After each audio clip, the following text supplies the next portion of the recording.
It's episode 300 of The Platformers, a show about games and nerd culture, and I am your host, Brian Barnett. But I'm not the only person who's going to be on the show this week. We have, joining us, as always, my lovely co-hosts, Kris. What's going on, man?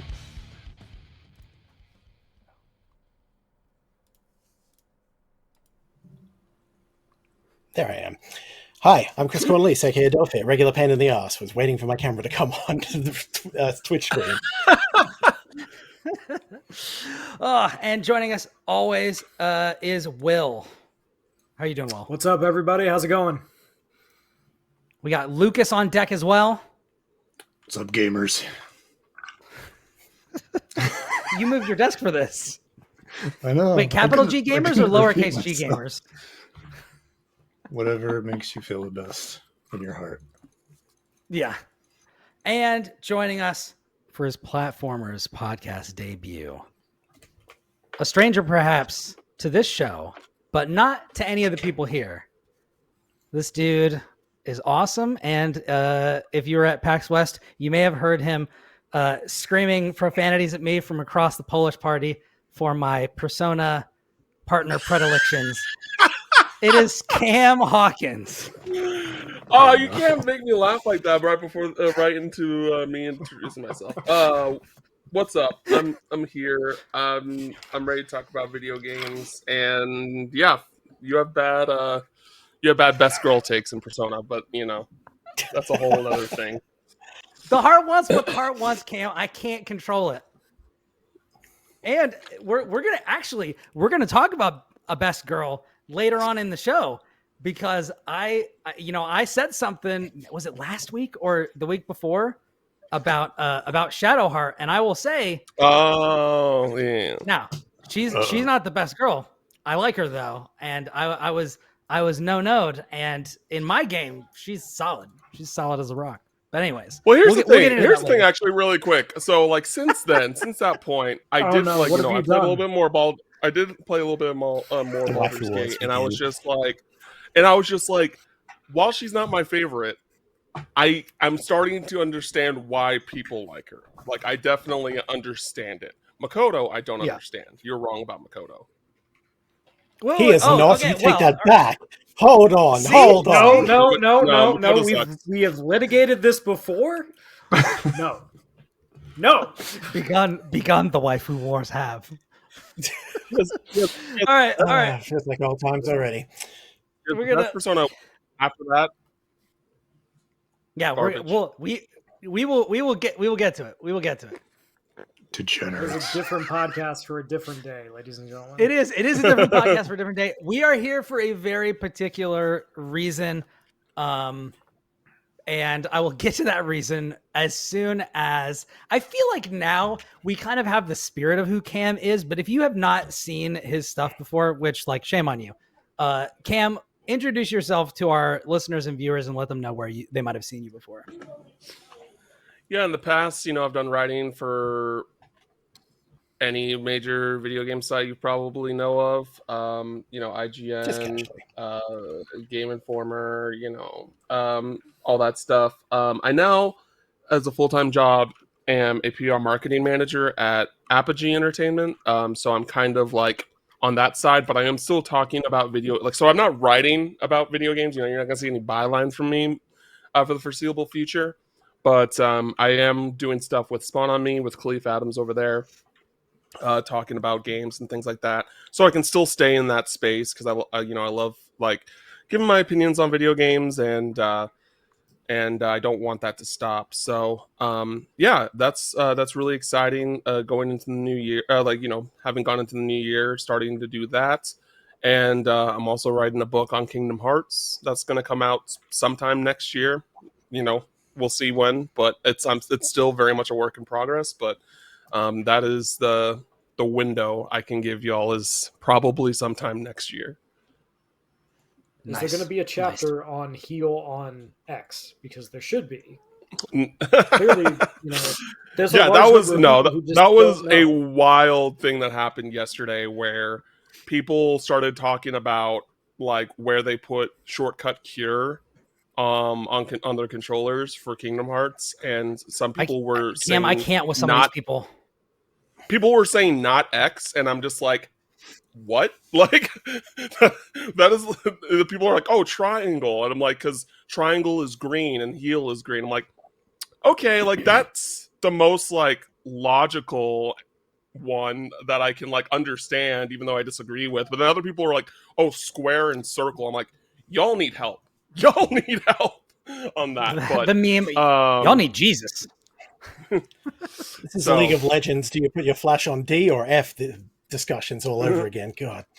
No, man. This is Kingdom Hearts. They need Mickey Mouse. They don't need Jesus. They need Mickey. That's true. They need King Mickey. They need King Mickey, and they need the canonically strongest caster in Square Enix history, Donald J. Duck. Well, no, it's Dion now in Final Fantasy 16. Oh, is it? Yeah. Yeah. I'm fine with that. I'm fine with that. Dion is cool. Dion is way cooler than Donald. I'll just leave it at that. This year, like Final Fantasy 16. Yeah, exactly. Yeah.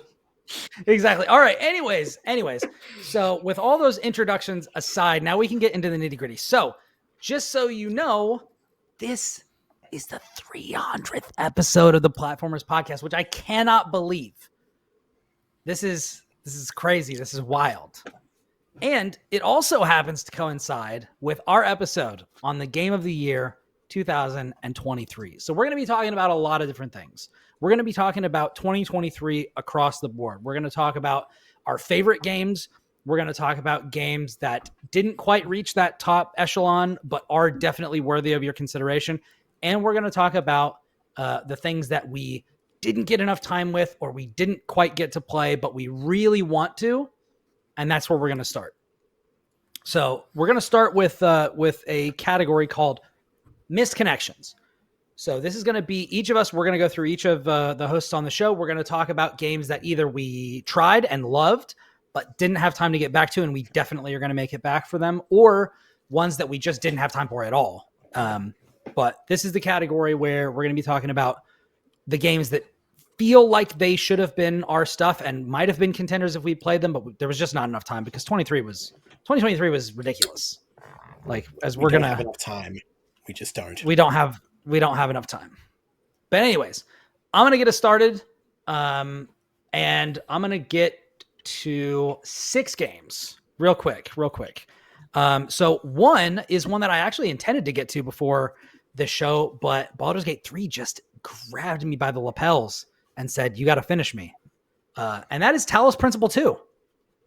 Talos Principle 2 is Talos Principle the first. Talos Principle Senior is a great game, and I really enjoy the structure of the puzzles. There hasn't been a game that really vibed with me like this since like the Portal games, but instead of humor, the Talos Principle offers philosophy, which is great. Like, I love that as well. And Talos Principle 2 is, by all accounts, just a way better version of the original game, like way more expounded, way more, like the puzzles are more detailed. There's like more going on in the worlds and all that sort of stuff. And I can't wait to get back to it. And I think that there are some other people on here who have either played this and loved it, or who are trying to get back to it. Yeah, Will, what do you have to say about this? The Talos Principle 2? I mean, should I save it? It's on, a later part of the list. Oh yeah. That's fine. We can save our powder if it's not on the same tier as this. All right. So next, I've got something I did dip into about as much as I did Talos Principle 2, and that is Jedi Survivor. So I have heard from some Star Wars enthusiasts. I've been kind of burnt out since the Rise of Skywalker, so Star Wars is kind of like persona non grata in my house. But I did jump into Jedi Survivor, and I liked what was going on. They get you up to speed a lot quicker than in the first game. The combat feels better. The characters still don't. I'm super early, so like I don't know. Maybe it'll be better, but I'm open to it because I've heard from some Star Wars enthusiasts that this is one of the best Star Wars things. This and like Andor and some other stuff like that are like some of the best things that Star Wars has done lately. So I'm good. I'm open to being hurt again. I'll put it that way. Risky business. Next Star I got- Wars. Risky. Yeah, I it was is. gonna say like I like while we're going through like each of these games, like I think it's fine that if we have a similar game on the list, we can hop in and have a discussion like on each game as we go along, just so we don't retread old ground as we Sure. progress. Because like Jedi Survivor is also on my list. Like I like Star Wars. There's sometimes when I love it, sometimes where I'm just like, it's fine. But How are you doing, guys? Seriously. I do enjoy Star Wars games quite a bit, and I didn't play Fallen Order yet because there were spiders and they didn't have an arachnophobia mode, but they do in this game. So like that's really cool, Nice. and I'm looking forward. And I also found an arachnophobia like mod on PC, so I'll play Fallen Order on PC, and then I already have Survivor ready to play on Xbox. So like that's where I prefer to play my games. So I'm really excited to check that out and see what that's all about. Yeah, that's awesome because I played Fallen Order on PC as well, and it runs really well there. I have heard that that Survivor doesn't run really well on there, so I'm glad that they have that mod for you on Xbox. So that's great. Yeah. The next one is will actually a also game that quickly- go for it, Chris. I was just going to say, I am in the same boat with Jedi Survivor being on my misconnections. I want to get around to it. I haven't yet. Hopefully I will. I really enjoyed Fallen Order. I highly recommend it to people. And I hear good things about Jedi Survivor aside from the PC port. So see how it goes. Yeah, basically what Chris said. Love the first one. Reviewed it at the time when it came out. One of the only games I went out of my way to 100%. Pretty sick. Good stuff. And if you're putting something in the same category as Andor, like, all right, you have my attention. Yeah. That's what kind of got my attention because like I fell off Andor because I wasn't really in the mood for something that dour at the time. Because like, life, gestures broadly. I like pick me ups. I like to watch comedy and stuff like that. For that. But yeah, that is what I have heard. I don't know how much that, is true, but that is what I have heard. So I'm open to it. It's a hard ask. Andor is great. Yeah. The next game on my misconnections is actually one that I previewed for IGN, but haven't actually had I've only played like the first 5 or 6 hours of it, and that's Humanity. This game is awesome. I freaking love it. I've played a bunch of it. It also runs beautifully on my laptop. I have been meaning to get back to it, and I just straight up haven't. But you can check out my preview on IGN. I thought it was a blast. And yeah, that's one of them. Yeah, I've heard really great things about it. Super Likewise. fun. I love the puzzles, trying to get the extra, like trying to get the little goldies as you're getting to the finish line. I also really like that it's not. A lot of people just compared it to like straight up Lemmings, but it's very different because they don't punish you for letting your humans like fall into the abyss. You actually get a trophy for it, but Nice. yeah. So there's that. My next one is another, as I said, like I've touched all of these games to a certain extent. I just want to get back to them. Another one is In Stars and Time. I had actually intended to get to this right around the time when I played Slay the Princess. And I forget what pulled me away from it. I kind of dipped into it, was like, okay, I see what this is doing. This is super charming. I love the like the design of the characters. I love the art. The music is great. Like it's super like interesting. And I just didn't get back to it. And then the last one is Cyberpunk, Phantom Liberty. So I've heard like people talking about this game being like one of the absolute top tier games of this year. And I'm like, wow, what a story, man. This game went from being just an absolute mess to like the 2.0. Yeah, the 2.0 update and then Phantom Liberty. And people are saying this is like one of the best games, like one of the best open world games ever, which is crazy. But yeah, I think there was like an interesting discussion, especially when it was like getting nominated for stuff. Like one, that it's an expansion. I'm like, okay, like I don't really care about that. But also just like should we really be celebrating a game that like was released in such a terrible state that is now like, more or less fully realized of what the kind of initial promises of what this game was going to be when it initially launched. And like, I don't like, I think that there's some validity in that, right? Like that it's just like, oh, like we're singing the praises to this game that was like what the biggest story of like that year. I'll be like, outside of like what the Activision Blizzard acquisition, like I think that was the same year. Like, just like such a monumental disaster in games. And now it's like, again, it's a lot. It's where it should have been when it initially released, and it's just like, how do you kind of juggle with that? Like, you want to sing the praises, but you're also just like, well, if you released it when it was ready in the first place, then, and this isn't on the devs, this is on like the higher ups of CD Projekt management, Red, executives, all the usual, the management. Yeah. But like, but it is so it's one of those things, like I'm really happy, because I'm friends with Radic, who's the global director of PR for CD Projekt Red. He's like a really cool dude. He knows how to party. The Polish were generous with their pours, let me tell you. But taking shots at them was like ridiculous. Yep. But anyway, and so I'm really happy for the dev team there.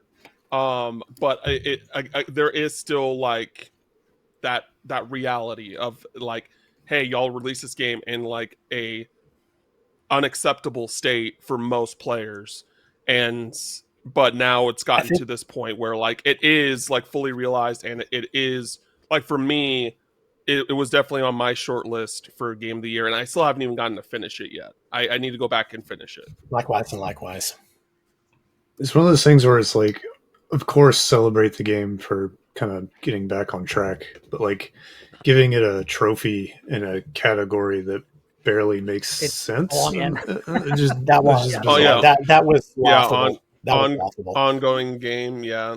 That's like two different kind of, yeah. Yeah, I think that's a very nice way to say it was done when it came out. Yeah. I think Cam, you make an excellent point about that, and I think it's something that we just can't ever let the game forget, no matter how far it comes, no matter how good it is now, and it is. It's like every discussion piece should open with, by the way, we cannot forget this game was arse and should not have been released when it came out. The only fact that is at this point is because it got a lot of sales, and through deception, effectively, deception and manipulation of an unfinished game, and that was the only reason they had the funds to stick with it and actually build it up. It's like, just do it right the first time. You had all the parts you needed were there. The story was always good. The performance was always good. You could have done it right the first time, and you should have done it right the first time. That cannot be forgotten. It's glad that you got it there eventually, but do it right the first time next time. Yeah, and I think what really this does for me is just makes me more excited and optimistic on what the next Cyberpunk game is going to be. Like, I think that I'm not entirely, like, I wasn't entirely crazy about the RPG mechanics in the sense of building your character, and like they basically like remade those systems with the 2.0 update, and they were good. I just kind of thought it was a little bit basic for the amount of depth that I saw across so many other systems in that game, with like being able to hack stuff and being able to like do all these abilities to either like overload a camera or a turret, or like there's like so many different things that you could do and so many different like abilities depending on how you built your character. And I think that like I want to see that stuff more implemented into the base, like just the character like upgrades and stuff like that as you progress through the game. Yeah. Yeah. That's fair. Sneaky Liam in the chat says, we can show some admiration for their ability to rise to the occasion and actually deliver after a mountain of disappointment and community backlash and still condemn the always disappointing overhead. Quote, you came back it's like from it a doesn't death have to be spiral, don't do it again, end quote. It doesn't have to be mutually exclusive, but I do think I just think the idea of like, in my opinion, this is like, if I was like, if I was on the jury of the Game Awards, for example, like Phantom Liberty would have been one of my nominees, right? And like, I think that there would have been an interesting discussion on like, hypothetically, if that was to be nominated for Game of the Year, I think that would have opened a really interesting discussion of like, is this like, should this be here? Like, should it be allowed? Like, because of like, it is an expansion, but it's also still a very much part of the base game. Like, it is a part of the whole experience, right? So it's just like, it basically kind of feels like, oh, Cyberpunk 2077 gets another try. Like, and like, I think that for some people, that could be like, I don't know about that. I don't know if it's worthy or if it deserves like, or if any game deserves something like that. Especially for something that's like a non-live service game. So yeah, that's kind of that's kind of what I'm saying. Giving it like new game props makes more sense than like smashing it into a different, category that it barely fits. But yeah, like you said, it's a discussion. Yeah. So those were my missed connections. So next, let's pitch it over to Kris. What were some of the games that you missed out on that you want to go back to? All right, so as mentioned, Jedi Survivor was on there. I didn't mention it when you were talking about it, Brian, but Talos Principle 2. Again, heard great things about it, really want to get to it, didn't find the time. Then the big one, and the contender for a lot of awards from most places that weren't showering Baldur's Gate 3 in them, was Alan Wake 2. I did not get around to this one. I wanted to. I very much do. I'm in the process of replaying the first, but I knew it's like I'm not going to be able to get this done, both the first and the second, in time for what was coming. So it's like, I'll get to it. So that's on the short list of things to play this year, and maybe by the time I get around to it, it won't just be on Epic. So here's hoping. Yeah. We will definitely be talking about that game later on in the show. I figured. Next up, Goodbye Volcano High. I did want to touch on because, Brian, you were very much big on that, but I did not, again, get around to it. Yes. So I know that it just, again, it seems like my kind of story with that kind of, very character-driven, very narrative-focused stuff. And again, you spoke very highly of it, and all your other recommendations to me this year came through pretty good. So we'll see how it is when I get to it.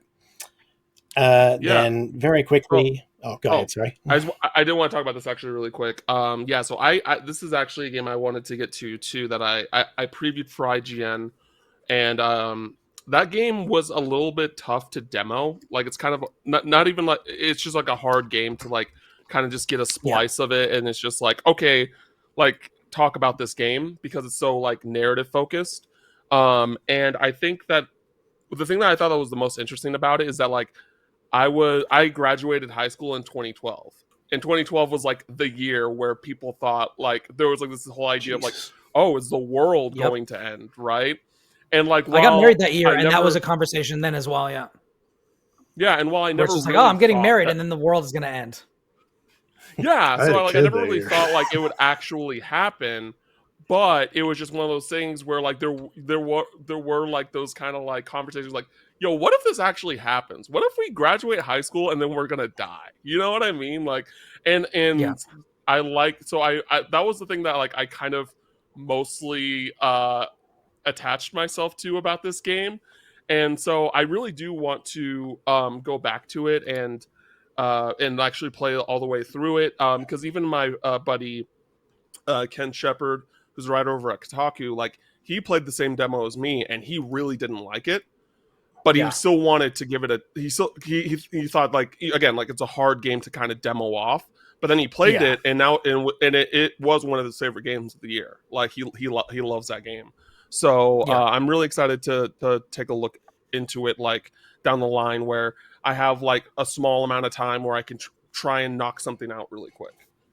Yeah, I definitely was on that same track. Like, I played I played a demo for this game, or a preview build of this game at PAX East, and it didn't really. I saw the promise. I liked what it was doing, but there's like some, like, it's not Guitar Hero, but there's some music and rhythm stuff in this game that like the timing felt off. And as a drummer, like I really felt that the timing was off. So if you're going to play this game, here's a PSA, go into the options and turn on forgiving inputs. That will make it feel way better.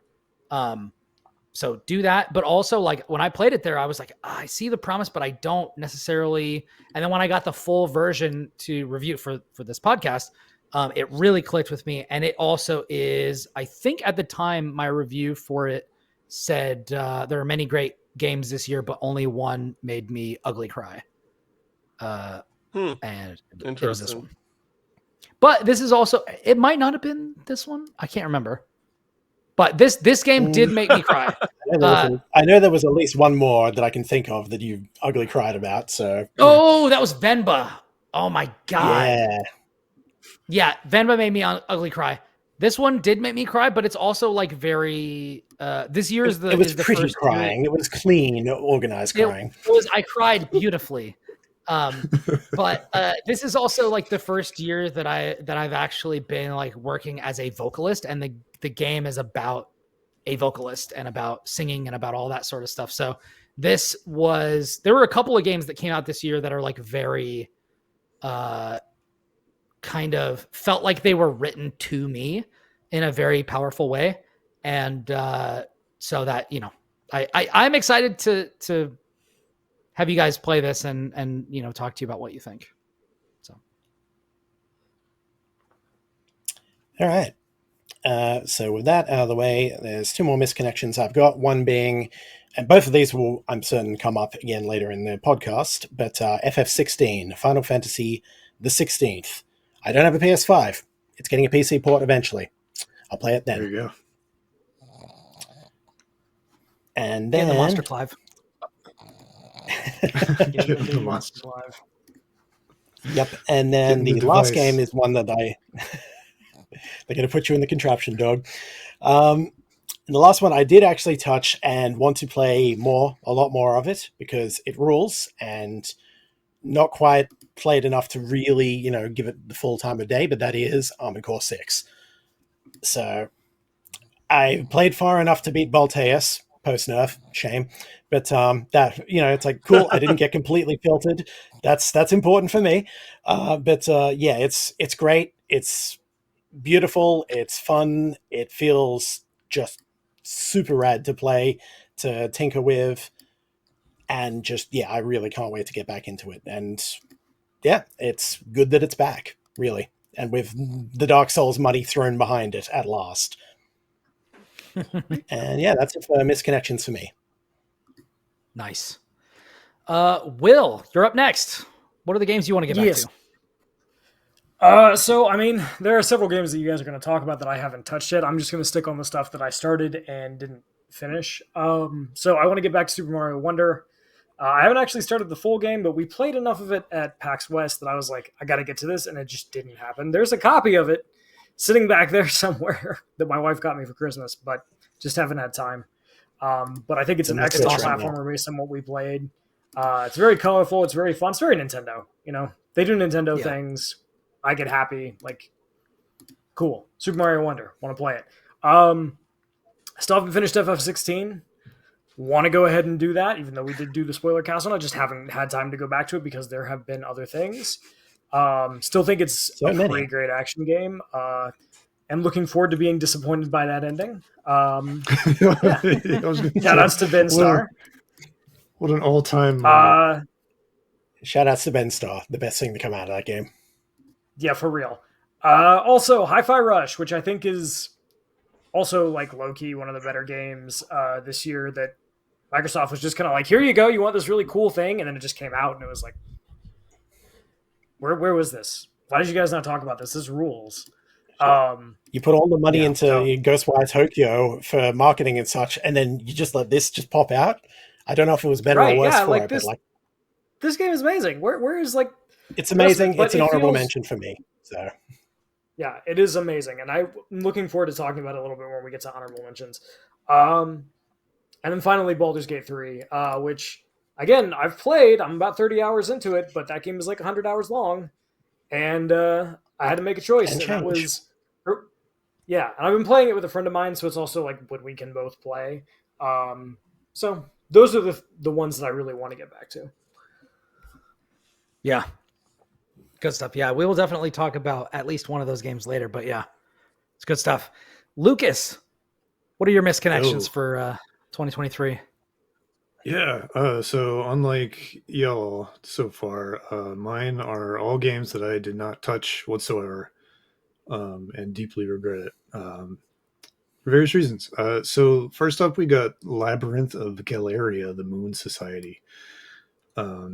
So a hyperfixation I hit this year big time is first person dungeon crawlers, DRPGs, as the kids call them. Old school. Yeah, like that Wizardry remake came out recently. There's been a bunch of other stuff we'll get into later. Yeah. So this is from NIS, and it's like the in-house NIS. So like the art is going to be just godlike. Yeah, exactly. And it's a follow-up to a game called Labyrinth of Refrain. And what makes these games interesting is like it's downstairs. In typical like kind of wizardry fashion, you like make your party, but your party is like a bunch of puppets, and they all have like individual parts, and you're sort of like controlling them from afar, and it's just like this weird kind of like detachment from your party and then like the story that's happening elsewhere. And there's a lot of interesting weird gimmicks, and yeah, there's just like a very NIS sort of flavor to like the systems that kind of make it stand out. Yeah, I haven't played or haven't finished the first one yet, so I just waiting for that to happen to play this one. Next for me is Long Gone Days.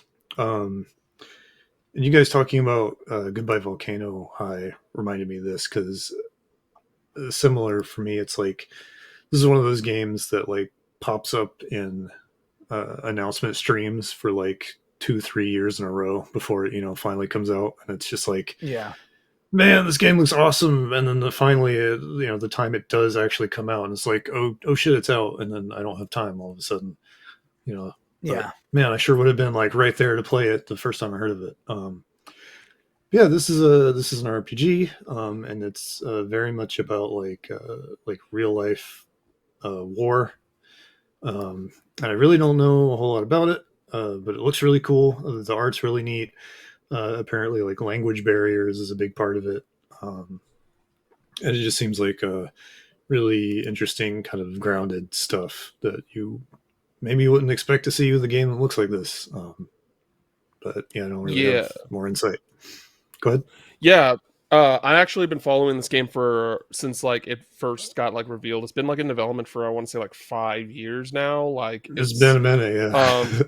It's been a long time, and I was very happy that it finally got released. This is like definitely like on my indie backlog. This is the number one game I want to get to. I really like the aesthetic of it. I like how it just feels like it's kind of tackling a bunch of different things at once, like both visually, gameplay, like just story, everything. And I just am very curious about it. I do feel like part of, if it is like good as I hope it is, like I feel like this game might have gotten just a little bit overlooked because of how long it's just been in development, and it's kind of like been in existence, because that does sometimes happen, especially in the indie game space, where it's just like Sure. oh, I thought this game came out already, or like, oh, I thought this and that, like, exactly. and so you just like, so people just kind of overlook it. But this has been like a game that I have wanted to play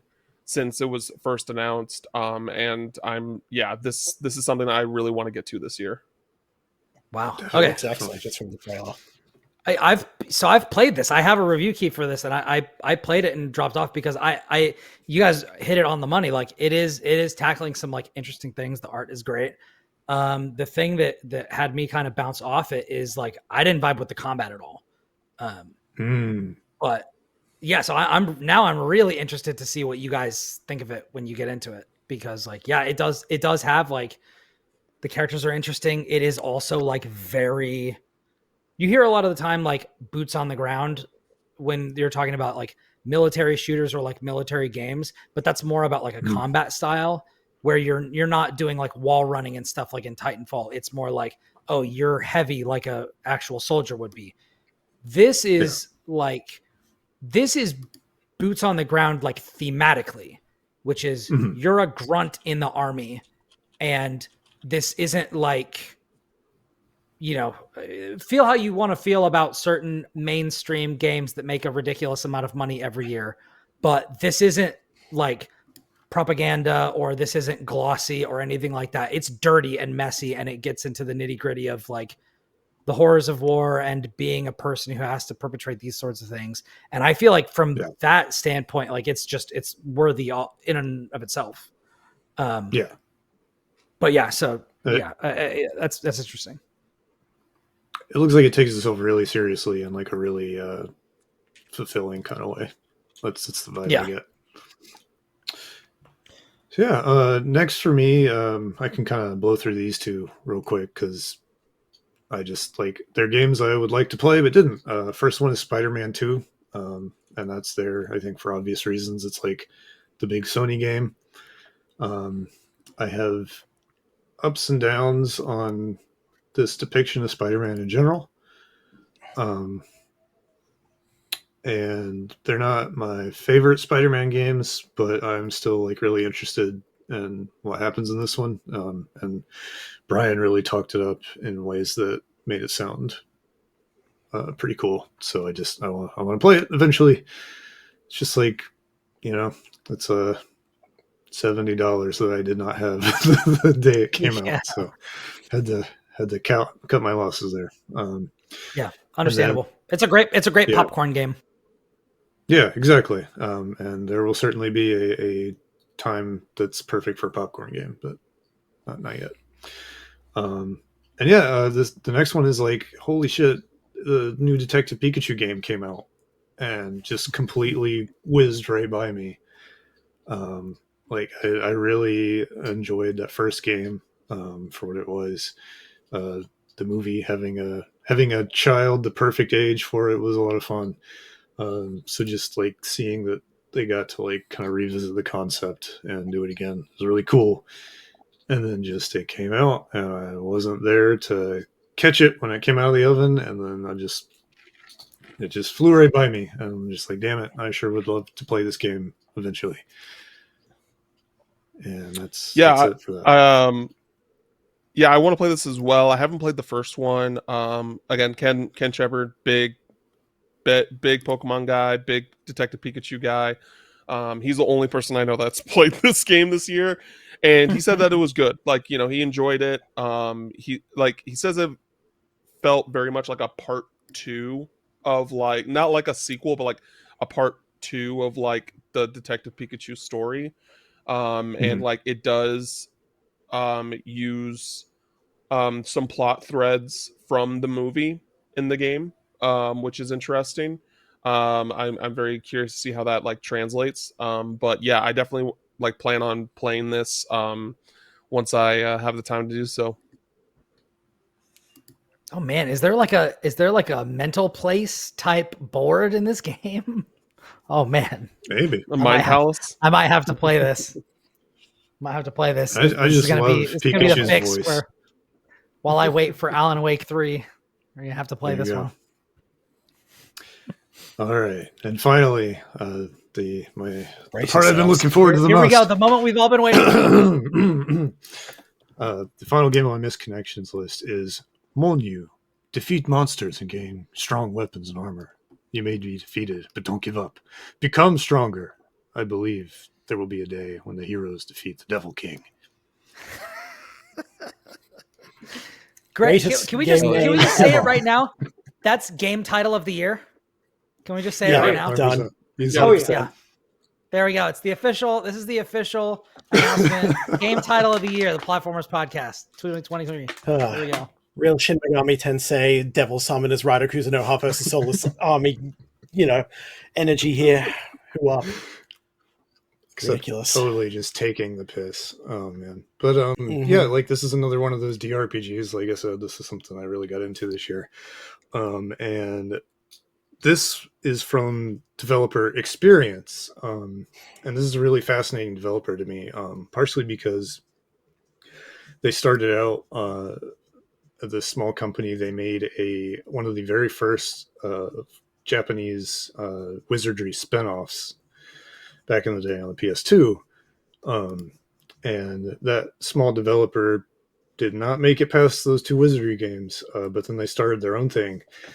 And these people have been making DRPGs exclusively for the past 20 years. And that's just a hustle I really respect, especially in like, a lot of times it's like you can't make a niche work, you try it and then it doesn't work and then you have to pivot and try other things, and these guys are just like, no, fuck you, we're doing these and only these until we're done. And they've made some really great games. That's the commitment for sure. Yeah, exactly.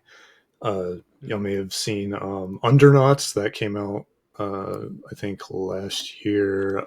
Strangers of Sword City is another one. Undernauts is so good. Yeah. Deathmark is another really interesting one they made. But yeah, they've just been doing these like games like this and really just experimenting with the tropes and the different like systems you'd expect to see. And they've just been sitting there, probably a lot of the same people, just like, really refining really honing their craft for, I'm pretty sure it's like right up to 20 years. And that's the latest one, and I just didn't get time for it. I really want to play it. Nice. Yeah, I think the last two DRPGs I played are Labyrinth of Refrain and like Severed, I think. Which is like, crazy. It's been forever. 100% of that game. I love Drinkbox, so that's no surprise. But yeah, that's interesting. Yeah, that's cool. Good stuff, man. It's nice to have people like holding stuff down, Absolutely. whether it's NIS or whoever else. That level of stubbornness, I really appreciate. I respect it. All right, Cam, give us your misconnections, good sir. Yeah. So there's a few things that I missed or like didn't play for like a myriad of reasons. So basically everything that Lucas said except for Spider-Man 2, because I play Spider-Man 2, I want to play all of that. So you can just like add that onto my list. Nice. There were 2 Atelier games that came out this year, Atelier Ryza 3 and Atelier Marie Remake. I want to play both of those. I actually have like all of the Atelier games. Like I own them all. And I've been doing this thing in recent years where I've just been like, oh, here's the series that I want to play. I'm going to play them all like just like kind of in succession. So I did that with The Legend of Heroes. Series, good goddamn luck. I did that with Yakuza. I just finished all the Yakuza games. And Atelier is like basically on the top of my list right now, where I just want to play all the modern day ones, because there's definitely like, from what I've heard, just done research, right, there's kind of like 2 eras of Atelier games. There's like pre PS3 and post PS3, and so like all of them PS3 forward games I like own on Switch, and I want to play through them, and I'm really excited. Like I like the combat looks cool. Like I'm very curious about the mechanics. I know like some of them like are timed in a sense where you have to like meet certain objectives after a certain amount of days and things like that, which I think is really interesting. And the Ryza series specifically is kind of like been the face of the series since the first game. Like I think that these are just kind of like, not to say the other ones are bad, but these are just kind of like a higher level of quality than the others that have released in recent years. Like, I mean, Sophie 2 got a release last year. It didn't really get a whole lot of buzz, but like when Ryza 3 was announced, everyone was like, oh shit, like Ryza 3 is coming. Like this is gonna, Ryza 2 I heard was like really, really good. And so It was, yeah. Yeah, so I'm really excited to check all these games out. So that's, yeah, and then Atelier Marie, I'm not super familiar like with where it is in the like release series of sorts, but hey, it's an Atelier game. Yeah, It's an Atelier game. I'm gonna check it out. Why not? So I'm excited for that as well. I haven't Armored seen Core anything on this. Is this similar to like the combat looks kind of similar to like Tales of Arise? Is it anything like that? Not at all. Not really, no. It's actually more it's like the modern ATB gauge kind of system, particularly the Ryza games. It's more, the other ones are typically turn-based JRPG style things, but with a lot more focus on the gathering, the crafting, that kind of systems, and it's been doing that for quite a while. But this one decided to go a bit hard. Like the Ryza games decided to go a bit harder on the combat, and to pretty good results, I think. It definitely did well for it. So I really like the Ryza games. I did play, and I played Ryza 3. I felt it was the one that grabbed me the least of the trilogy, and so I ended up putting it down. I should probably go back to it at some point, see if it does come good. But yeah, like for me, it was 2, then 1, then 3 in terms of like how much it grabbed me. So. But if you're going through all the Atelier games, Cam, good luck. There's a lot of them. They're generally good, but there's a lot of them. I mean, I did Legend of Heroes. I was like, what, 10 you games? You did. Like, I did them. And these 10 games, and each of those games are long. Like shorter. Yeah, though, like Legend of Heroes is like me playing 20 Atelier games, if that, like, more kind of. Absolutely. So, actually, yes, absolutely. Yeah, so I think I can do it. Now finally played more Trials than I have, so I believe it. I know, which is wild. We'll get to that later. Yeah, we will. But yeah, so Armored Core 6, never played an Armored Core game. It looks really cool. People are saying really great combat. I love a game with great combat. Short and simple. I want to check it out. I'm looking forward to it. I think I also want to get back to that at some point. It didn't make my list because I forgot about it because I didn't even play it at all. Yeah, because like I like From Software. Like when it comes to the Souls games, like I think I get why people like them. For me, outside of Elden Ring, I think Elden Ring was a little bit different, and it achieved something that was worth like the praise it got. It just feels a lot of the same for me, or it feels like, oh, here's a new setting, and like here are all these things, and like they like basically just they introduce a new word to cover something that already existed in a previous Dark Souls game. I'm like, okay, like that's whatever for me. I think Sekiro is legitimately one of the best action games ever made. Like that game is absolutely phenomenal, and I still haven't finished it. I need to go back and finish it, but it's actually kind of crazy how good that game is, and it's a shame that we probably will not get another one. Yeah, so I'm excited about Armored Core 6, checking it out and like seeing what it's all about. Some other like quick checks off the list. DQ Infinity Strash. I know it didn't review super well. I played it. I previewed it at PAX West. I thought it was cool. It's like very much a Tales Dragon Quest game. Like just think of a Tales of game. It's Dragon Quest. It's based off a manga. That's fine with me. I enjoyed it. Like I like it was enough where I'm like, I'll check it out. In Stars and Time, already mentioned it. Like that kind of just snuck. Like announced at the end of the year, and we're just like, whoa, this looks really cool, and I want to definitely check it out. Definitely my kind of thing. Dragon Quest Monsters: The Dark Prince. I've heard there's been some performance issues on Switch, but it's a Dragon Quest game. I want to check it out. Like, you know, I that is a series that I have been slowly progressing through. Like, I never played any Dragon Quest games. I just like never really had access to them growing up. But I've played the first two. I liked them a lot.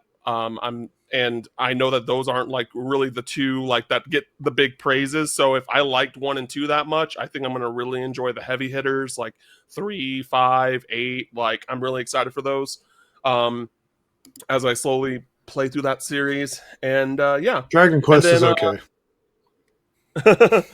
And then Star Ocean Second Story. I have it. I want to find a time to get through that pretty quickly. It's like a 35, 40 hour game. It's still like this. It's still pretty long, of course, Yeah. but I want to try and like knock that out this year. And in general, I would It's like very to. approachable, I would like to feel. play through the Star Ocean series. Yeah, I played it as well, but like at PAX West, and I liked it. I liked it. Yeah. And those are mine. Good Nice stuff. Nice. Oh, yeah. Good stuff, man. All right. So now it's time for us to move on to the next section. So this is going to be honorable mentions. These are our favorite games that we played this year that didn't make the cut for our heart pick or our critic pick. And we're going to start with me, and it's going to start with an absolute heartbreaker. Alan Wake 2. You were pumped about this one. I could have seen this going all the way. This Boo this man. This, I mean, well, don't boo me, because this literally almost bypassed every other game that I played this year and got my Game of the Year pick. And I will say, if not for the game that is gonna get my heart pick, coming up from behind, this would have been my critic pick. And that will make sense later. But this Alan Wake 2 is my favorite horror game ever made. It's an incredible experience. It is one of a handful of perfect scores that I gave out this year. Follow me on Backlogged at Ribnax if you want to check that out. This got 5 stars out of 5 stars. This game is awesome. I have almost no complaints about it whatsoever. I think it's basically perfect. There are a few like little annoyances, but there's literally like only like 1 or 2, and they're super minor. It's an incredible game. I'm gonna say some. I think this is gonna be the first hot take of the night. Okay. And I want to preface this saying that like I have not played through the entire game. I've played like I think I played up to the the moment in that game. Hit me with a Cam. I'm not crazy about that game so far. Like, Yeah. I think the presentation is fantastic. Like, the art direction, presentation, superb. Let me just get that out of the way. And I play and like I don't think it. I think when it comes to the Thank you, Justin. When it comes to the combat, I don't think the combat feels good in that game. Like, especially when you're playing as Alan Wake. When you're playing as Alan Wake, like, yeah, and I do not think that game has aged well at all. Like, I thought the game aged pretty poorly. But I don't think it plays very well, especially when you're playing as Alan. Like, I felt like when you did. Like, I felt like when I was doing the light burst thing on generic enemies. These weren't like any like sort of like mini boss or like slightly. These were like generic enemies. It was just so inconsistent. It was just so inconsistent where I'm just like burst, and then like it's supposed to like they're invulnerable, and then like I shoot them, and then like and so there would be times where I do that, and I would just use up so much battery. I'm like, why isn't it working? Like I don't. It was so frustrating, and then like, and then it got to points where I'm like, I was just out of ammo, and I'm like, I guess I'm dead. Like you're helpless. Like you can't do anything, and I'm like, what the fuck? Like, And so I think that for me, when it comes to most games, like unless it's like okay, obviously there is case by case basis, but like in a game like this, like if regardless of like the presentation and story and things like that, if the gameplay isn't fun, I'm not gonna have a great time with this game overall. Like it's gonna really like take the enjoyment of everything else from me. And so and also when it came to the saga stuff, the Mind Palace stuff got old really quick. I'm like, I don't want to do this anymore. I was just like, can we just figure it out, and then I wish I could just like auto solve and just move on, because I just wasn't in like the wall board stuff.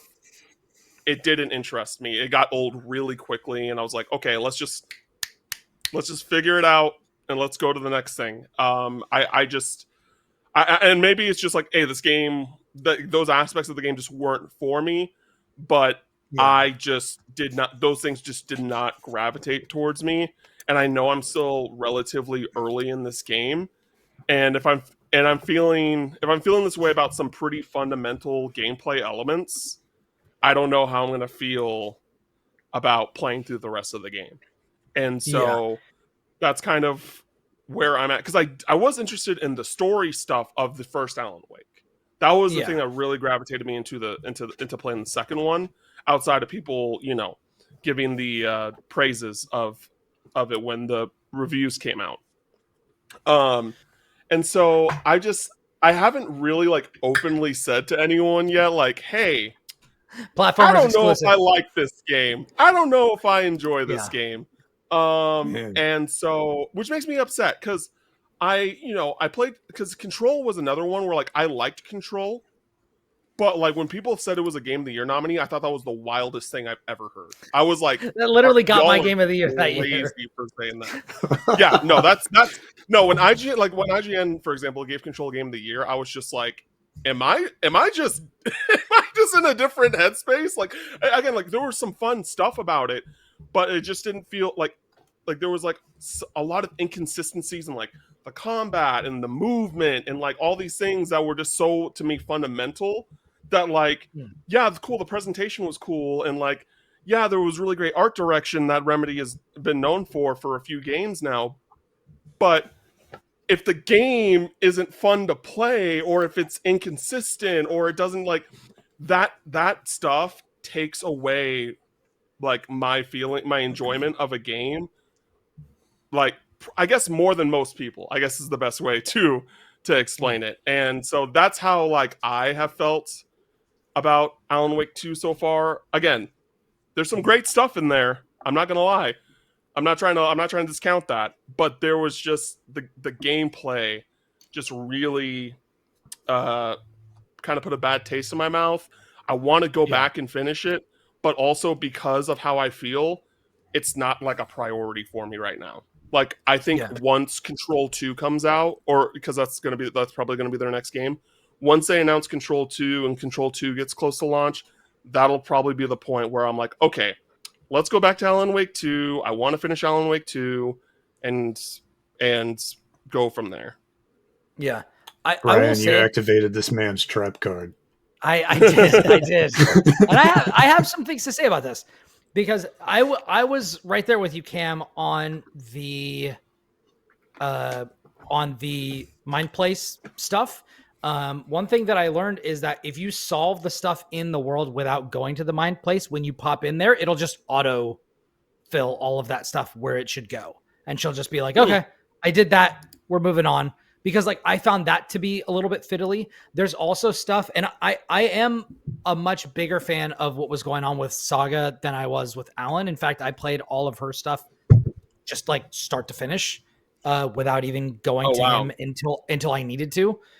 Because I was just really vibing with her. I really liked what was going on with her. And I just feel like everyone I know that played the game that I talked to, like while they were playing it, they did all the Alan stuff first, and then they did Saga. Oh, interesting.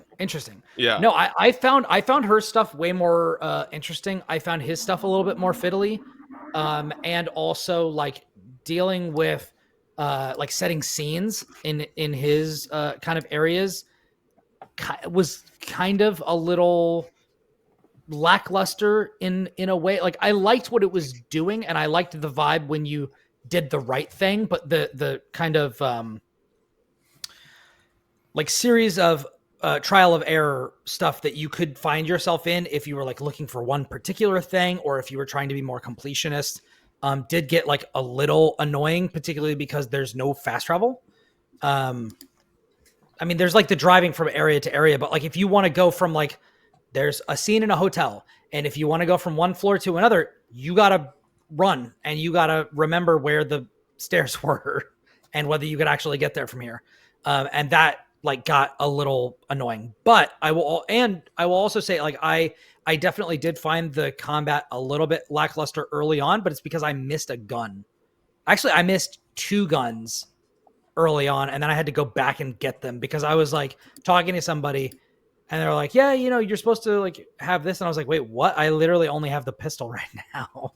So I just like totally like ran past something. And once I started to get more of those verbs and get more of those upgrades, it started to be a lot more fun for me. But yeah, so I would say it might end up turning around for you, you know, later on, because it also leans really heavily with a horror vibe, like from the jump. And then I feel like it becomes more thriller and like atmospheric kind of mystery later on. So like it definitely, at least from my perspective, kind of made me feel like it was going to be something else than it ended up ultimately being. And I liked what it ended up being. So, but yeah, that's why it's on this, but it's in my top 3 for this year. And it almost made, almost clinched. Yeah. It almost got 1 or 2, depending on how you look at the awards that we're going to give out at the end. But yeah. And I know that there's going to be a lot more, or maybe not a lot more, but there's going to be more Alan Wake 2 discussions coming. And I'm excited for that. The next one on my honorable mentions list was my game of the year for most of the year. Until the stuff that came out that I'm going to talk about later came out. And this is Wildfrost. This is a game from Chucklefish. This is a roguelite deck building game. It is so incredible. The art is amazing. The music, I'm still listening to the OST on Spotify from time to time. If you want to look up an absolute top tier banger of an instrumental track, look up Winter's Wrath from Wildfrost on Spotify. It's an incredible song. This game is like one of my favorite deck builders ever. I think this has officially surpassed Slay the Spire for me. Wow. On that front, That's it's the benchmark. so good. So. The only, I mean, I think really one of the only drawbacks on Slay the Spire for me is like the art. I don't love the art. Wildfrost's art is like perfection for me. And like that combined with the music, like just the aesthetic is just absolutely top tier. The catch is that when this game came out, it was hard as fuck. This is like one of the hardest. This was I've the ever major played. complaint. Like, yeah. So my understanding is that they have rebalanced it, which is great. And I need to go back and like actually try it. But this game was like so impossible to beat. Like I would get to like the second or third area and get to like the third encounter, and it was just like, I cannot get past it. And then I would get like the perfect deck and I would make it like all the way to the end. And then there would be some nonsense like extra fight that I would have to do. And they just, you'd be doing really well and then you have a bad turn and it's over, but I just couldn't stop playing it. Like it was that good. But anyways, Cam, you were going to say something. I want to say that if you like this game, it's not entirely the same, but check out Cobalt Core. That's actually a game that I should have mentioned on my like my misconnections, where like I played it at PAX West, or I didn't play it. I watched Janet Garcia play it because I was like, oh, this game is scary because I know that once I start playing it, it's gonna take over my fucking life. Like Nice. it's a card based game where you're basically you have your own ship and you're battling another ship, and you're like, the cards do different things, and you're trying to hit like the weak points that the other ship has, and like it's like more like a ship battling with like but using cards to do your attacks. And it was really cool. I immediately was like, oh, this is scary. I really like this game. Yeah, so yeah. I asked Brace Yourself who develops Crypt of the Necrodancer. They published this game. And I think it's actually on Switch now too. Nice. And I did ask for a code like when it was close to coming out, because they said like, oh, the game's basically done, like just hit us up like when you get back home and we'll send you a code. I was like, oh, cool. But I never really even touched it or played it because I was just like, there's just too many games. But yeah, that is a really cool game that I want more people to. Oh, you got it up there. Hell yeah. It's really, really cool. And you just like build your ship, get bigger. There is a story mode, but then you can also like, there should be like more of like kind of like a challenge mode of sorts too. It looks really, really cool. This is deck building FTL. Yeah, I've heard about this. Yeah, it's really cool. And the team is only like 3 people, I think. And they were all there. It was like 2 guys that were the devs and 1 guy that did the music. So also, this is a great time to shout out this episode's producer, Justin. Thank you so much, Justin, for pulling up the footage for all these games, including this one. Yes, thank you, Justin. You're a champion. Love your work, Justin. Let's go, Justin! Let's go! I made that joke earlier. Yeah, but this is good stuff. Yeah, so I'll have to check that out. Another one. This one. It's gonna happen. Another one, and this is one that came out of flipping nowhere and has become like a touch point for both Kris and myself. Granblue Fantasy versus Rising. This game, I was not expecting this because I'm not familiar with Granblue. I haven't played any of the other games. And I didn't play Granblue Fantasy Versus. But now this version of the game is updated. It's got more characters. It's got rollback netcode. And I've been playing it.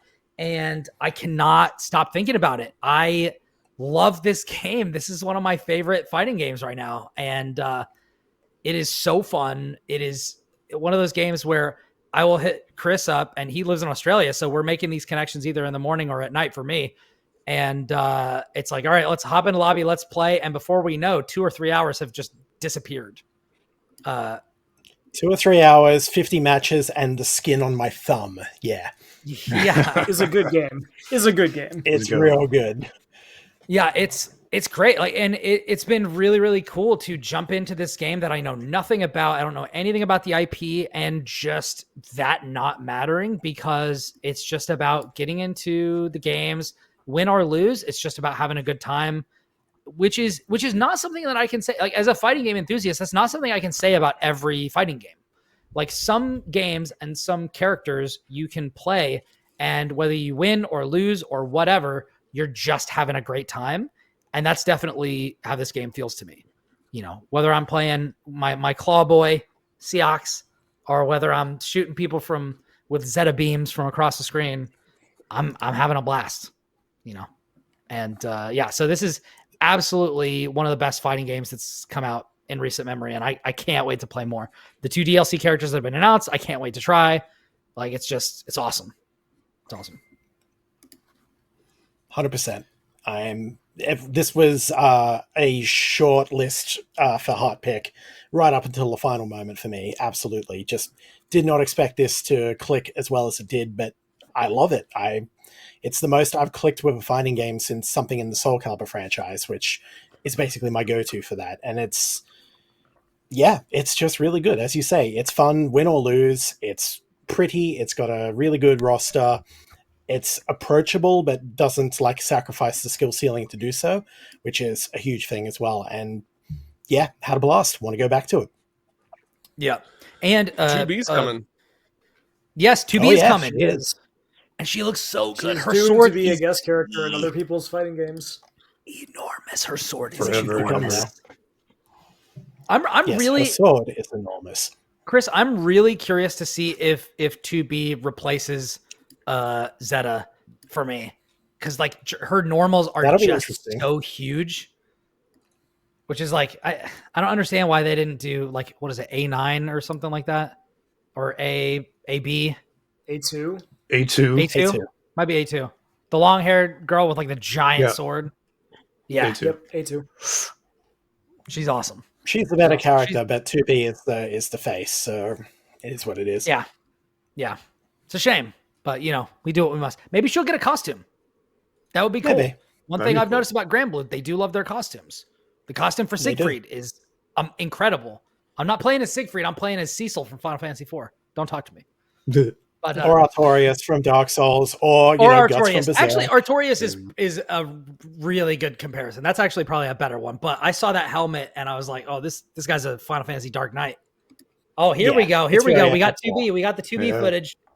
Watch this freaking combo that comes out. Her sword goes like 2/3 of the screen. It's absolutely ridiculous. Oh, God. Yeah, I will Also, just like, while we just talk over. shout out. Go ahead. Oh, sorry. I was gonna say shout out to Granblue as an IP. I know that it's new to you, Brian, but like it's been around for a long time for a reason. I think, despite its roots as a primitive gacha game, it really has a lot of like cool creative energy behind it. Yeah, it's So- cool. Yeah, I'm I super dig it. excited Worth checking out if you like this. I'm super excited to play Relink at the end of the month, or beginning of February. Yeah. February Yeah, Hopefully that 2nd. me comes too. out It's good. finally coming out. Yeah, me too. I'm Yeah, excited after to check eight it out. years, Hearing about 8 years that of for 5 development, years, yeah. eight years of development, Relink has been in development for, which is crazy. How many so devs crazy. did they gone through? It started as a platinum game, didn't it? Yeah. I don't know. I think Yeah. it was just Platinum and then Side Games took over. Fair enough. Yeah, I saw it being played at PAX West, and it looked absolutely gorgeous. Like the graphics are like insane. It's crazy. But yeah, so that's one. Another one of my honorable mentions we've actually already talked about, and that is Goodbye Volcano High. Like I mentioned before, this is a fantastic game that talks about. Oh man, it talks about so many things. It talks about loss. It talks about finding yourself. It talks about being true to yourself. It's a competent rhythm game. It's about relationships. It's about believing in yourself and putting yourself out there. And it's about, you know, coping with the loss of things that are important to you. It's about a lot of stuff. It's really good. It's really good. It's really fun. The like visual design is like very striking. All the characters are really cool. Yeah, it does some, oh man, I forgot about this.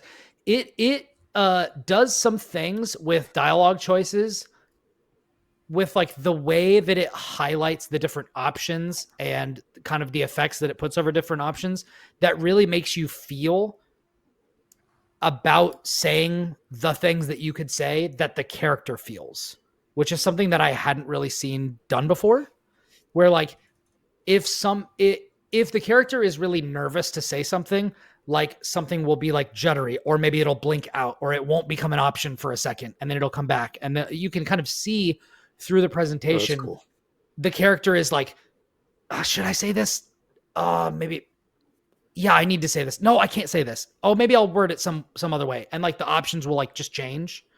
And it's really interesting. I love what they did with it. I think that the presentation is flawless. I think it's great. It's definitely one of the better games that I've played this year, and one of the best games of this type that I've ever played. But yeah, and then I've got 3 more left that I'll get through real quick. I played Season, A Letter to the Future, which is a fantastic game about the importance of culture and the importance of not letting culture become lost to time. It's about a valley of people that have been in this area, and now there's going to be this cataclysmic event that's coming through, and so you play a, I guess, kind of a historian of sorts that's going through it, and you're trying to capture all of the history of each of these people who are not going to be here anymore. And their culture and their history is about to be lost. And you take pictures of them and you write notes and you take samples to try to preserve their memory and the memory of their people for all time. And it's, as you can imagine, it's very emotionally charged and it's very powerful. And I think it's a fantastic game that you should play. If that sounds like emotional waters that you want to wade into, I think that it is well worth your time. Another one is Sea of Stars. I think Sea of Stars is awesome. I think mechanically, Sea of Stars is one of my favorite. Oh my Lord, we got the sound. Sea of Stars is mechanically, I think, one of the best classic style RPGs that's come out in a long time. The main thing that has this on my honorable mentions is that I want JRPG creators to look at this game and take these quality of life changes forward. This should be the baseline benchmark going forward for this style of game. So much of what is here is done so well and just makes it so approachable, gives it a little bit more texture and depth to it that the genre often needed. And yeah, I hope that a lot of people see this and take notes because it's great. Yeah, there's so much of this game where I think that the key word that I would use to describe this game is thoughtful. Every element of this game has been really thoughtfully implemented in a way where, like, you know, a lot of us here are RPG fans. The genre can get stale. Like, there's a lot of, it's the same flavor of ice cream, but we've sprinkled different toppings on top. When you get to like Tales versus Trails versus Final Fantasy versus Dragon Quest versus Persona versus like all these other things, like most of the elements of what is here are the same.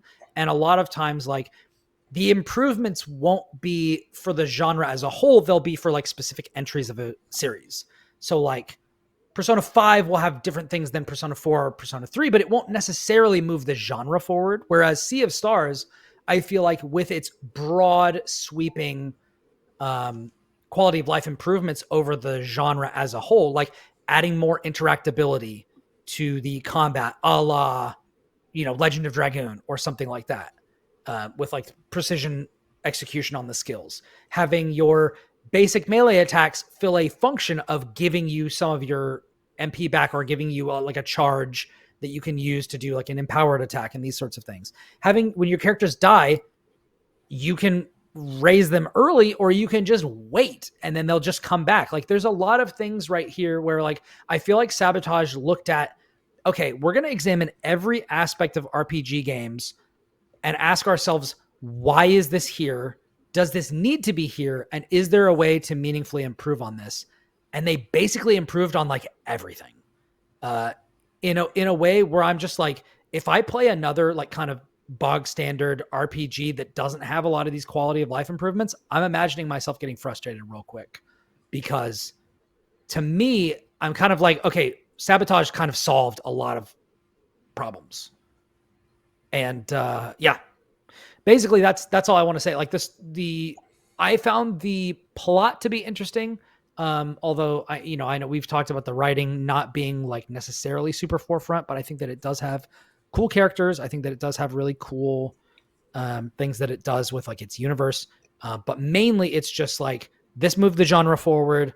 I really can't wait to see other studios inspired by Sea of Stars make something more specific and more driven and more focused from like a story standpoint, because this really could be a sea change moment if the industry lets it be, where we just have like really pinnacle RPGs after this.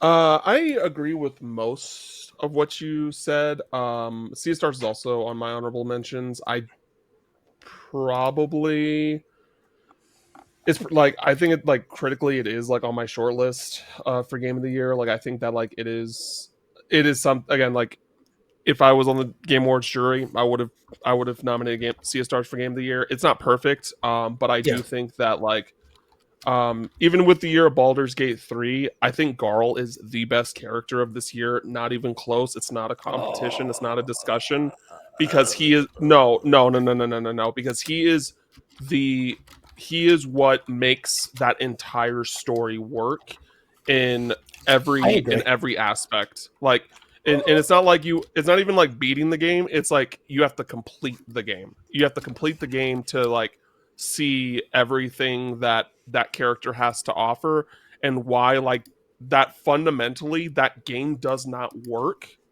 if Without Garl Garl, it yeah. does without Garl. And He's the heart and of the it, game, which I think is part of it's the not point. even that it's not even that he's the heart of the game, but he is, but that's it's not even that. It is that like it's just like the way that he is that they implement his character into the narrative is a way that Yeah. I just don't think I've seen in a story before. Like in a way that's just like, hey, this thing happened only because Garl was here. Oh, this thing like didn't happen because Garl like was here or because Garl wasn't here. Like it's like this. He is like this. Um, he is like this part of this formula that is this narrative that like is just done in a way that is just so refreshing and different that I just like again I just really can't think of another game that has done something like this with a specific character. And like I do like a lot of the other party members. Like Sarai's really cool. Yeah. Rashawn is really cool. Yeah. um I think I wish that Zale and Valir had a little bit were a little bit more realized as main Yeah. protagonists, right? Like I think that was very much a dang. I wish that we went a little bit more here. I feel like if they I did wish that, if they nailed that, they could have taken that from like a great game to like all-timer status. I feel like the fact that the I two agree. main characters kind of whiff from a characterization standpoint is like one of the main problems with the game. yeah, and I think that when it comes to the combat, like the combat is fun and like it does do the things that it needs to do. I wish that there was a little bit more variety in the abilities. Like we did, they by the time you get to the end of the game, you do have like 3 or 4, but because of how often you are in combat, you're in combat pretty often in that game in a way where it's like it does get a little stale. It does get a little like, okay, I want a little bit more options here because of how often I'm in combat, and I think and how long combat can be, right? Like when you think about the length of combat versus like the abilities that you have, you have to try and find that right balance, right? Because like when it comes to Pokemon, right? Pokemon, you can like do those battles pretty quickly. So having only 4 abilities and then like being able to swap things out as you go along, that makes sense. Like that it doesn't feel like you're like unless you're grinding, it doesn't feel like you're uh doing too much. It's a slog. In Sea of Stars, it does feel that way, but despite that, it has great music, like phenomenal music.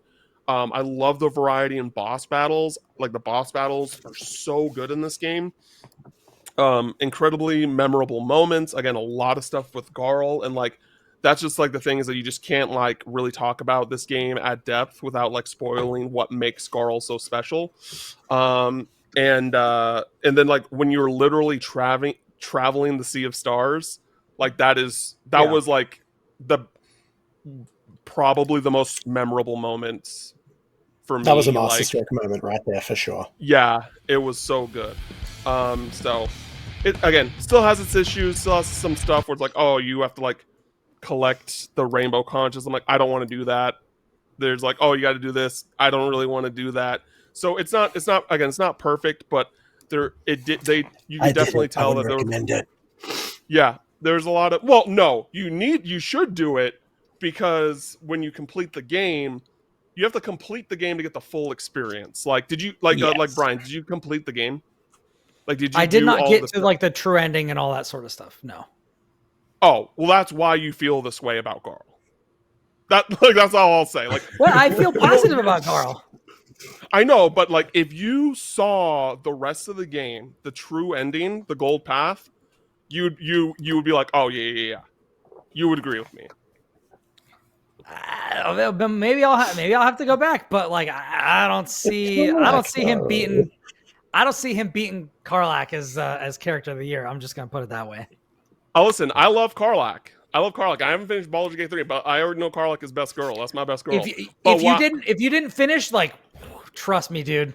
Trust me. The end of her story I've seen the things, though. I've seen the things. Same thing to each other. But anyways, Go back and true ending you these gotta games. see the guys. true ending, bro. But, You gotta see the Karlach true ending. Yeah, no, I think that there's just a fundamental thing with Garl's character and being interwoven in the narrative. That's what makes Garl like. It makes me feel like, yo, I've been playing Baldur's Gate 3. I think that game's phenomenal. But I don't think these characters can touch Garl because of like that big part of the thing that we can't talk about. Okay, well, we'll circle back later and we'll talk about that. He's a really big plot device. That's what he's saying. Yeah. Sorry. Yeah. Yeah. Anyways, yeah. Sea of Stars is really good. It's really good, you guys. Yeah. And rounding out the last of my honorable mentions, Slay the Princess. This game rips. Good game. Literally. Hell yeah. It's fantastic. It's really just I'm not going to say anything else about it other than this game is another one that came out of absolutely nowhere and ended up being one of the absolute finest games that came out this year. It's one of my favorites. I love it. I'm going to be thinking about it for a while. And you should all not look up anything about this game and just go play it. It's one of those things where like it has a really gimmicky premise, but it really like leans on it and really like nails the like appeal of it and how it kind of plays out. It commits to the bit, you might say. Yeah. Yeah. But then like it's there's really a whole hard other, to like, talk about the things that will sell this game without giving away some stuff that we should not give away, which is very hard. But the Outer Wilds, kind of. But I mean, like the trailer we're looking problem. at is showing you like gives a hints. good- Yeah, it gives hints, but you don't know the extent of it, and yeah. And also like generally, I'd recommend people not watch trailers for this. Yeah, game. don't watch trailers. Don't watch trailers. Don't look up anything. Look away from the screen. Yeah, Look away from the screen. Yeah. But we will be talking about it more despite that later for reasons. We will. But yeah. Anyways, those are all my honorable mentions. Kris, let's move to you. All right. I'll try and breeze through a couple of these real quick because they've already been touched on. So, as mentioned earlier, I'm going in reverse order from the show notes. Hi-Fi Rush. Rules.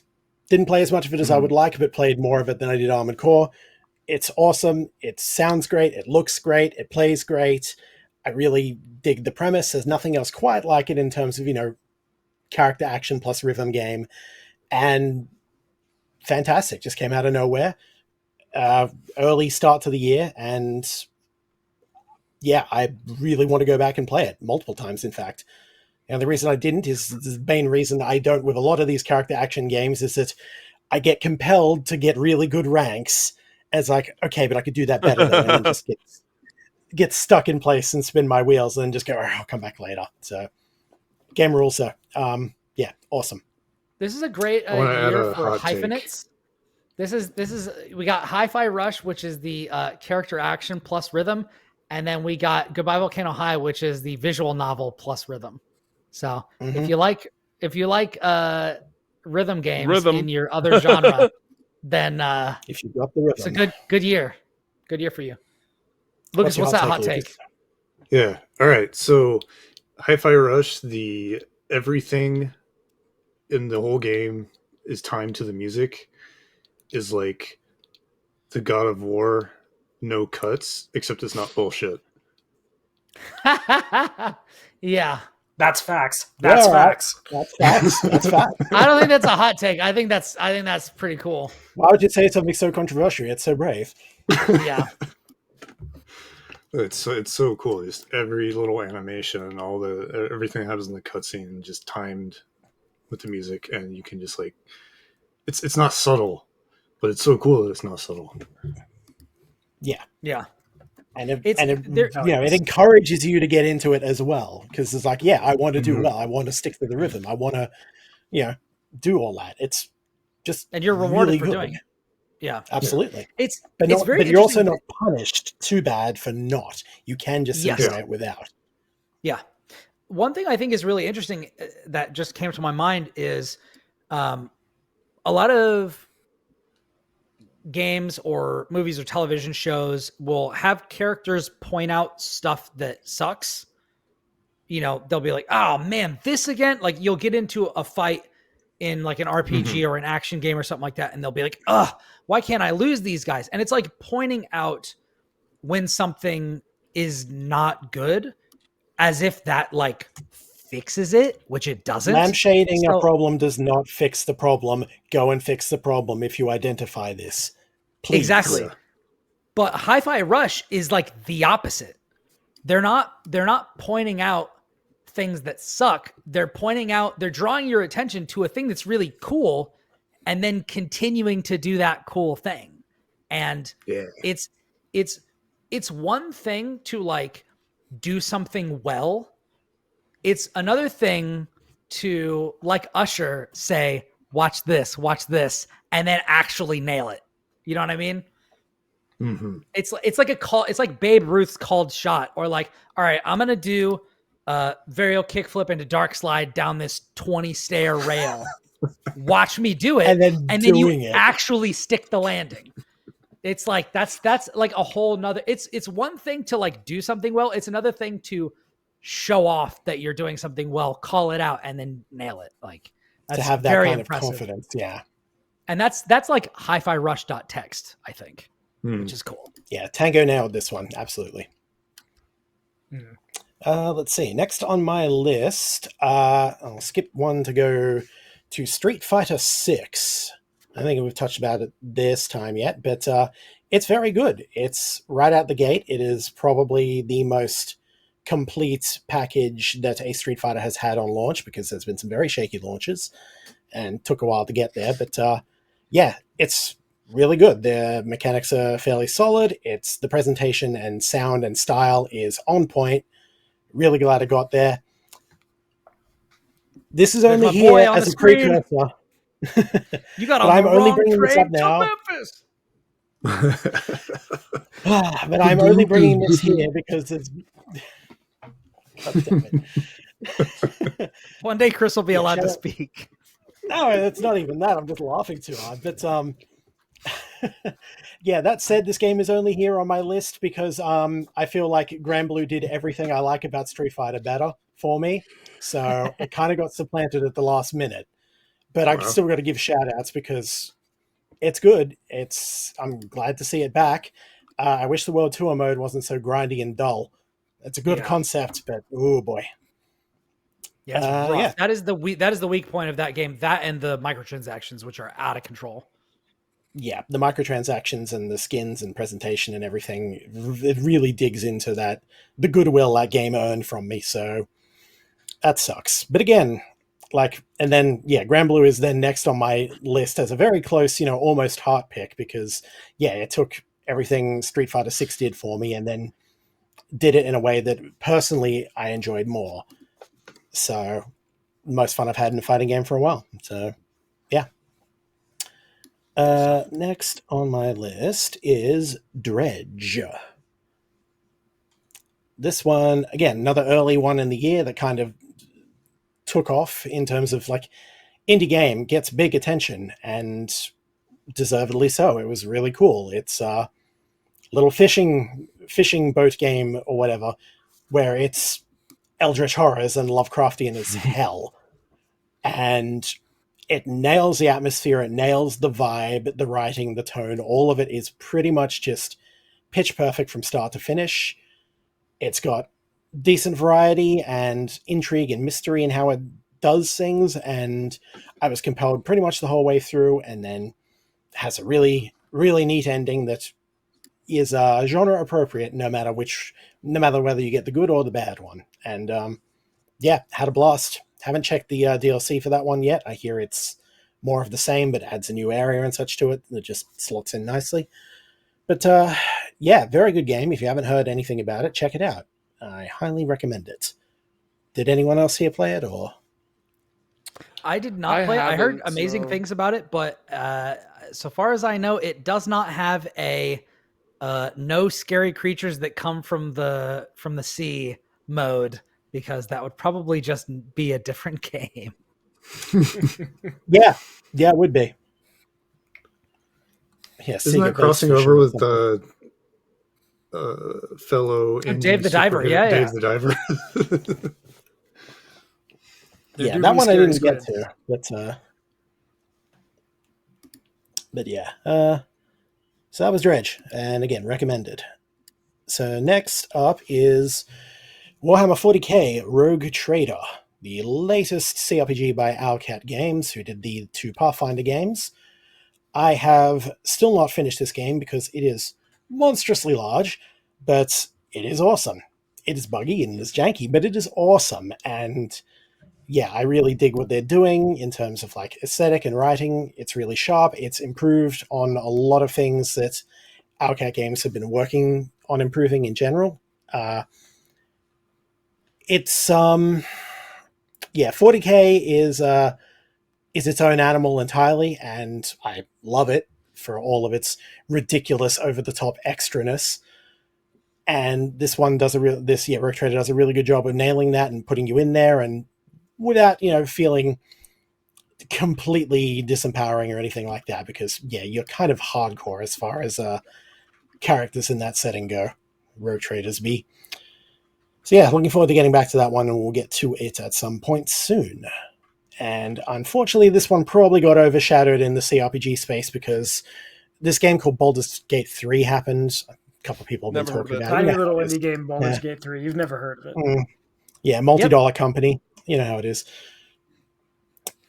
So next up is actually the game I have put the most time into this year that isn't like, ongoing live service stuff like, shout outs to Heroes of the Storm and Warframe, am I right? Against the Storm. So I know, Brian, we talked about this way back when on a podcast briefly. We did. Yeah, so this finally got its 1.0 release in December, I want to say.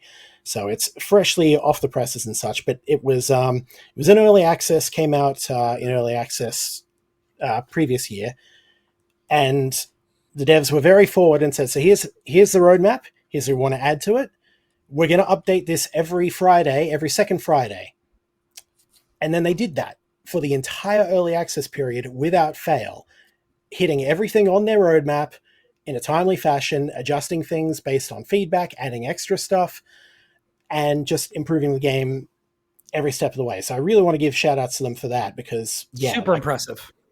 That's how early access should be, and very well done in that regard. And then the game itself is just really awesome to the sickos like me who don't have real-time strategy anymore, so we get our fix with city builders instead. This being a roguelite one, and yeah, it's got at this point I have, like, the first profile I made, I maxed out in all the level ups and progression and such, and then that was quite late into the early access, so I started another one and got that to almost max as well. It just goes to show you how much time I put into this and how much I enjoy it. It's just become like my favorite, almost like second monitor game for when I'm doing other things. It's just like, yeah, I'm just going to play this and, pause it when things get going. But yeah, Against the Storm is really great. It's just really charming, great concept, interesting genre blend in ways I didn't expect, and very cool, like aesthetic and setting and everything like that, and just a good time all around. Really encourage, really recommend that one. It's good stuff. All right, and then we have the big heavy hitters. Cyberpunk. Phantom Indeed. Liberty. So, I loved the initial story of Cyberpunk. I played it on release. I did not vibe with it as well. It was buggy and it was horrible and all of that, and we can never forget that or let it go.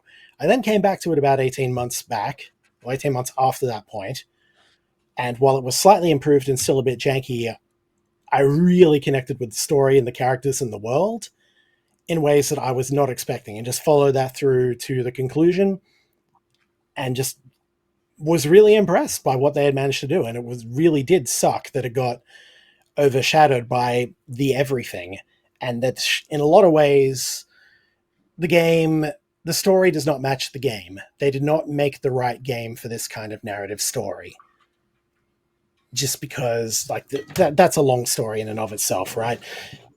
But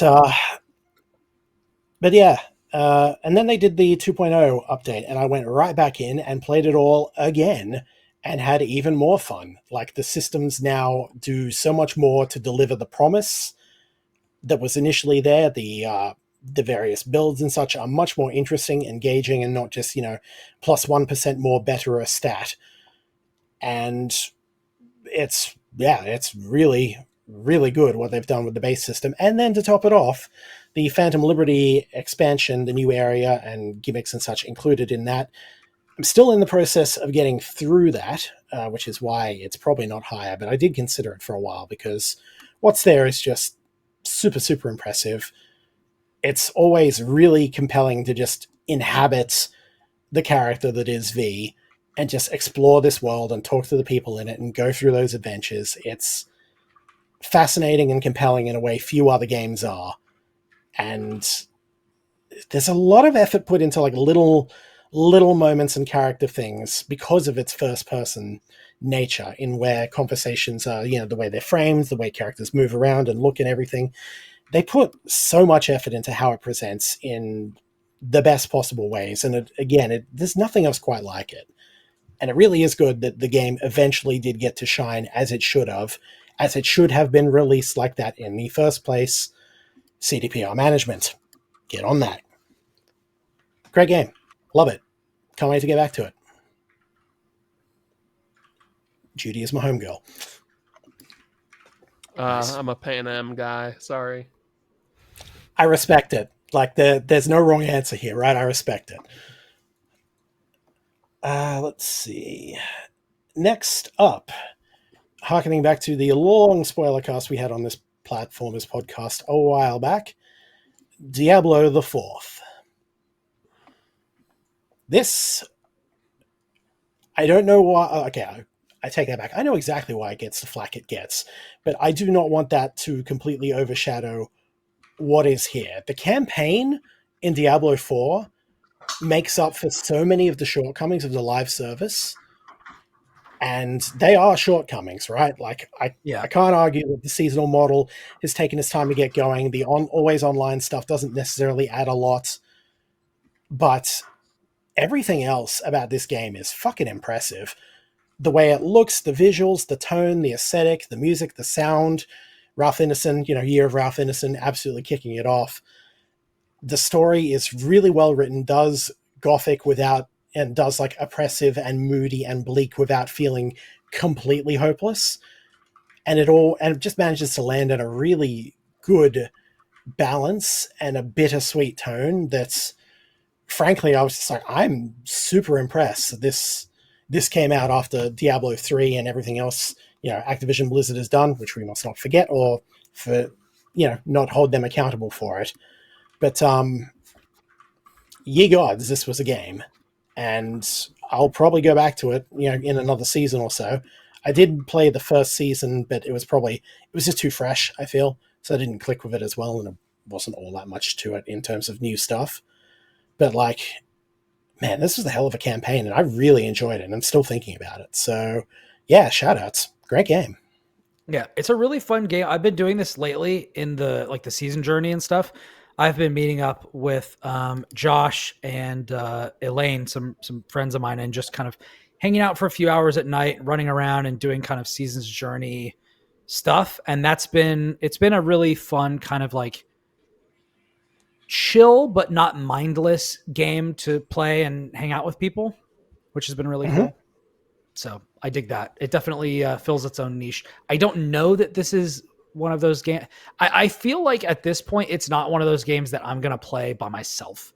It's basically just going to be a multiplayer or bust type of a situation for me, which is not what Diablo 3 was. I loved playing that, like regardless of who I was with, which isn't to say that this is an inferior game. I just feel like maybe I'm just in a different point in my life.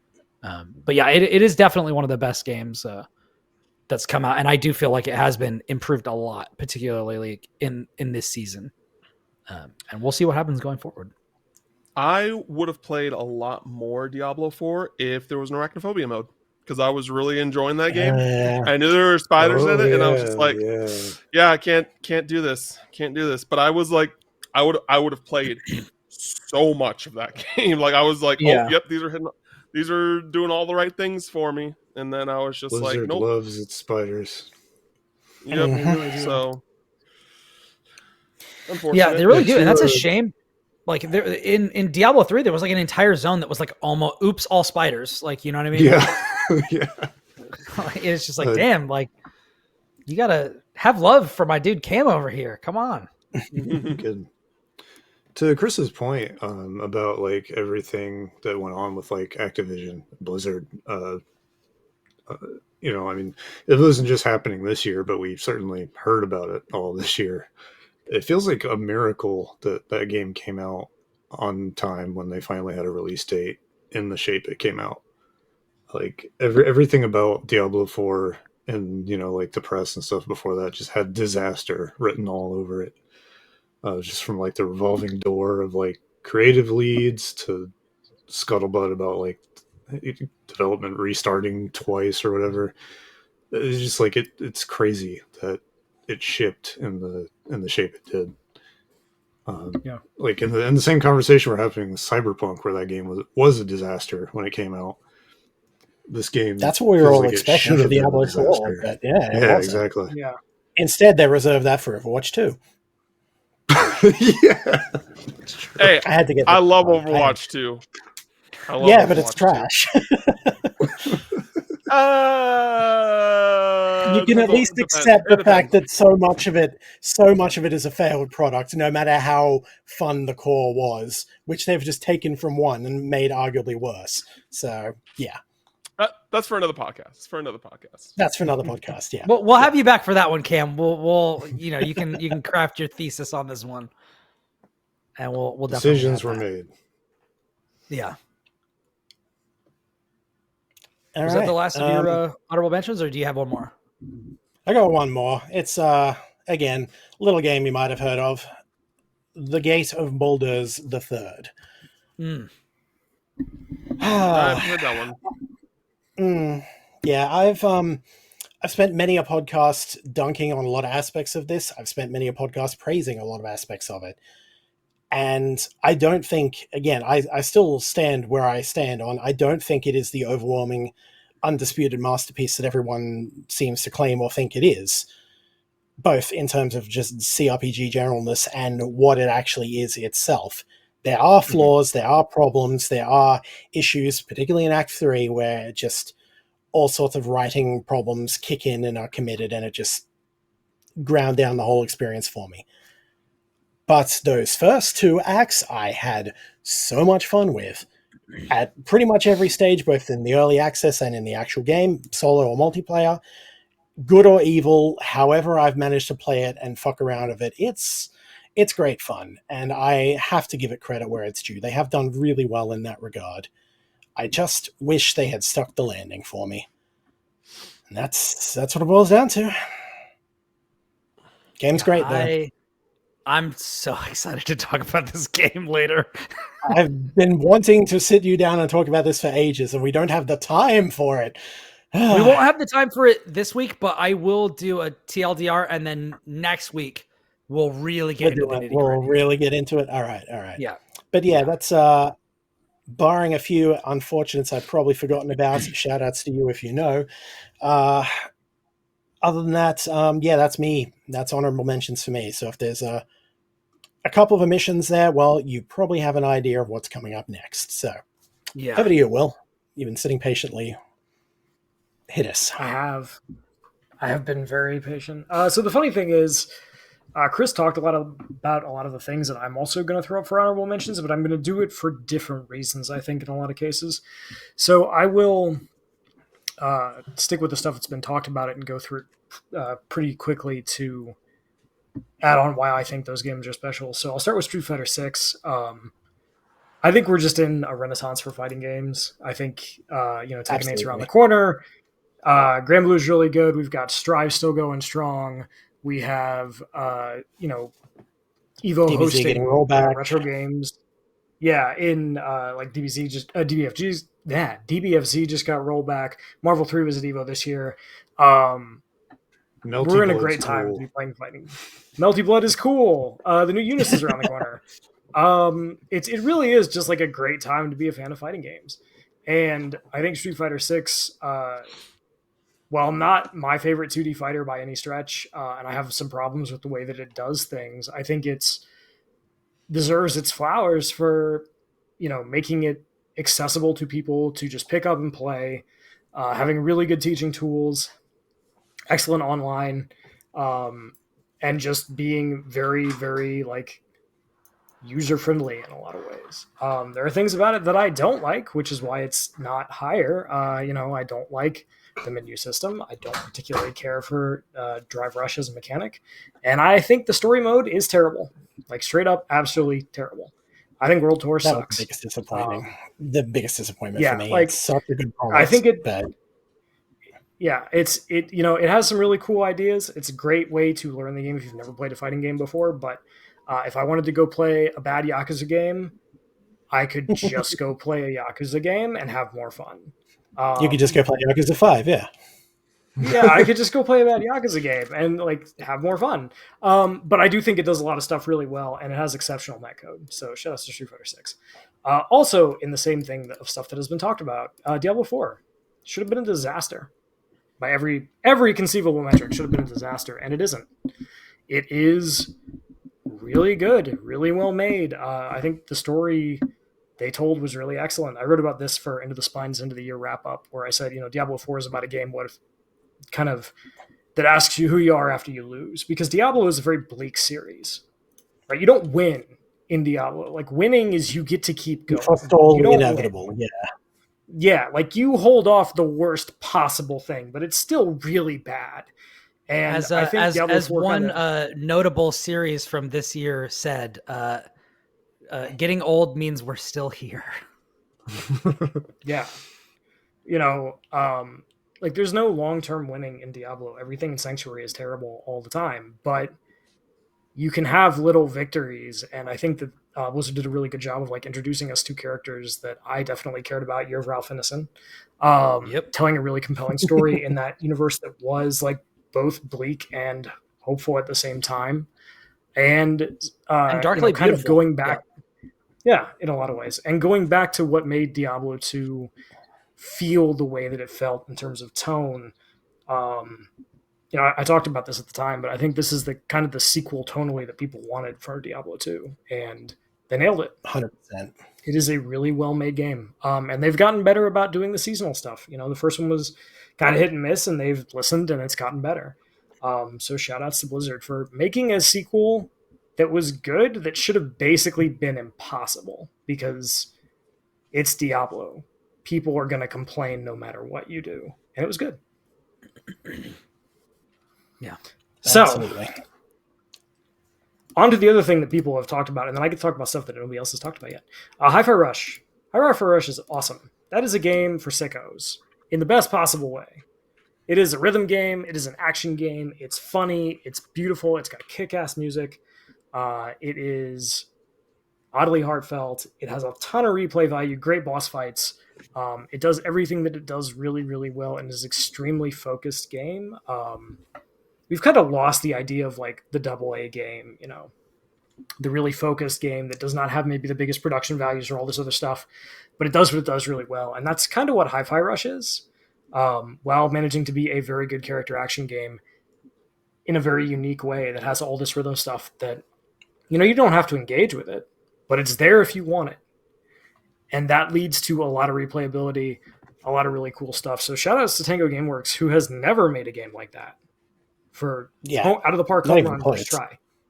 Not even close. Like, they're the Evil Within guys. Like, if you know, this is one of those, like, you would not have believed me if I had gone back in time and been like, yeah, man, Tango, they're going to make this really cool character action game built around this dude who has an iPod stuck in his chest and he hits stuff with a really cool metal guitar. Like, nobody would have believed that. And they did it, and it rocks. Literally, quite literally, it rocks. Quite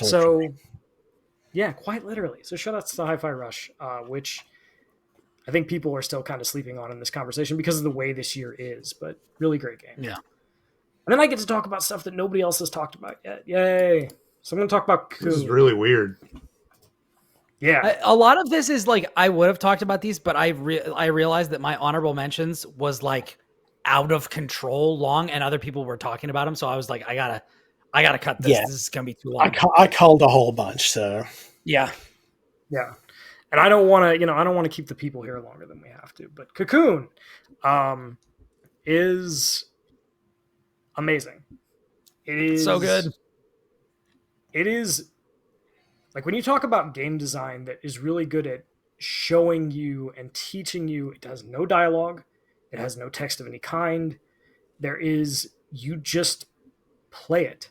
You see visual things. You know, games are a visual medium, and I think we get really focused on storytelling through like written, you know, the written part of it, right? Like dialogue and cutscenes and that kind of stuff. And Cocoon tells a really cool and unique and interesting story that is really captivating and interesting without a single word.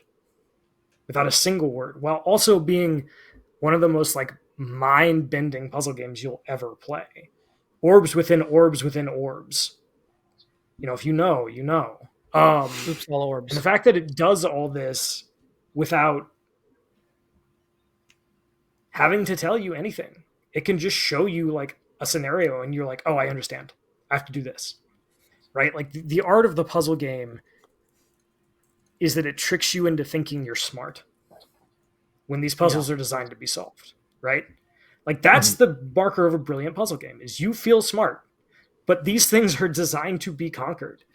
And Cocoon gives you really unique puzzles that do the Nintendo thing where they explore every possible variation of what the thing is, and then it never comes up again. Or they change it drastically and they bring it back at the end. And it's just really, really, and it's beautiful. It has an amazing soundtrack.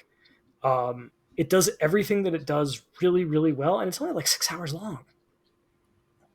It never overstays its welcome. And they get out. It's beautiful. Yeah, it's, you know, thank you very much. Here's this really cool little thing. You know, enjoy your afternoon. It's a great Sunday afternoon game. And in a year where I think a lot of the stuff that especially got a lot of, you know, spin was stuff that was very narrative heavy, very AAA. Like here's this little indie game that's telling this really cool and unique story without any dialogue, without any written stuff, through puzzles, making you feel clever, doing stuff that you've never seen a puzzle game do, and just asking you to put it all together and go along for the ride. And I think that's really special and really unique. And we talk about like what games are really well designed. That's like the purest essence of it, right? That you can accomplish all this without ever talking to the player directly. Most games can't do that. It uses the medium well. Yeah, it is like the prime example of what a video game can be. So if you haven't played Cocoon, it's on Xbox Game Pass. Please go play it. You'll have a great time, I promise. It feels really weird to talk about a Zelda game as an honorable mention. It feels really weird to talk about a game that I think a lot of people, you know, like come May or June or whenever it came out, people were like, that's it, right? Yep, that's it. It's that one right there. That's the year. That's the year it's been. That's the year. Everybody else you're thinking the only guy bringing it up. I'd like to thank everybody who lost, right? Like it's no. But it is a really brilliant game. And it is brilliant because it does the Nintendo thing. Of, hey, you want a sequel to Breath of the Wild? Yes, cool. All right, we're not going to do that game again at all. Here's a bunch of new powers that are completely and utterly bonkers. You want to go through the floor? Cool, we can do that. You want to build like a giant mecha? Cool, we can do that. We're going to give you the ability to rewind time and actively recreate all the stuff that the items that you rewound in that area did during that 30 seconds. So the game has to constantly remember that, right? While also like having really good dungeons and having this really cool world and like, you know, basically doubling the size of the world map and running on a toaster and, you know, only 16 gigabytes install size. Like it's a reference this game to runs a on shitty like toy we made before we did video games. yeah, like this game is a miracle. This should not exist. It should not exist on Switch hardware at all. It should not run, and it runs. And it's pretty bug free. I mean, it had some bugs, but like it's, you know, it's playable. It wasn't like broken. It has really unique, cool and unique story ideas. Yeah, it has all the stuff that you could want from a Zelda game while being a follow-up to Breath of the Wild, while being its own thing. Wow, I think having like the best game design in terms of sheer mechanical stuff that you can do of any game this year. Remarkable game. Yeah, I'm going to say my piece really quick. That like I'm not a big Zelda person. I didn't grow up with Zelda. Zelda is kind of nothing to me. I know that's like very unpopular in especially people in the industry who, you know, follow games like this. But that's just how my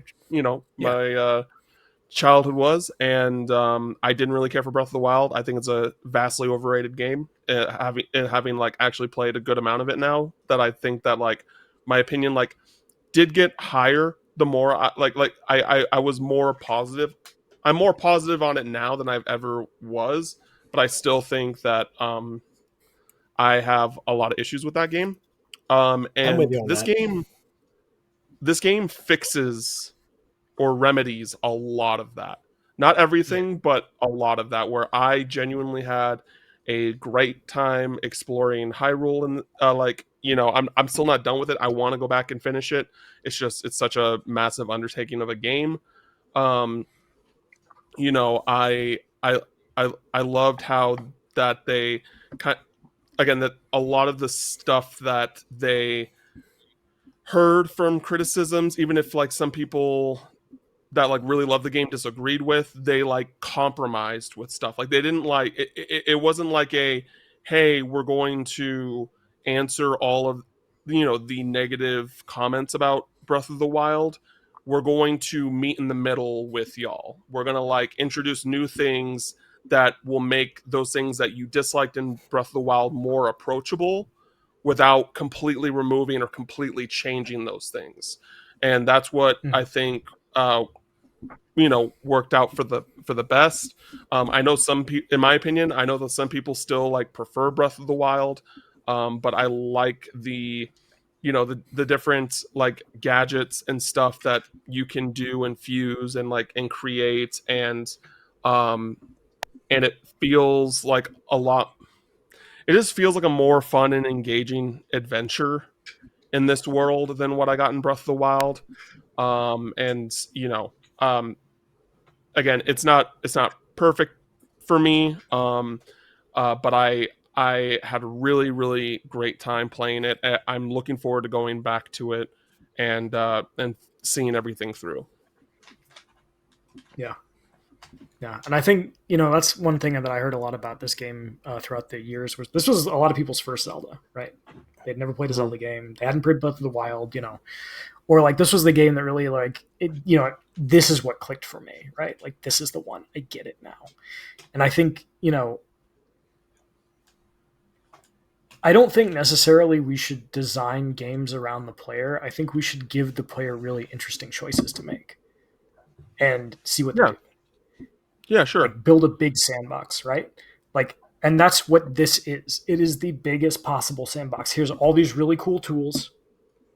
We're going to give you a problem. Go nuts. You can solve it however you want.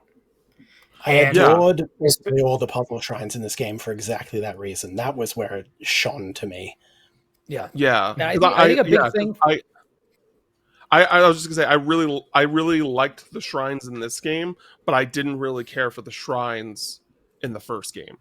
Like I think that like this one allowed, which I don't want to say like I like to be handheld when I play my games, but I think that this game allowed you to be more creative in the shrines specifically than and normally in those instances I'm kind of like I kind of just want to know what I need to do, but in this instance I really did like to experiment and try different things, and like I don't know if y'all remember, but I posted a lot of videos on Twitter of me solving like shrines, like like I literally made like this kind of giant skateboard into using my shield as another skateboard to grind the rail to get to this thing instead of going all the way around the track. I like did like a skip, and it was like really cool, and a lot of people were like, I did not know you could do that, and like it made me feel the way like this is what people must have felt when they played Breath of the Wild for the first time. That didn't click for me, where I was like, oh, this is it. This is like what I missed in Breath of the Wild. Yeah. The month of discovery. It's way better in Tears. The tools they give you are way more flexible. They're way more open-ended. And I feel like that's the thing that Tears really does. Like, we talk a lot about like, does your game need to be open world? And there's not very many games where like that is the game, and this is one of them. And I feel like that combined with like the flexibility of those tools is really what sings about this game. And I think that the only point that I have against Breath of the Wild and Tears of the Kingdom is that like the things that they do best aren't really Zelda type things. And the things that Zelda traditionally does, they don't really care about doing. But that's really the only, Nintendo does a lot of times they'll take something and they'll like put it into a new space or something like that. Like not every Mario game is a 2D platformer, Mm-hmm. But so I don't necessarily think that is like a capital P problem with the game. Like that's just like kind of a snagging point with me and some of the other people. Although I will still say Tears is absolutely one of the best games of this year. And I think that's why, is because of what it does. It's crazy. Yeah. It is. I don't really know what it says kind of overall. Because I'm not really like a huge Zelda person either, but I think it's really, really fascinating that up until this point, Zelda games didn't have the impact that you would think they would in like the space we occupy. Like those games didn't sell that well comparative to like how hyped up they get and how well critically they're received, right? Yeah, it's not even. It's like a weird kind of in between. And yet here's Breath of the Wild, and then suddenly it's just like this is really fascinating to me. I don't really know. Like I'm not dialed into Zelda enough to like connect any dots together, but like just that being the sort of fact of the matter is really interesting. Yeah, and the other thing that I guess kind of the last couple things is like I want to say about this game is nobody else but Nintendo could have made it. Period. Yeah. Nobody else could have made it. Nobody else has a team that has been together that long, worked on the hardware, to that degree, like has the time and money and expertise to be like, no, we're just going to delay it for a year. We want to polish it up a little bit. We don't feel like it's good enough. Like, yeah, who else could do that? Who else could even make that game to begin with? You have people who worked on this game that have been working on Zelda for 20, 30 years. It's insane. And, like the continuity of that team and like the ability to be like, we don't have a set idea of what Zelda is. Zelda can be whatever we want it to be. It does not have to be the Ocarina of Time formula. It does not have to be the 2D formula. It can be whatever we want. What if it doesn't even have to be like Breath of the Wild, And I think that it's really rare when you see a game that like for me, kind of renders its predecessor just obsolete. Yeah. After you play Tears of the Kingdom, I see no reason to go play Breath of the Wild ever again. And that is, I think, a really good game. But it's just like, hey, you know that really cool thing we did? What if we just did something even cooler? Like, you know, the literal most acclaimed game of all time, toss it in the trash. Here's a better version of it in every way. Yeah, here's better, and in ways you're not going to expect. Yeah. But what's weird about that too is that, like, you know, again, like a lot of people will say like, "Oh, Breath of the Wild is the best game of all time," or at the very least of like the modern era. And like, while I strongly disagree with that, like, I feel like Tears of the Kingdom like just didn't get that like level of hype that Breath of the Wild got. And granted, like, obviously it's because Breath of the Wild was a brand new thing, and Tears of the Kingdom is, in a sense, more Breath of the Wild, but it's still just like, I feel like that there should have been more talk about it throughout the year, right? Like, as even with Baldur's Gate 3 coming out, like Alan Wake 2 later in the year, like, I feel like that there should have been like non-stop discussion of Tears of the Kingdom throughout the year. And I feel like once it got to like maybe like August, not 2 months, no, like I'm gonna say like 2 months, like there wasn't. Yeah, I was gonna say May at all. Well, like, yeah, so it's just like so like end of June, like, I don't know, like, you know, and again, I had a really good time with it, and so I'm just it's just really interesting that, like, I think it's just one of those things where it's like, hey, did y'all really think Breath of the Wild is like one of the greatest games of all time? Or were y'all just really high on it then, and now you're kind of not, because Tears of the Kingdom came out, and it's like, and you know, not everyone agrees, but most people agree it is a better version of Breath of the Wild, but the hype is just not as high. So like, what I think is just a very like interesting like question that we probably will never get an answer to, that I would love an answer to, that I have like thought about for a while now. I have two thoughts about that about this. I feel like one, it's 2023, and that is definitely just part of it. There's so many ridiculous games that came out that, like, it just, even as good as it is, it just got lost in the shuffle because the other games that were getting talked about either were like very specific or were like all encompassing. Like Baldur's Gate 3 discourse is like ongoing still, because like that game is super, super long. There's a lot to talk about. Whereas like Zelda is kind of like experimental in a way. And I feel like the other thing is a very, very minor early version of like the turn 10 problem, where like, or like turn 10 is I think the Forza Motorsport, and then there's Forza Horizon. But those games get like 9s or 10s every year they come out, and people just kind of expect it and they don't really talk about it.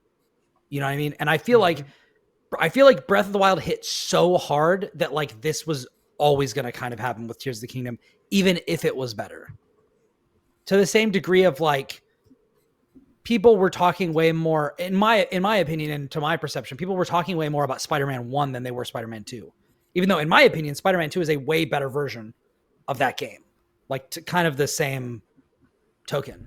And I feel like I feel like there is just a kind of law of diminishing returns, kind of like, we've seen this before. This is better, but that was like the one that kind of shook things up. Like Breath of the Wild is the game that made this the insane juggernaut that it is.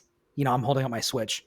Breath of the Wild is like a console defining, generation defining thing.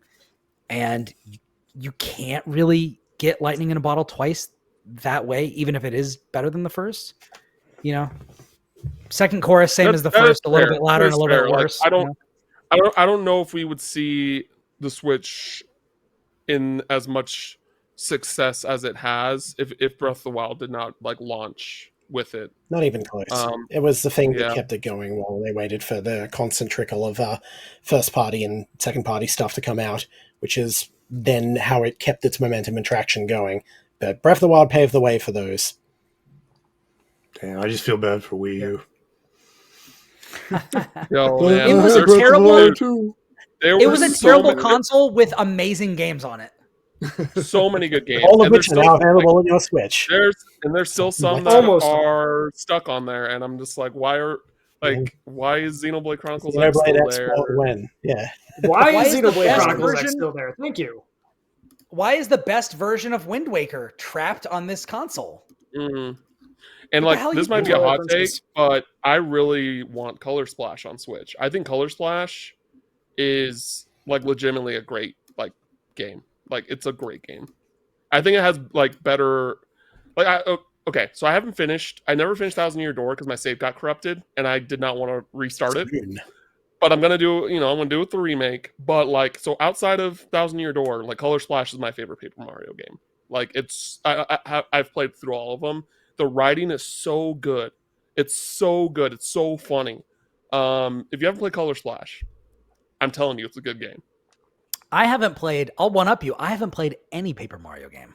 Also, the music in Color Splash, like Nintendo was cooking. Like, I mean, I'm not gonna say it's like on par with like Tears of the Kingdom, like with like some of the crazy stuff they did there, but like just really, really good soundtrack. Nice. Sticker Star had dope music too. Yeah. That's not a good game though. How dare you? Come on. That is a conversation for another time. I have one more game I want to talk about. All right. Well, take us home with your honorable mentions. The year is ended, but the podcast hasn't. Let's keep going. Yeah, the last one is the Talos Principle 2, which I think is a pretty remarkable game. In a year of remarkable games, it is a puzzle game. We've talked about it a little bit before, but it also has really, really smart philosophy. It is genuinely emotionally affecting in terms of the way that it is written and the way that it uses its mechanics to kind of tell you a story. It has some of the smartest puzzle design I've ever seen in a video game, and it, crazily enough, just gets better as it goes on. It doesn't. It's long too. It's not a short game, and I feel like nobody really talked about it, but it does everything that it does really, really well. It's smart. It's well written. It looks beautiful. It has amazing music. The puzzle design is excellent. It is actually about something. Like, it has complicated philosophical questions it's going to ask you, and you have to figure out what the answer to them is. Because it's going to depend on how you do approach certain situations with the other characters, which then depends on what ending you get. I think it's really, really brilliant. I think Croteam did an excellent job with it. And I think that if you haven't played Talos Principle 2, also one of the rare games that I think makes the original completely, you don't need to play it again. You can just play 2. If you've played 1 before, go play 1. Don't play 2 first. Play 1 first, because you won't want to go back. There's so much more stuff. It's so much, like, you can tell how much they learned between the development processes of those 2 games. I can't really say anything else about it without like giving away huge spoilers, and the game is story heavy. I don't want to do that, but remarkably smart, really well designed, deserves more love than it has been getting just about everywhere. I loved it. I loved it. Yeah, after seeing because I've heard of the series and I've heard like people talk really highly about it, but I've never like cared enough to actually look at the gameplay. Now that I've actually seen this trailer over and over again, I'm like, this game looks really cool. Like this, when you said it was like a Portal like game, I'm like, because I'm very particular about my puzzle games.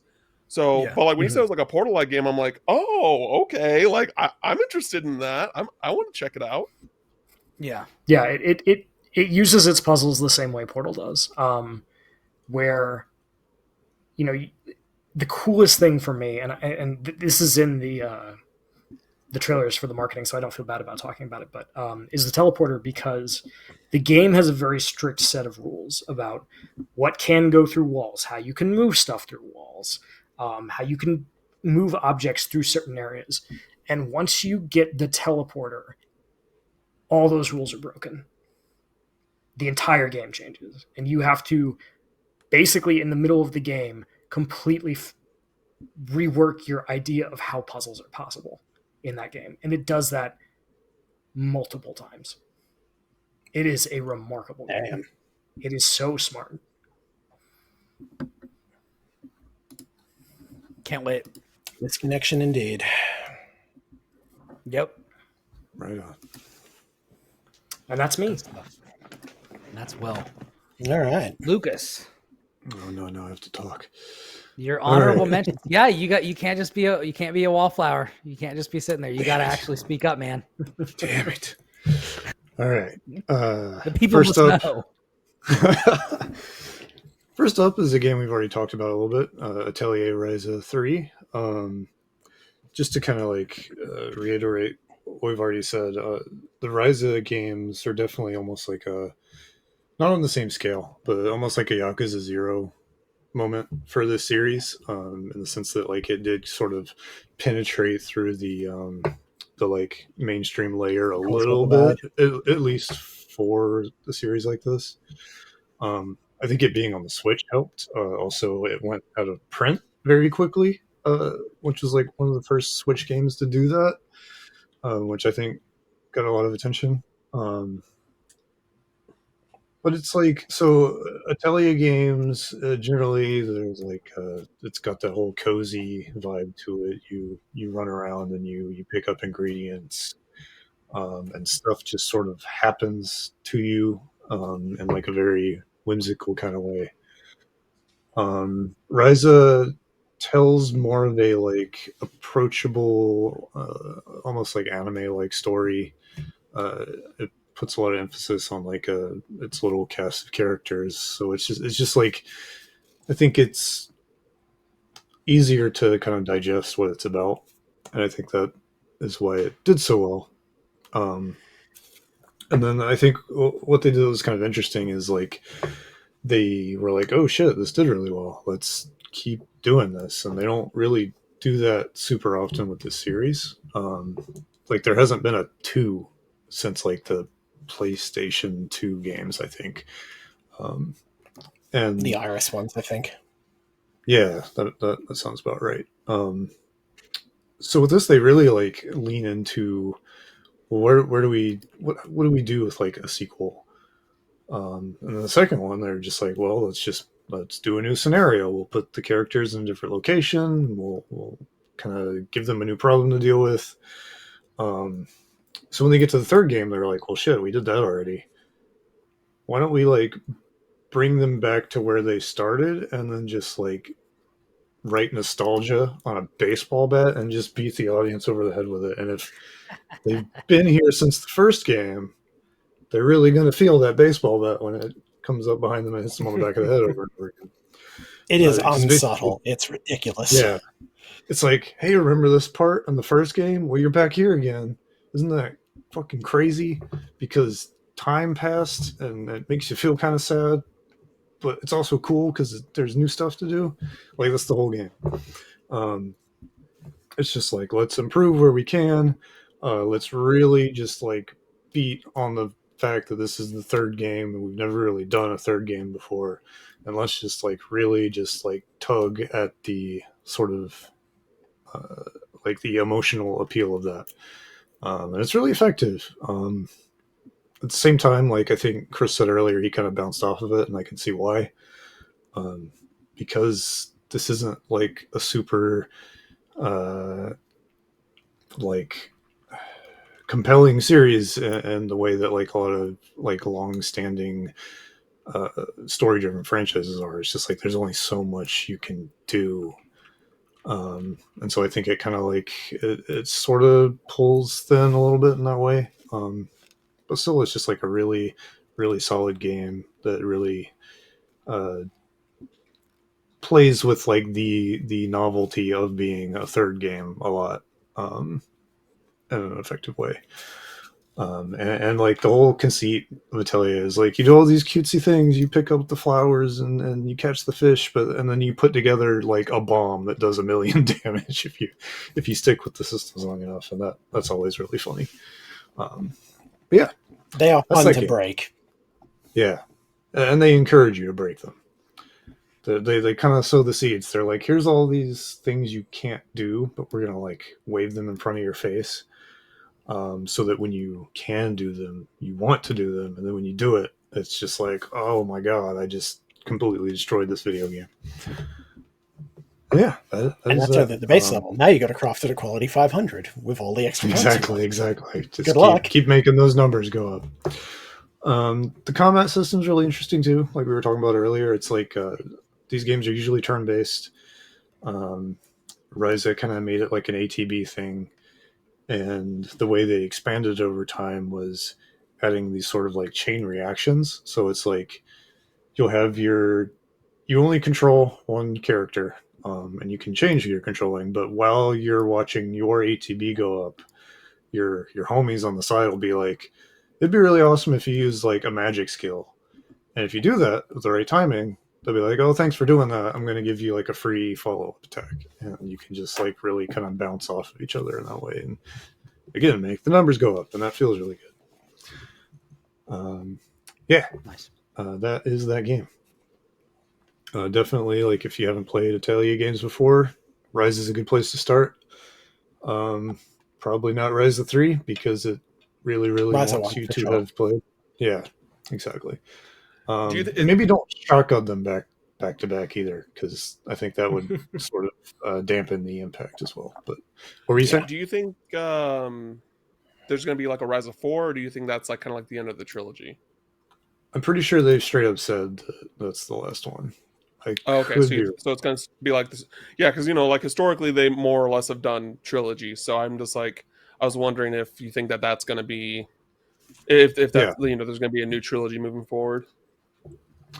It's weird because like the trilogies, Yeah, the trilogies before have been kind of like thematic trilogies, or like sort of like they're set in the same location, but they're really not that connected the same time way. passes and characters overlap, but aren't like direct follow-ups. Exactly. Yeah. This one's like Ryza 2, Ryza 3. I'm pretty sure they said that they're moving on after that. You'll probably see Ryza more in like cameo appearances. Like there's like a gacha game coming out soon that seems like they're trying to make a big deal out of it. She's definitely going to be like of course. She's definitely got like mascot presence at this point. But yeah. So next is a weird one. Ebenezer and the Invisible World. Yo, this game kind of rules. If you ever wanted to hear the phrase Charles Dickens Metroidvania, well, here it is. Sold. I'm gone. Yeah. It is a sequel to A Christmas Carol.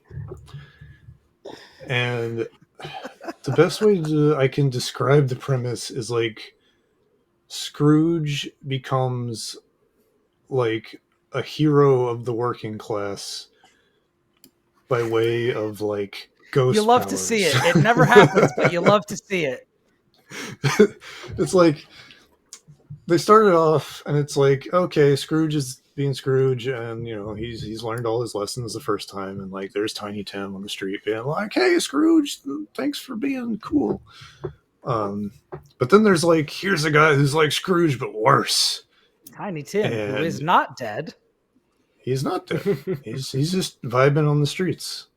Yeah, it's like there's like a worker riot. Basically it's like the bad guy is like, what if Scrooge but also like Henry Ford, and they were like the same person, and they had like supernatural stuff going on. So like the ghosts show up and they're like, hey Scrooge, we need some help, and he's like, okay, I guess, sure. So you go out into the world to fight people, and you run into the ghost different of Christmas ghosts. Beatdowns. Exactly, the ghosts of Christmas. Jesus, ass whoopings. Praxis. That's what I was looking for. So like you run into these different ghosts, and they're like, hey, can you help me with such and such? And you help them, and then they join you, and you get like a new power. And it gets pretty wild. Like you get like the kind of obligatory, like you can bounce on things with this cane because it's Scrooge, so you gotta do the DuckTales thing because it's obvious. But then you get like Scrooge summons a ring of fire that then explodes the whole screen like you're doing some like Rondo of Blood item crash shit. There's stuff where it's like, you get like an air dash that also goes through certain things. It's got like does the Metroidvania hits, so to speak.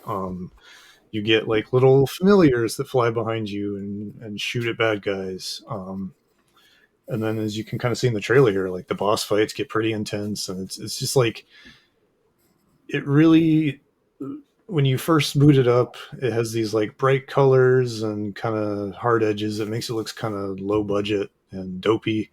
But then the more you play it, the more you realize that the people who made this game are just sick, degenerate freaks, and they did everything they could do with this premise and more. It's just like it's so fun to just see where it goes. And if you're like a nerd about things like literature, it leans into that pretty well. It is written to very much mimic that kind of like Dickens style, just in the dialogue and everything.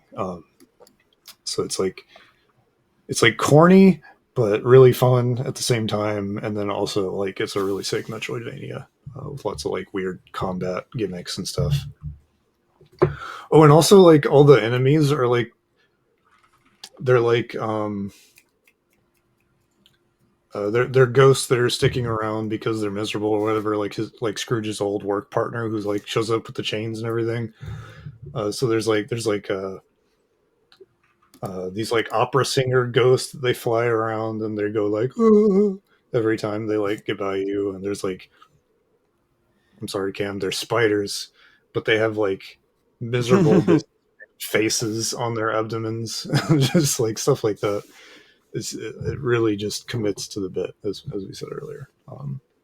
So I would, if you like Metroidvanias and you're down with something that's just completely ridiculous, but takes itself seriously, Ebenezer is your man. Utterly batshit. I'm sold. Yeah, it's good. Okay. The next game almost wasn't on here. I almost didn't play it, and then I played it a few days ago. I was like, what the fuck? Why is this game so good? And that is Sonic Dream Team. Yeah, I brought a Sonic the Hedgehog game into the room. How could you? We almost this game made is it. so fucking good. I know. Like this is an Apple Arcade exclusive. It was produced by Apple. They were so desperate, like, please, we need somebody to make us a game for our service that nobody gives a shit about. And they hit up Sega, and Sega gave it to Hardlit, I believe is the name of the developer. And I swear I didn't come up with this just to like appeal to you, Brian, specifically, but I thought of this on my own. I was like, this really reminds me of like a Sonic Super Mario 3D Land. I knew, you son of a bitch. I knew you were going to say that. I knew you were going to say that. Ah, you're such a sicko. How dare you? It really has a similar vibe to it. Like the levels are small, and I don't even have an iPhone, like so I couldn't even. Right? You can't even play it. That's the sad part. It's like it's stuck. I don't see a way around that. Like with the Apple giving it development money. But like a lot of this footage you see, it looks like a typical like running forward while the game plays it for you Sonic 3D game. But what it doesn't show you is that there's actually like a sort of not just verticality, but a wideness to the levels. And a lot of times you don't have a time limit, which is weird for a Sonic game. And you have like this objective that's like just find the thing at the end. Or like find the 6 thingies, and then the level will just end when you find them. But you just get to like run around the level and kind of explore different ways to get to different spots. And if you have more than one character available, then there's going to be more than one ways for you to get around the level. Like Knuckles can crawl, Tails can fly, Sonic can sort of like do the ring rush thing where you sort of like fly around on this line of rings, and they're all sort of like manipulated in a way that separates them. more than like it sounds like they do. Like Tails can fly, but he can only fly a little bit. But then there's these like floaty things in the sky that if you touch them, it refills your meter and so on and so forth. And then just the game controls incredibly well in a way that Sonic games don't usually. Like, it's slower, but you can also control your momentum in the air really like specifically. So you can make all these like crazy jumps to like the side and then ways you wouldn't normally expect in a 3D Sonic game. And like your homing attacks can kind of like work off screen. So if you like if you dash past an enemy, but you know it's there, you can kind of like stop and turn around and still like go after it and like really change which way you're going. It just feels good in a way that like I don't think a game like I'm a Sonic apologist in a lot of ways, but even I can admit exactly. Even I can admit that like the platforming in the 3D games isn't the way that like it could be. And this game like tries that. It's like, what if we just slowed Sonic down a little bit, but like expanded what you could do? But it's not like Frontiers where it's like a big open world thing. It's like it's more focused like a Mario 3D Land where you see the geometry of the levels and it's all designed in like an authored way, but just you can just kind of fucking do whatever you want and get to where you need to be kind of at your own pace. And then there are time limit levels and they do the time limit thing where you gotta go fast. But that's not what most of the game is. Roll credits. Yeah, I had to. Also, the first boss is a giant enemy crab that's also a balloon animal. And when you hurt it, its claws pop and they do the like balloon thing, and it's just like that does it for me. Perfect. 11 out of 10. Cam, what's your question? Does this game have controller support? Yeah, so that's one of the cool things about Apple Arcade is like it's a mandate for the most part, unless it's impossible, that games have controller support natively. Dang, I might have to get a Backbone then, because I've had no reason to buy a Backbone up to this point, but now I'm just like, I played this game with a Backbone. Really good. That looked really good. That looked really good. And I have a Backbone, but I have no reason to use it because I can't even play this game. There's a Death Stranding Backbone. There's a Death Stranding themed Backbone that comes out. That's supposed to come out like this month or next month. And I was looking at it. I was like, I might pick that up. Can't justify it, but. Yeah, I honestly like. I was about to cancel my subscription, and this game came out. And I play Fantasia too. Yeah, I want to play Fantasia so bad, dude. Yeah, I think that's coming to Steam. It popped up on Steam database. Yeah. Oh, it is? Oh, hell yeah. Nothing official. It could just be like we're going to try it and then suddenly it blows up, but it seems like it's coming. Please get out of the mobile mines, Mr. Walker. You're better than that. Yeah. I was gonna cancel my subscription. This game came out and I almost forgot to play it too. And so I was like, oh shit, game of the year. I need to poke at some things, and then I just sat and played that game for 2 days straight until it was done, and I had a blast. So yeah, that's a good game. Okay, next is the game that was almost my heart pick until the last minute, and that is Robocop Rogue City.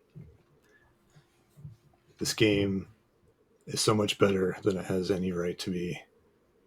So much better than you would ever expect it to be. Yeah. This game is so good. It understands the assignment in a way that I don't think licensed games like this ever have. It is like, what if RoboCop was a video game hero in, current year?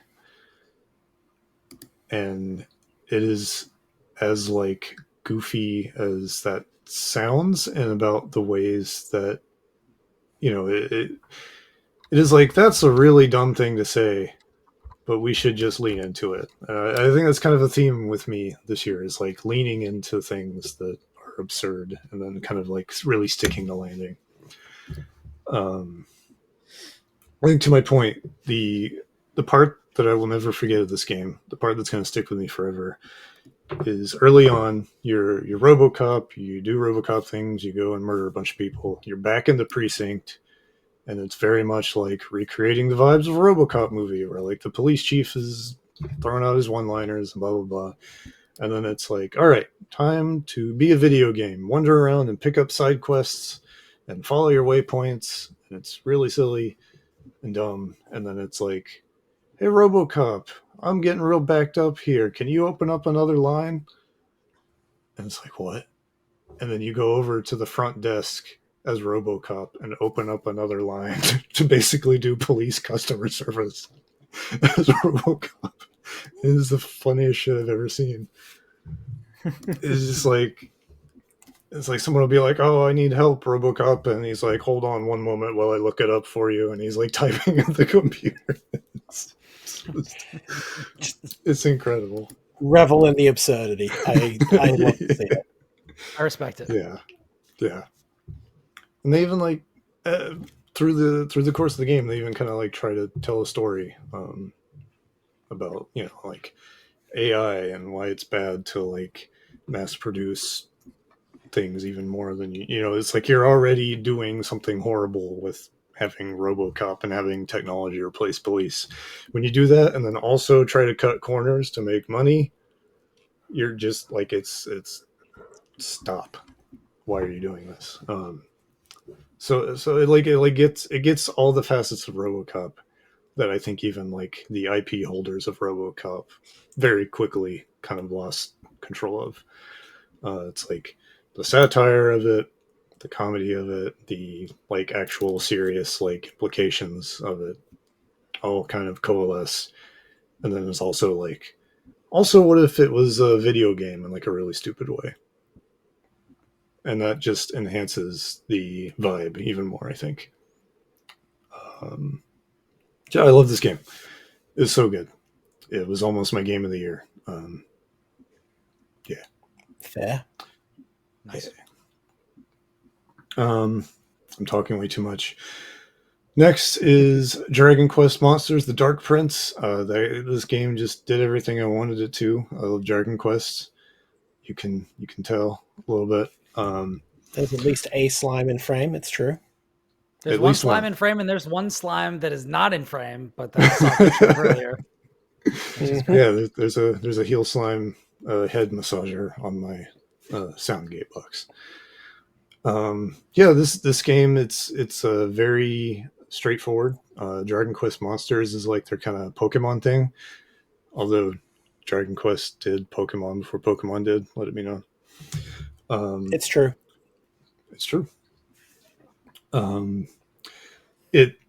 It takes the story of Dragon Quest IV and kind of plays with it in a way that these games usually don't do. I've touched on this in the podcast before, but typically these spin-offs, they will take a character from a main series game and sort of like de-age them, and then it's like, here, go on this little adventure as Terry from Dragon Quest VI or whatever. And this one is like, what if you're the bad guy from 4 and you sort of see the events that lead him up to being a bad guy from his perspective, and we actually treat it like it's not capital C canon, but something close to that. And they don't stick the landing in a way that I feel good about. They kind of walk it back, because of course they do. And then like, you're still like a silent protagonist because it's Dragon Quest, and so when it's like time for him to have his like, I want to kill all the humans motivation, it just doesn't really make sense. But the whole time you are collecting monsters, you are fusing monsters, you are fusing your fused monsters to set them back to level 1, but you get more stats and you get more abilities, and you just do that until you're just sick of it. You just grind your monsters until you want to vomit, and I love it so much. Number addict crack. Oh yes, and if you're like me and you have a friend who visits Japan sometimes and got you a McDonald's code, you can also have your McDonald's slime. Take that to the end game if you want to. Yeah, the game is just pure dopamine for me. Puzzle games don't always do it for me, but if you want to put me in front of a giant pool of monsters you can collect and make them absurdly powerful, because you can just grind until you don't want to grind anymore, that's my language, and this game speaks it. It has performance issues, but I don't care. This is a very, very good video game.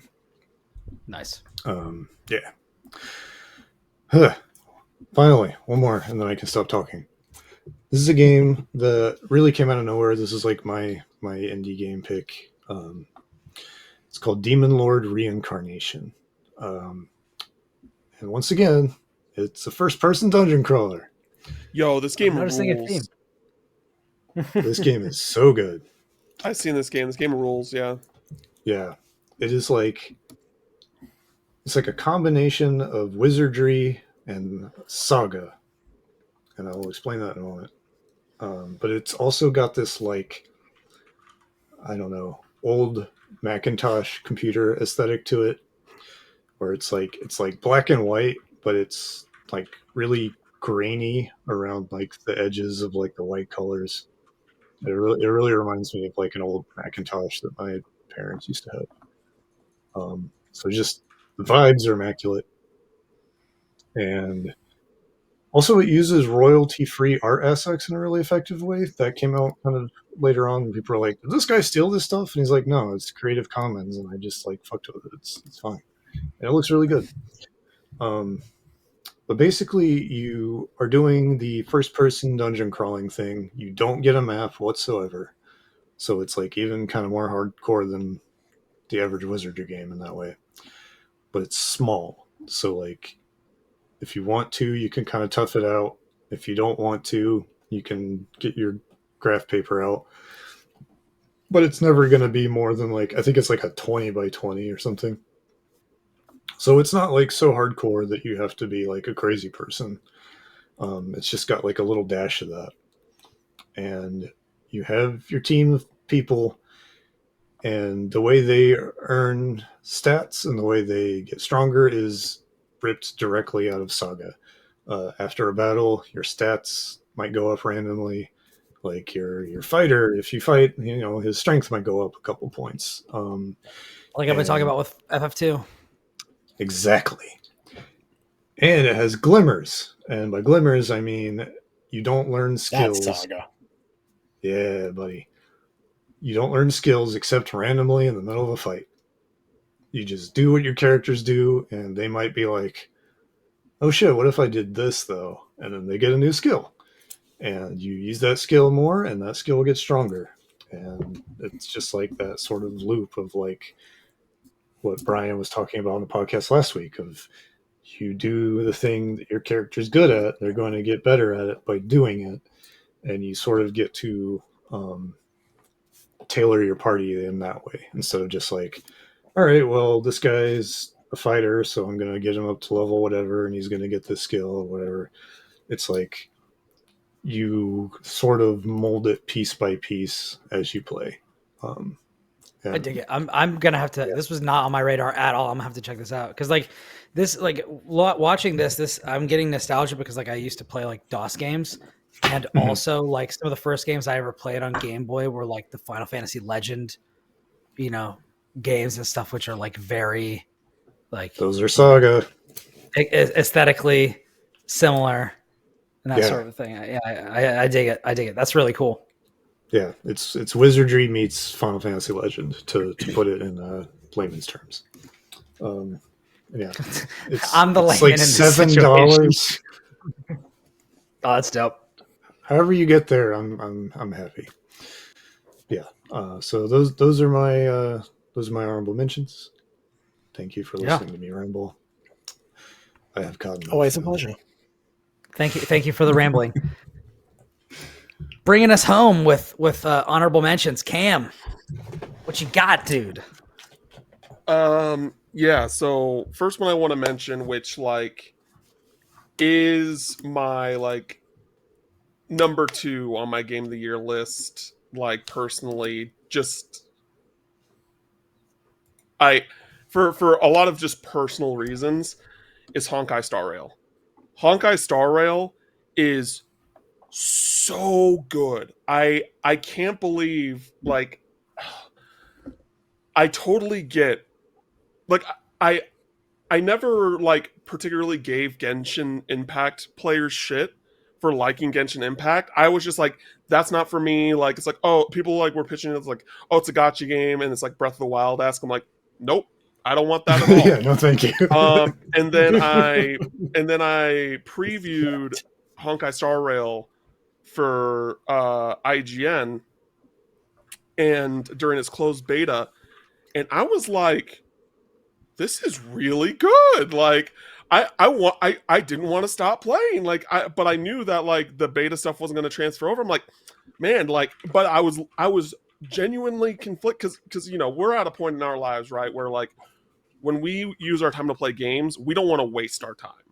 So like I was like, man, I know that this is a waste of time to play more of this because I got all my thoughts down. Like I've done everything in this beta, like that, like story wise. But I was just like, but I don't want to stop, dude. I want to keep playing. and like the thing that's so great about it is just that you don't need to put money in this game to get like a full enjoyment of what this game gives you. Like, of course, you can to get the 5-star characters, but they give you like every update on top of the 5-star characters, the new 5-star characters. They give you, I think, 3 or 4 4-star characters, and they're not bad. Again, they're not bad, and you're still gonna have like a great enjoyment from them. And like, I really love the characters are really well written. The worlds like that you go to are super interesting.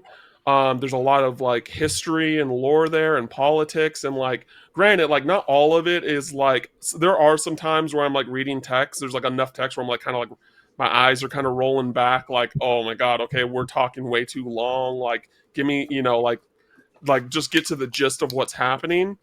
But it is just so good. I totally understand why people love Hoyoverse games. Like I get it now. And the thing with this one is that it's turn based, and not only is it turn based, it has like an auto battle system. So like 9 times out of 10, like you know, unless you're playing like a big main story beat moment, you don't need to like do all the this person attacks this. It's just you press a button and they go, and you just get to watch it happen. And so it's really really nice. It's Hoyoverse has been able to craft these games that, while they are technically gotcha games, they don't feel predatory. They don't feel like that their way that they build these games, they're trying to get your money. It's more like you know, it's like, hey, the option's there, but like I don't feel like I'm like, oh, I gotta do this. I've never felt that way. It's just like, no, I want to because this game is so good. And they have like these events they've had these events that have happened throughout each of these updates where like they kind of like parody other RPGs in really clever ways. Like they did one recently where it was like Pokemon, where it's like, oh, you're basically battling gym leaders, and then you battle the Elite Four, and then at the point there's a like location that you go to, in the past, where if you go up to the hill to the top, there's like the final boss. So it's kind of like a red moment, right? And it does it all so tastefully and respectfully that I just like I I I, I really really love this game, and I really love the characters, and also like with the characters, not only are like their stories interesting, but their actual designs are so good. Because granted, like, you know, it's very anime over the top, like when you look at the designs and stuff like that, But when it comes to the mechanics of like how they are introduced, not how they're introduced, but like how it like they play off each other in combat is so clever and smart and just like filled with like purpose. Like you know that they put the effort in to have these characters form part. You can form these parties where they just build off of each other in really satisfying ways, right? Like I have one character that's a healer where once a character goes below half health once per turn, he will automatically heal them, right? And that helps with like this kind of passive stack that he does, where once he uses his skill or ultimate 2 times, he'll summon like this healing field. And like so there's a character in the game that one of his things is that he specifically attacks people to get strong. Like he like enhances his abilities to his strength, but in return he loses health when he attacks people. It's kind of like a trade-off. So it's like so you're basically making this person stronger, and you're also triggering like the ability that the other guy has to heal him, and that helps with his stuff and his healing stuff for Party the whole party. combinations, yeah. And it's just like all these, yeah, it's all these really cool combinations that make all of these characters in the combat feel so fun and realized in a way that is just so satisfying. And like it's just one of those things where I don't see myself stopping this game, playing this game anytime soon. I adore this game. I wish I had more time to play it, to be honest. Like I always try and do my dailies to knock those out, because you know you can knock those out in 10 minutes, like easy. But there's still plenty of quests that were introduced that I didn't feel the need that I needed to immediately. They weren't like limited time rewards or anything like that. It's like, hey, there are new quests that you can do when you're ready. So I do need to find time to go back and do that stuff. But like, yeah, this is a really, really great game. And I'm very happy that I'm kind of like, I found a live service game, whether it be like, again, Genshin Impact or even like Final Fantasy 14, where like they have like these live letters where I'm just like, oh shit, I can't wait to see what new updates are coming. Like I can't wait to see what they're adding, because they've had these announcements in the game that wouldn't mean anything to y'all, but like for me, I was like, when they announced, I'm like, oh my god, it's like that small thing that's just like feels like a game changer. And yeah, I really love this game, and it makes me really excited for Zenless Zone Zero, which is their next game, which should be releasing in a few months. If only they weren't gacha games. I didn't get Kafka, so I uninstalled. But you don't. Oh, Kafka's coming back. Kafka's coming back like in 2 days. In 2 days, Kafka's back. So I know you don't have to, and this is like a longer conversation. But the problem with any of this stuff is, yeah, it might be a really good game or whatever, but gacha mechanics do not add to the experience; they only detract, and that's always a problem for me. And not to mention, it's very easy to fall into traps with it. So it's definitely a FOMO thing. I think it depends on how the game is designed, and I think that based off how Honkai design and like or how Hoyoverse designs their games, at least with Honkai, I don't agree with that statement. I don't think it detracts. I definitely felt I felt the pressure to spend cash with Genshin Impact, which is why I haven't tried Honkai Star Rail, even though all the descriptions of what the gameplay is leads me to believe that Honkai would be way more my stuff than Genshin. So yeah, I don't know. Because I mean, like, yeah, because I mean, again, like, if you really like the game, then you're like, yeah, I want to spend money on pulling the characters that interest me. But again, there's just so many characters. Even now, like, there's already like 35 to 40 characters that you can choose, like that you can get or unlock. That like you're never like out of like certain characters to like build a party with if you want to. It's definitely the FOMO thing is what they kind of rely on. It's like, you don't have to buy the characters. We'll give you characters. You can get through the story. Yeah. And like 9 times out of 10, the characters you get for free are the ones that are actually like relevant to the story anyway.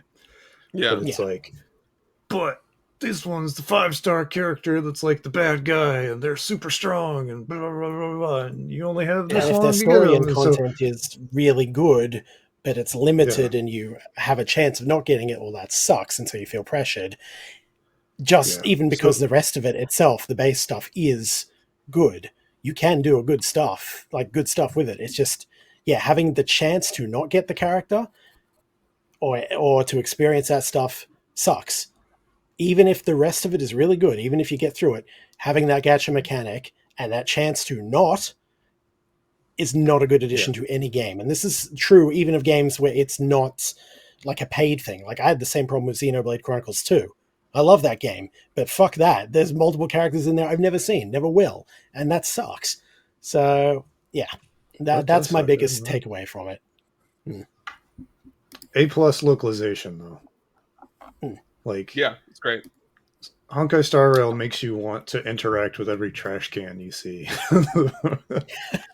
The next thing I want to bring up is Dead Cells Return to Castlevania. This was a awesome game. Hell yeah. Notable Good DLC stuff. that came out earlier this year. I reviewed for IGN. I gave it a 10 out of 10. I still believe it is a 10 out of 10 DLC.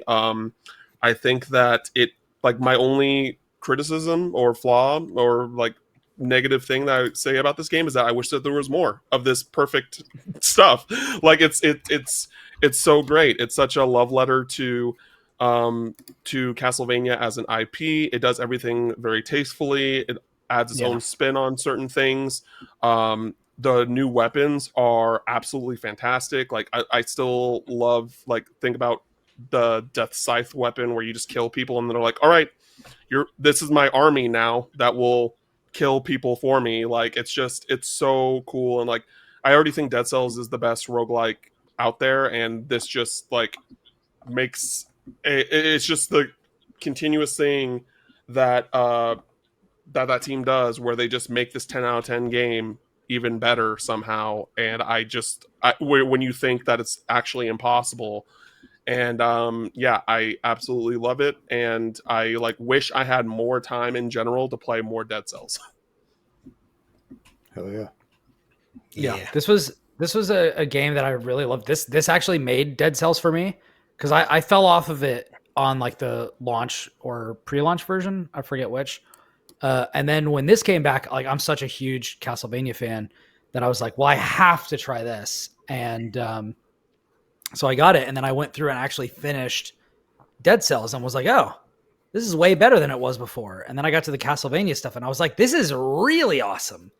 And then I just kind of had they added so many different guest characters and guest skins and stuff.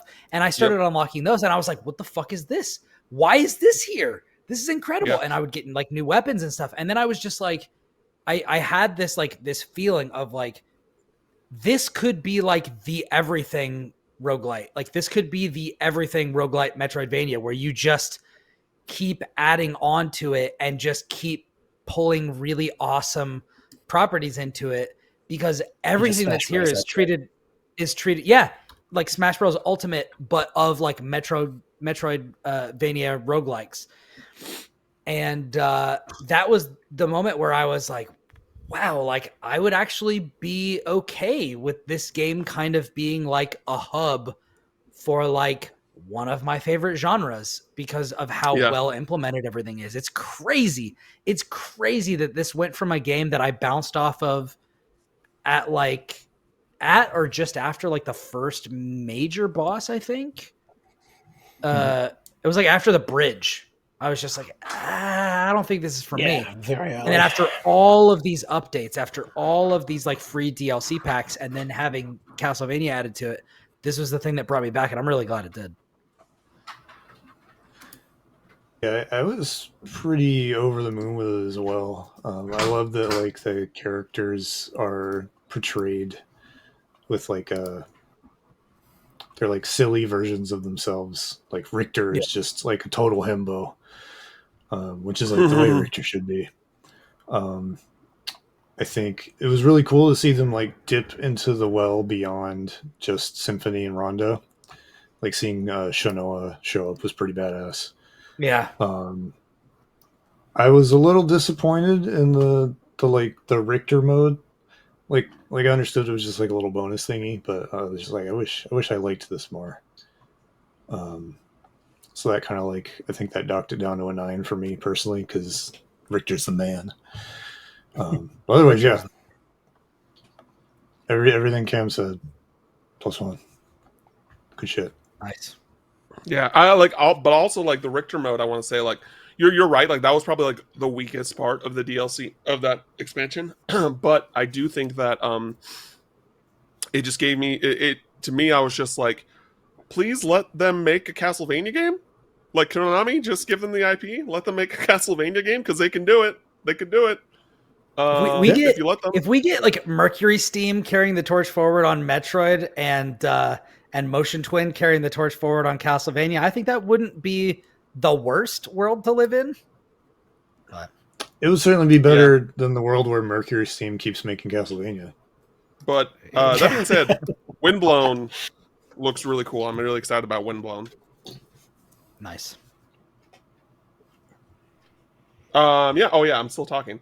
And then we talked enough about Phantom Liberty and Sea of Stars. I got to shout out Octopath Traveler 2. Like going into this year and knowing that Octopath Traveler 2 was going to come out, I was very like, whatever. Like, because Octopath 1, obviously, like it introduced the HD2D stuff, and like that stuff is incredible.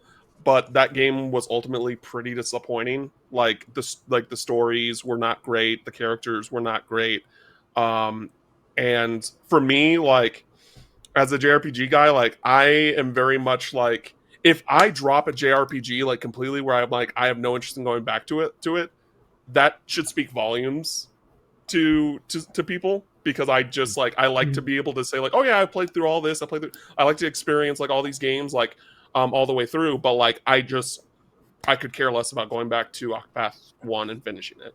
And then Octopath 2 came out, and like, you know, friends of the show, like or friends of mine at the very least, Michael Hyam and Eric Van Allen, they were both like, yo, this is absolutely incredible. And just how it fixed like so much stuff. Like that was like, this was Michael Hyam's game of the year, personal game of the year. And like I haven't finished it. Like I want to make that clear. But I have played enough of it where like I immediately was like, wow, this is like so much better than the first game already. It is a stock improvement, that's for sure. Yeah, the characters are, all of them are interesting so far. Like I'm already into like I think the general just writing is significantly better too. Like I think that was a big part of it as well. Because like they still it still has the same format that I particularly wish they did change, where it's like when it comes to these characters' chapters, the other characters really aren't involved, but they have like these campfire sessions where like you can like they talk to each other like in actual like relationship depth and development, and certain characters in the team will have exclusive like quests to do. It's just like them doing a quest together and them developing their relationships and just the stuff. And that is like a good chunk of what I felt was missing in the first game, where I needed these characters to interact with each other, because why are you gonna be in this giant party if we're not gonna get the banter, the witty, the like, again, the growth of these characters' relationships. And they even do like small things in combat, which they might have done in the first game, I don't remember, but they will shout out each other like during combat. They will compliment each other, or they will, if they see that someone's hurt, like someone will mention something and say, like, it makes their relationships feel more personable. And yeah, I'm still very early in this game, but once JRPG season is over, in It's around never March, gonna be over. oh It's yeah, never around gonna end. I know, It's gonna keep but going. around March and April time, this is the first game that I am going to go back to and see it all the way through, because I want to play more of it so bad. So yeah, shout out Saga to comes Octopath out in 2. April, you fraud. Just kidding. I have the other Saga games to play first. I got the other Saga. I have like 5 Saga games on my shelf right now. I need to play. Like Emerald Beyond can wait for me. Fair. But yeah, so Octopath 2, like that is another game where I think that if I had finished that game all the way through, it would have been easily on my top 5 for the year. And then I got to check that out. That is, I actually liked Octopath 1. So the fact that 2 is like seemingly way better in all respects, I'm like, damn, that's one I got to go back it to. But it still falls short for me. That's the problem. You guys keep talking about stuff, and I'm like, damn, I gotta go back and check this out too. I gotta add to my missed connections list. Yeah, like if I had to say, I don't want to say, I would probably say out of all the games that got overlooked this year, so like not including like the big games, I'll consider Phantom Liberty in that bunch of like big games that like, hey, people played this. Octopath Traveler 2 is the _1 game that like everyone needs to go back to and check out. Even if you're not super into JRPGs, I think it's pretty straightforward. Yes, it's turn-based combat, but like, and thankfully, most people, like, you know, everyone here doesn't like, you know, that's not a problem. Like, we like turn-based combat because we have taste. But for those that I can hear you seething though. For those that don't, no, I like turn-based combat when it's done well. Yeah, but and I think that Octopath 2 has some of the best turn-based combat ever. Like, it just with the job system, the new like latent power that each character has, like it's a fantastic battle system, which I do think that the first game also had, but they just built on top of it in this game. Nice. Yeah. I think my biggest problem, like the biggest reason why I didn't play it, is because I'm frustrated that it's not Triangle Strategy 2. Because that's what I really want. I need to go. I started Triangle Strategy, but I honestly did not play remotely enough of it to even like. I enjoyed what I played, but like I literally just like dipped my toe in Triangle Strategy. I need to go back and like properly play that through. Well, we're circling back to it for sure. So good. Yeah. And then I got to bring up Final Fantasy 16. I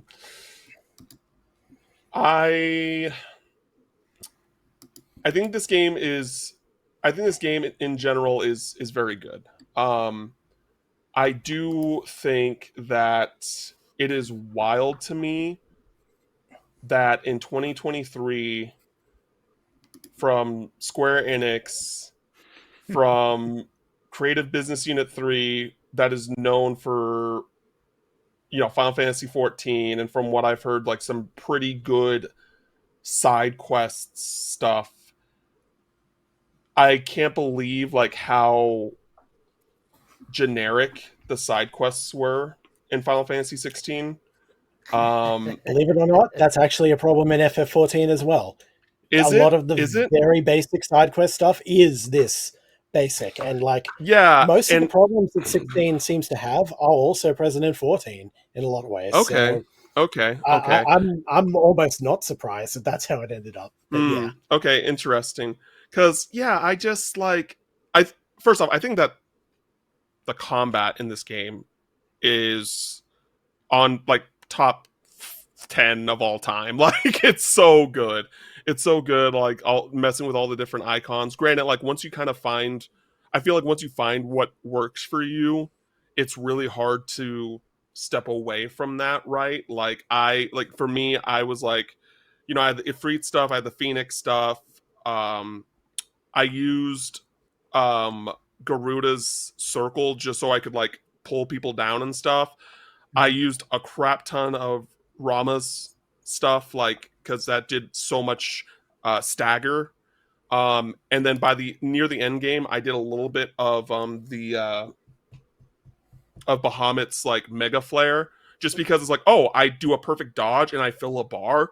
That's broken. Okay, I'm gonna keep using that. And so like I didn't really touch. You didn't mention literally the best one. That's crazy. Which one? What's that? Odin was my number one. Oh no. Once I got that, I was like, oh, damn, I'm like literally a god. All right. I tried Odin and I was like, okay, this is cool, but I like the other stuff more. I got that one and I was like, I can't believe you waited this long to give me this. I walked into every encounter looking at everybody being like, you guys are already dead. You just haven't realized it yet.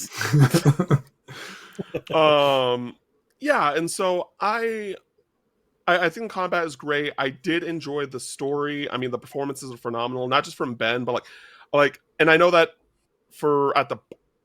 in the beginning, it was.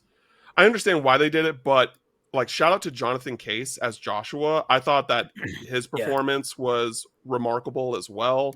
I know a lot of people love Ralph as Sid, and I think that Ralph was great, but I would argue that Ben and Jonathan were the two standouts for me. But basically everyone did a great job. Also, like, I don't remember the voice actor's name, but the dude who voiced Barnabas, like, I really liked Barnabas a lot, and I think that like he's been really under talked about like since the release of the game, and I thought he was a really like kind of interesting antagonist, and like kind of where his mindset was at with everything that was happening. I thought it was pretty interesting. And yeah, so shout out to that. But yeah, I think this game had, at the end of the day, some incredibly high highs and some very low lows, and it was just kind of, and really not great pacing. Like the whole section with the boat, I was like, "What the fuck is this? What the fuck is this part of the game?" We're like, "Oh, we gotta build a boat now, and it's gonna be the next like 5 hours." And I'm like, I love that part. No, you're a liar. You're a liar. No, I like the part when we're on it, but I didn't like building it. I was like, bro, I'm literally in charge. Why are you gonna make me do all this? This is shit for other people to do. I got more important shit to do. Just the like depth they went into the actual engineering of it was just super fascinating for me.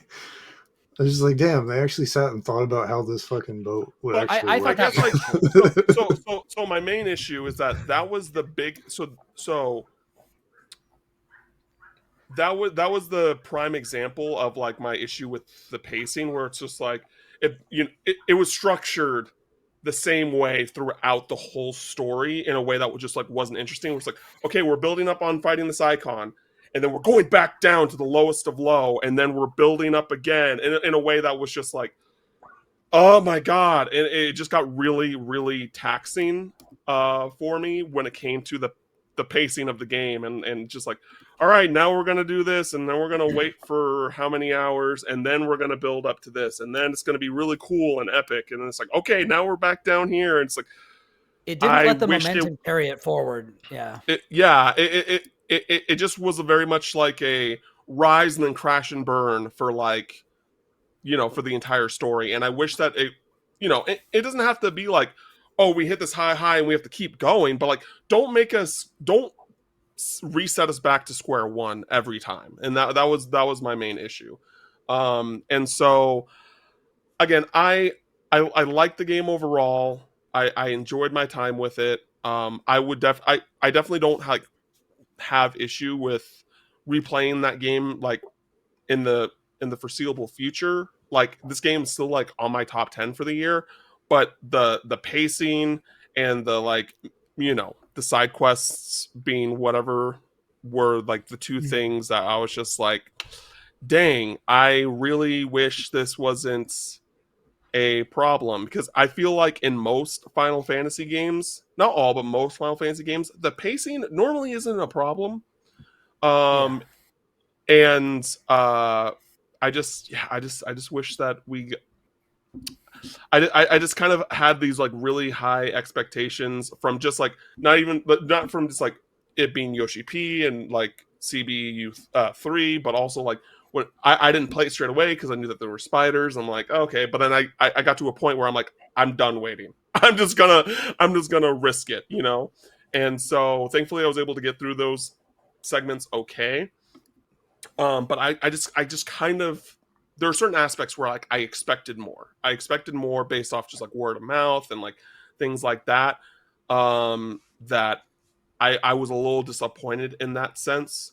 But I know y'all talked about the ending. Y'all not like the ending? We What's don't wrong with have the time to ending? talk about this, but Yeah.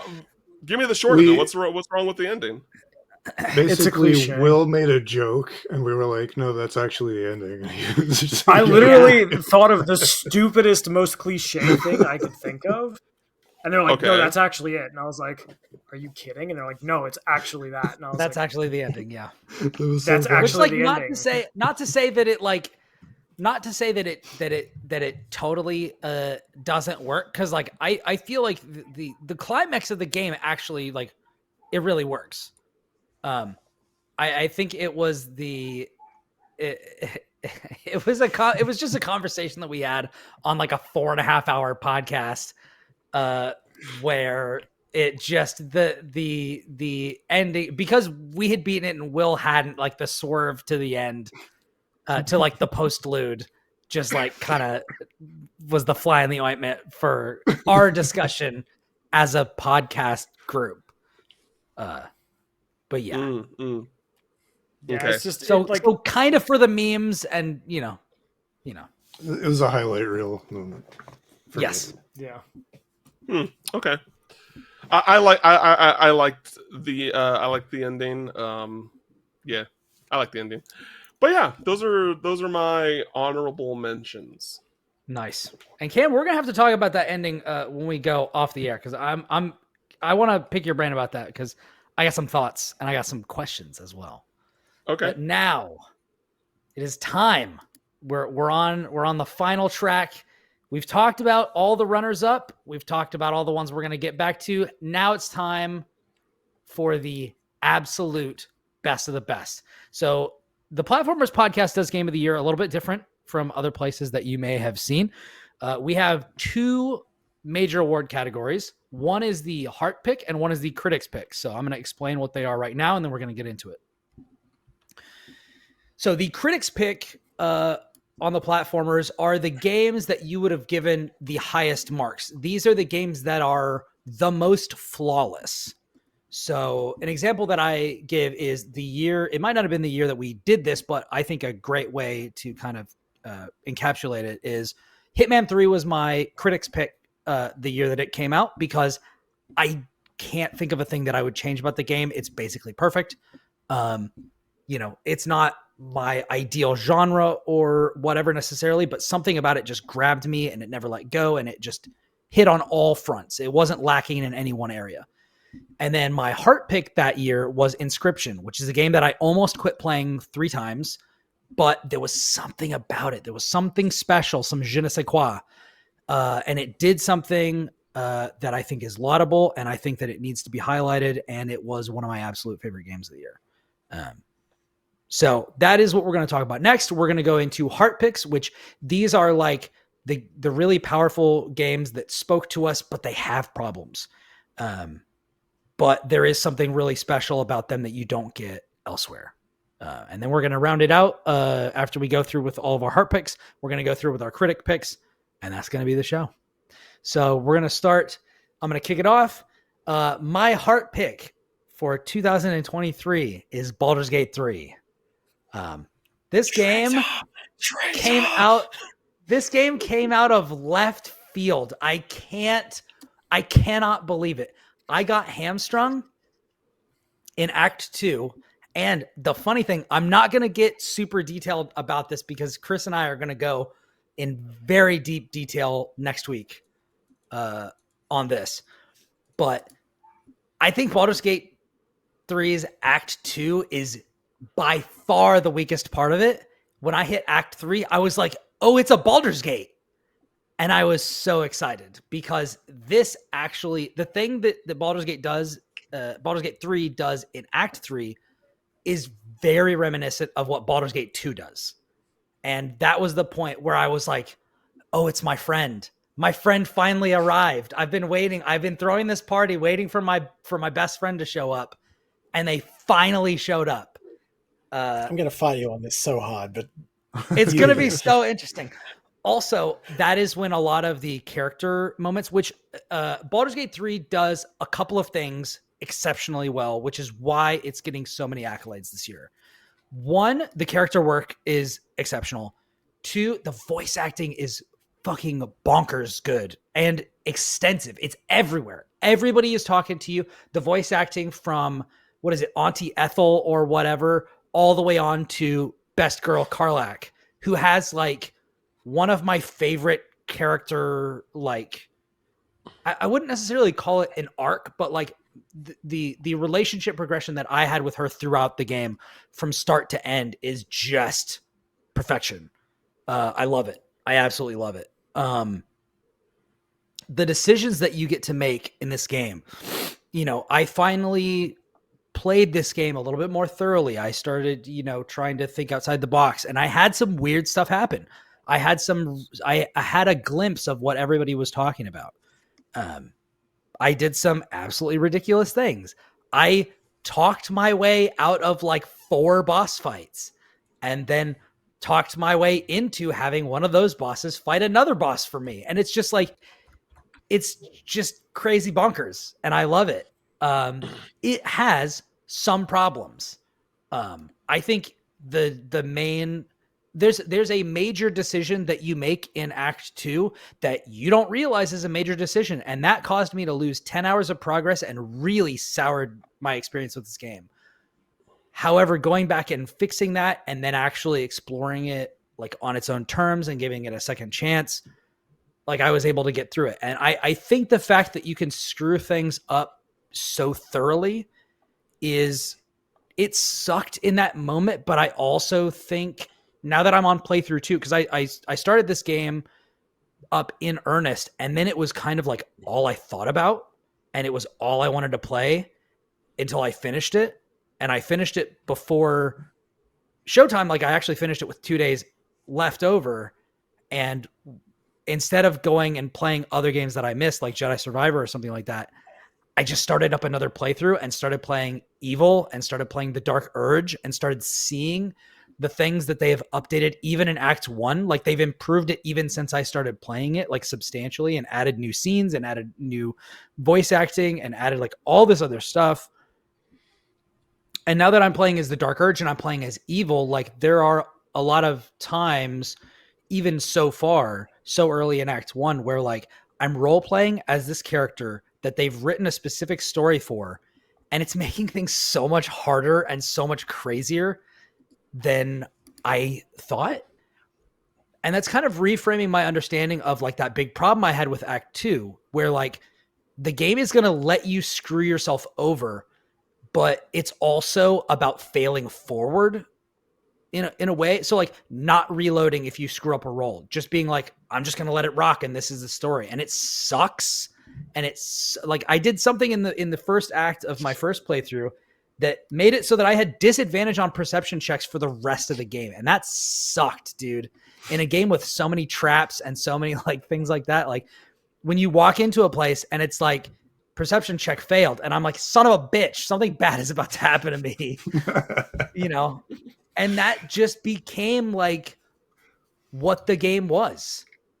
And the more that I played it, the more impressed I was with it, and the more I wanted to play it, and the more side quest stuff that I want to engage with, because it's kind of the opposite problem with Final Fantasy 16, where it's like when I go off and do side quests in Baldur's Gate 3, that's like some of the most interesting stuff that's in this game. And that's some of the most interesting character work. And now I get to play with new characters and I get to know them. And the fact that this game is so incredibly massive, and despite the bugs and despite the weird issues where like something isn't working properly, like this is kind of like the promise of a Bethesda game. You know what I mean? It's like what we're talking about with Cyberpunk. Like Cyberpunk became the game that it was supposed to be. And Baldur's Gate 3 is still becoming the game that it has the promise to be. But it's so far along that path already. And it does have its problems, but there is a part of me that's like, man, I'm going to be thinking about this game and coming back to this game in the future, like a lot more than I would have thought. Particularly because that's just like not a way that I interface with most games. I typically play a game, I beat it, I move on to something else. And this game was like barely going to make my honorable mentions before. And now, I can't give it critic pick because it has too many problems, but it is really special. And I am really glad that I went back and played it. So. Fair. Still gonna fight you on it though. Yeah. Oh, we're gonna throw down next week. But yeah, so that's that for me. Kris, if I didn't know if anybody else had anything to say about that before we moved on, because I know we do have critic pick discussions separate. But if nobody has anything else to say about that, then Kris, what's your heart pick? I debated this long and hard and wasn't 100% sure until pretty much last minute what it was going to be. But my heart pick of 2023 is Cosmic Wheels Sisterhood, which is a game that probably should have been mentioned earlier, but wasn't because I know it's being saved up for reasons. So, this game rules, and it could be the critic pick as well. That's the funny thing. Either of my picks, critic and heart, could be interchangeable for different reasons. I think this one is just slightly more flawed in its execution, and only just. But no, this game is something else.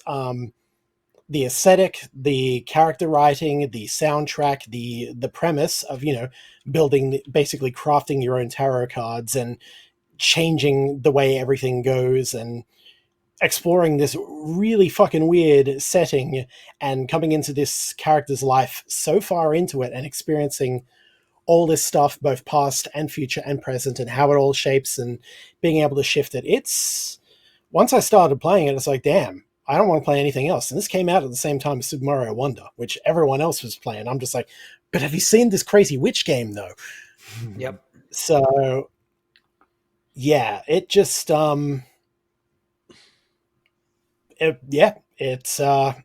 took a place in my heart, and so it's my heart pick. I'm probably going to go back and replay it sometime soon, see how else I can tinker with it, make some new cards, annoy some more friends, that kind of thing. Mm-hmm. Destroy some more covens, commit genocides, that sort of stuff you can do. Yeah, no. Oh, no. Basic stuff. Oh no. If you don't know this game, it definitely got slept on and overrated by, passed over by way too many outlets and coverage and everything like that. It deserves a hell of a lot better than it got, and it sucks that it hasn't got more notice. So do yourself a favor, check it out. Seriously, Cosmic Wheel Sisterhood. Yeah.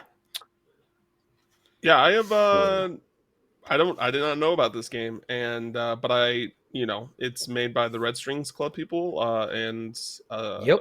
So I want to check this out for sure. Now, I have not played Red Strings Club, but I know you have, Brian. So yeah, Red Strings Club is great. It's. I played that and Valhalla at around the same time, which was a very weird thing. I bounced off of Valhalla and actually finished Red Strings Club, and Cosmic Wheel Sisterhood actually has some references to Red Strings Club in a way that I think is kind of cool. Even I noticed it. Yeah, well, they're not subtle, but yeah. Will, are you here? All right, we're gonna come back to him. Lucas, he'll be back. Yo. What is your heart pick, my friend? My heart pick was almost Robocop. But this game ended up squeaking ahead at the last minute. And it required putting more time into it and thinking more about it. But in the end, I think my gut started tingling, a different direction, and I had to go with it. That game is Void Terrarium 2. Which no one has heard of, even the people who played the original. That's me. Yeah, and even the original wasn't really super popular. But yeah, to get into Terrarium 2, I kind of need to go into Terrarium 1 a little bit. Um, so much like my interest in first-person dungeon crawlers, I also like Mystery Dungeon. Um, Mystery Dungeon is itself an actual like series. It's an IP. So like Pokemon Mystery Dungeon, Share and the Wonder, those are all made by the same company. I'm However, actually about to play one of those. hell yeah. Which one? Oh, it was the one that you guys were telling me about, that I got, like Pokemon Mystery Dungeon. Oh, Red yeah, Team, yeah, yeah, Red yeah. Rescue Team or whatever. Hell yeah, that game is awesome. That said, there are other companies that have sort of done Mystery Dungeon style games, and NIS is one of them, and they've done several. Voitrarium was their latest, and it is from the same creator who I believe made like the Yomiwari games, if I'm remembering correctly. There was also another game they did. It was like Firefly something. I never played any of them, but they have a very distinct visual style. So Voitrarium is a mystery dungeon style game. It is a post-apocalyptic story. Very, very similar surface level of The Last of Us. Basically, evil fungus kills the entire human race. And the hook here is that you play as this little robot that is just sort of accidentally brought back into function well after humanity has lost to the fungus menace. Dang, NIS running on a theme. Exactly. The little robot actually finds a leftover human, and it's this little girl who is very much infected by the fungus and just hasn't kicked off yet. But the robot decides, with the help of another like dormant system from the like last ditch efforts for humanity to survive, they decide to take care of this little girl as best they can. So they put her in a little terrarium, and you end up with this game that's half mystery dungeon, half like virtual pet Tamagotchi kind of thing. Where basically, as the robot, you go into the dungeons and you basically go scavenge for food and resources, and you bring it back, and you feed the little girl, and you decorate her little terrarium, and you give her stuff to do. You have to like clean after her, because her health is in very dire straits, and her body will literally fall apart if you neglect it. And I'm gonna get into spoilers because I have to. I'm sorry. Save the last human. Yeah. Basically, you end up in a situation very much like The Last of Us, where it's like this little girl could be the key to saving humanity, or in this case, bringing it back. And, curing the evil fungus once and for all. And basically, whereas the Last of Us does this and is like, well, what if the guy made a selfish decision, and was he in the right or not because his daughter issue, blah blah blah. The twist here is like the game asks, is this worth doing? Like, is humanity worth saving at this point? And is this very personal singular relationship that you have, is that really worth bringing back to these people who kind of put themselves in this situation anyways? And it asks you that question in a sort of like true ending fake out kind of thing, where it's like if you make a decision one way, the game's kind of pushing you towards, then you get this ending, and it's like, this probably isn't the true ending. So you can go back and then change the decision and go to what the game more strongly insists is like its own answer to that question. So, Voitrarium 2 picks up right where that leaves off, and it becomes less about the question of saving humanity, and it's more like, what is the best way that we can use our clearly limited time with this person that we care about to make whatever time they have left the best it can be, both for her and for like your personal satisfaction, because you're also like the other half of the relationship. And it goes to some pretty weird places. Basically, they expand the gameplay by giving you the option to go visit a VR reconstruction of like earlier last days of humanity. So you like go into this VR version of like basically a underground sci-fi bunker, and you can intervene because video game magic, and like help these people with these like tasks, where you basically manipulate the course of events that led to humanity going extinct, but in VR. It's very strange. And it sort of ties into the little girl because, of course, you gotta have those cosmic coincidences and everything.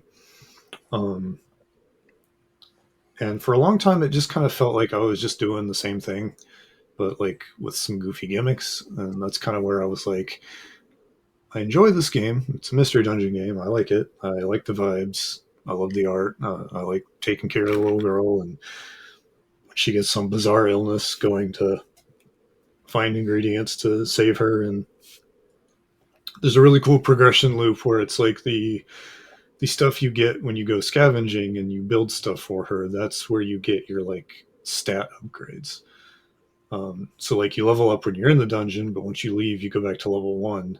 But the soft progression, I guess what they call it, is like I built a new chair, and that gives me a permanent +2 to my defense for the rest of the game. So it kind of encourages you to go search for blueprints and find ingredients and blah blah blah. It's just like a loop that feeds into itself, and we've established that I'm really into that kind of shit. It is a good loop, though, at least in the first game. It is a good loop. Yeah, Nice. And this one, it's like you can have multiple terrariums now, and you can like hold the little girl's hand and walk her into the other terrarium, and it's just very, very cute. But it gets to the point where, like in the first game, it's like, I have a question. And it's a much more complicated question, fueled in part by the VR silliness. And basically, the game assumes that you played the first one, and it assumes that you went through the experience of hitting the non-true ending first and going back. It assumes you did that, and it assumes that you expect that again, and it like flips it on you. And it's like, okay, here is the choice that seems like the bad choice that would lead you to the false ending.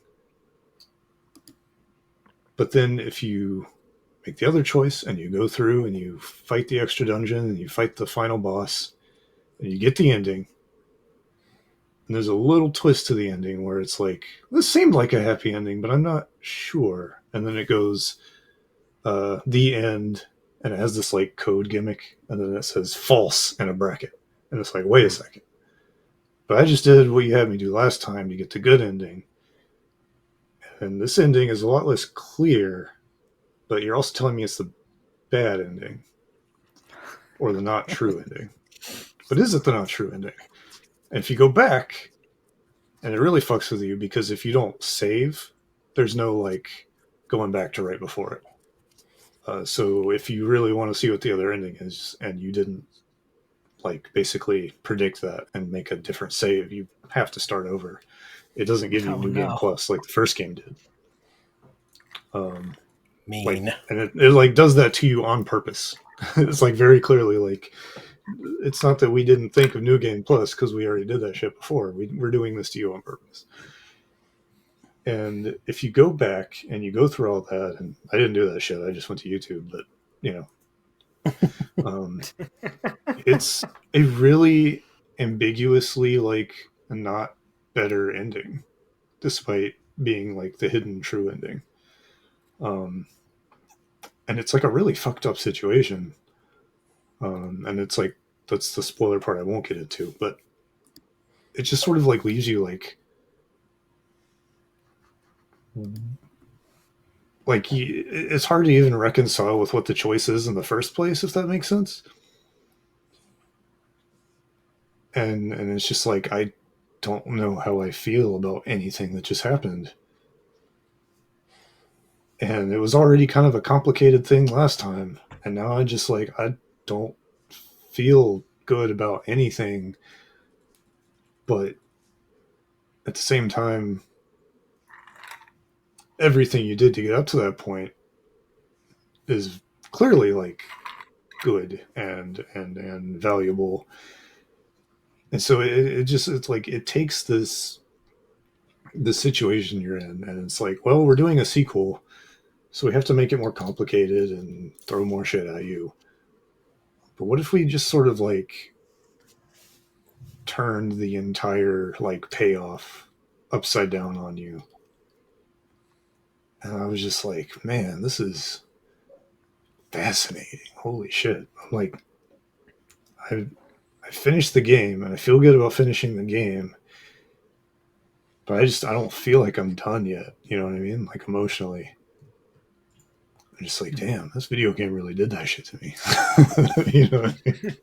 Nice. And yeah, so like seeing it through to the end and going through all the jumping through all the hoops and everything,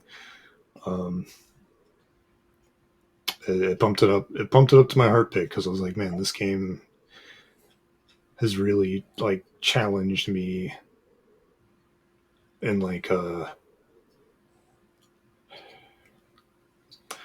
I don't want to say necessarily a moral sense, but just like it challenged my whole like what I thought my perspective was. And I think it'll stick with me for a while. So yeah, like weird ass RPG that's a genre hybrid that doesn't sound appealing probably to most people. Goes out of its way to make you feel bad about yourself, but also make you feel good. And just it goes out of its way to make a clear answer impossible. And I very thoughtful. Interesting. Also, dope ass grind loop. It's All a right. real dope ass grind loop. Will, you're up. Okay. This was actually difficult for me, I think in the same way that it was for Kris, and that I could have picked a game for either one. Both my top two would have worked either way. So my heart pick was Alan Wake 2. And it is my heart pick for a lot of the reasons that Cam brought up. I don't think the combat is always great. It has bugs. There's parts of it that don't always feel great as a game. However, I think it is remarkable as a piece of like games as meta narrative, as video game, as commentary on video game. Like Robocop. Yeah. But like it, I mean, I don't know. I haven't played RoboCop, so I'll take your word for it. But one of the things I think that Alan Wake does really well is it is completely unconcerned with what you think of it. Like, it does not care. It does not care. This is the game that Remedy wants to make. It's bizarre. It's weird. It is very much like self-referential and calling back to stuff like Max Payne, obviously. But it's using these callbacks to like make like comments on like the nature of game development and the nature of like being a studio over a long period of time and the nature of sequels. And it's really difficult to describe why that stuff works unless you've played it. And I really obviously don't want to spoil anything about the game for anyone because I think that the narrative does really cool things. But Sam Lake has talked about, that he's really glad that this is the version of Alan Wake 2 that they made because this game stopped and started development several times. And this is the version that they got to. And it feels like this could not have existed without this much time passing and control happening and all that stuff. And I think it does a really good job of like exploring what it means to like be a creative person, to be a game truly. Like a lot of AAA games are kind of ashamed of being video games. Mm-hmm. They would much rather be films. They would much rather yeah. be films. Alan Wake 2 is not ashamed to be a video game. It is a video game-ass video game. And it is proud of it. And there are things that this game does that do not work in other mediums. They just will not work. Cam brought up like that big segment, and if you play the game, you know what segment he's talking about. That doesn't work as anything other than a video game. The way that this game uses its environments and allows you to move around the environments and uses environments as like not only space but like physical space, but also like emotional space that reflects where the characters are, would not work in any other medium. Obviously, there's a lot of callbacks to stuff like Twin Peaks and Stephen King and, Remedy's own work and a ton of different things. But all of it is used really, really intelligently and with purpose. And it is the rare game to me that feels like it has something to say beyond like telling a quote unquote like good story, right? Like it is about stuff. Yeah. And I think that is really rare. I think that is really brave. I think that basically in the same way that nobody else could have made Tears of the Kingdom, nobody else could have made Alan Wake 2. It had to be Remedy. It had to be them at this time after all the stuff that they've gone through.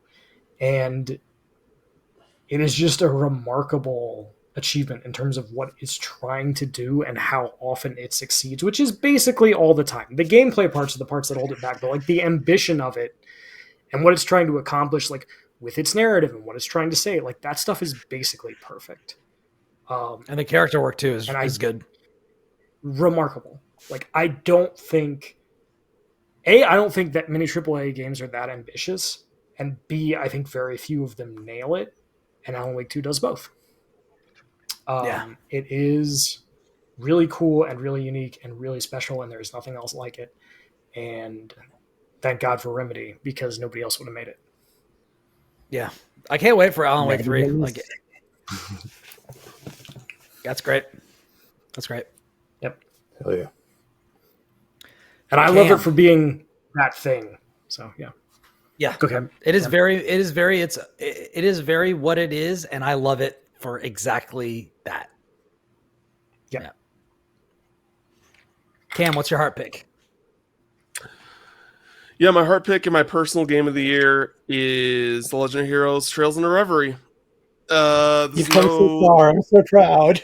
This is no surprise to anyone that has had a single conversation with me about video games. I have played this series over the past 2 years.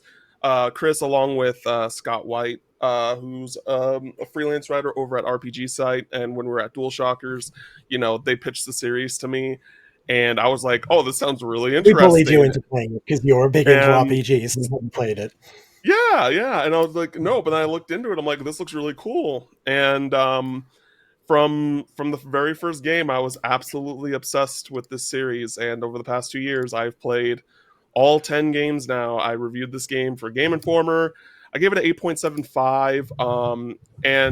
But the reason why this, you're like, oh, that sounds pretty low for a game that you consider your game of the year, and there's definitely validity in that, especially because like Dead Cells, right? I gave 10 out of 10. But the reason why this is my game of the year is because like this is the culmination of 20 plus years of storytelling, of world building, of just creating a universe that is just doesn't exist in like outside of like when it comes to JRPGs the same way. This is the One Piece of video games. This is a ongoing overarching series where every entry like similar to Kingdom Hearts but in a different way, every entry matters.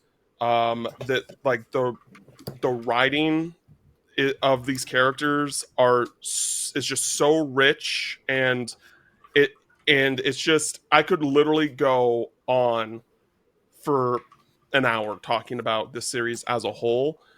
This is the culmination of the series so far, as in, while mainly the Crossbell and Erebonia arcs, which are the past 2 arcs, the past 6 games.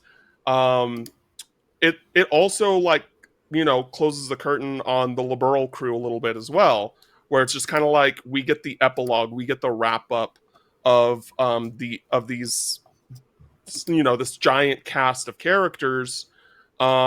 and as well as kind of teasing what's to come in the new arc that's going to come out in the US with Trails Through Daybreak later this year. And it really is the reason why I scored it lower, like at 8.75, is that it is structurally different than most of the other Legend of Heroes games. It's very streamlined, which is not the norm for Legend of Heroes. Normally, you kind of you go location to location. The story progresses in that way. But in this case, you're jumping between three different characters. Reen, who is the main protagonist of the Cold Steel arc.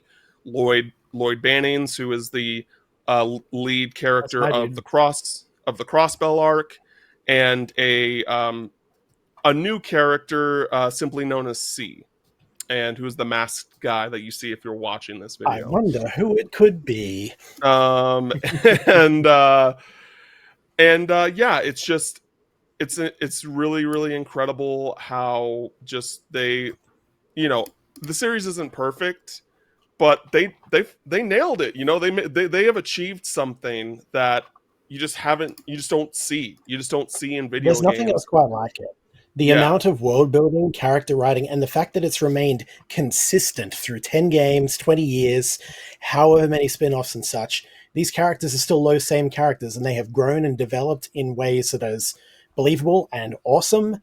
No matter how crazy the scenario gets, it always just follows the through line that you understand. It's like, this is remarkable. There really is nothing else like it in video games. Yeah, and I love the combat system. The combat system has evolved a little bit. It has changed, mixed up a little bit over the 3 arcs so far, but it is still at its core the same thing, and it is still so good. I really have not gotten tired of it, and it really it in a weird way. It feels like a painful, like a bittersweet breakup, as if I got, I've spent the past 2 years playing these games, getting to love so many characters, close to I close to 100 characters, that they're their names, their histories, everything that you need to know about them. Even the best minor NPC is named and detailed. Yeah, exactly. And I now have to potentially say goodbye to the vast majority of them temporarily, and then some of them possibly forever. There are some really key characters that have been relevant to the series since the beginning that this game made me feel like, man, am I never going to see this character again? Am I never going to be able to check in with this character again because of just points they're at with their life, or certain events happen, and it's just I've never again, outside of Kingdom Hearts, this is now my favorite franchise of all time. It's more than Final Fantasy, more than Mass Effect. I just can't believe this series exists. This is a series where it's just I genuinely cannot believe this series exists. And if you are a JRPG person, this is saying that this is mandatory homework is not doing the series justice. It's just you just do it. Just do it. Because it's just so good. Everyone that I have a few people playing it through it right now, and the first game, and they're still waiting for that thing to really grab them, but they're still oh, this is good. I'm still waiting a little bit, but everyone that I know that's finished it is oh, I am all in on this, after this first game, and I want to see it through. And it's just, you just got to do it. I know that Will said he's going to do it. I'm really excited. I was able to convince him. Yes, It's a really special series. The hype that because I know I like to overhype things. Anyone that knows me knows I like to overhype the things that I like. But this is not overhyping. This is deserved hype and praise. So, and this is one of the few This is one of the few and rare things in which I am in complete agreement with you on that, Cam. This is not overhyped. Yeah. Nice. So. Yep. I think We Sky we games can go buy back it. and play I haven't Dragon got around to Slayer. it yet. Yeah, the first 3 Sky games are only on Steam. So if you're like, oh, where can I play? Where can I start? Unfortunately, they're only on Steam. Maybe Or we'll get a PSP, port, if we but wanna dig I'm not. back. Oh yeah, and PSP and Vita technically. But no, Steam. Steam's the way to go. If you have a Steam Deck, you can play on your Steam Deck. Nice. PSP is nice. seaworthy. Just saying. Oh, yeah, All big right. time. Now, our producer is running out of time, so let's hit this final lap with brevity. Yeah. So that he does not We have did to warn you. leave. We He's not did come for our- warn you. Yeah, this He's is not this come has for been our a throat. ridiculously long episode. Well, we So just much hit so that- 4 hours. What do you mean? Yeah, true. come on. And We if it was haven't me even had running the it, that Fire would be Emblem something versus else, and we Pokemon could War keep yet. going. But yeah. So now it's time for our critics picks, and so my critic pick of this year. Now, my top 3 really could have come in any order. This is a common refrain that you will hear, but my critics pick game of the year is the Cosmic Wheel Sisterhood. So this Yay. is the game that I am very pleased to have put Kris onto, and to have told a lot of people about, because this game came out on the same day as Spider-Man 2 and Mario Wonder, and it was this game that I stayed up until 3 a.m. playing, and I could not stop. And then I played it all the way till the end. It's about I wrote my review for Backlogged and all that sort of stuff, but this is a game that is about who you choose to be and how you choose to let failure define you or not. It's about a lot of stuff. It's about interesting relationships with people. It's about what you are willing to sacrifice to get what you are chasing. It's about a lot of weird stuff. And, we talk about valuing games that force us to make interesting decisions. And that is basically all this game is just like, hey, make interesting decisions that are definitely going to play into what happens with this game.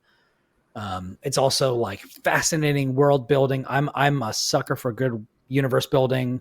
The laws of this universe are really crazy. Like the way it contextualizes like what's going on with humanity and all that sort of stuff. Like you get to decide the fate of the human race in like the first half hour of this game. And that's like a footnote. That's like not, yeah. That is like that's not at all important, which should tell you like the scope of what's going on in this game and the universe building and the world building and stuff like that. But yeah. I want to keep things moving, but we've talked about this a little bit, but yeah, it's relationships, it's, dialogue choices, it's creating cards and like making your own art with them. It's awesome. And I think it's absolutely one of the best games of this year.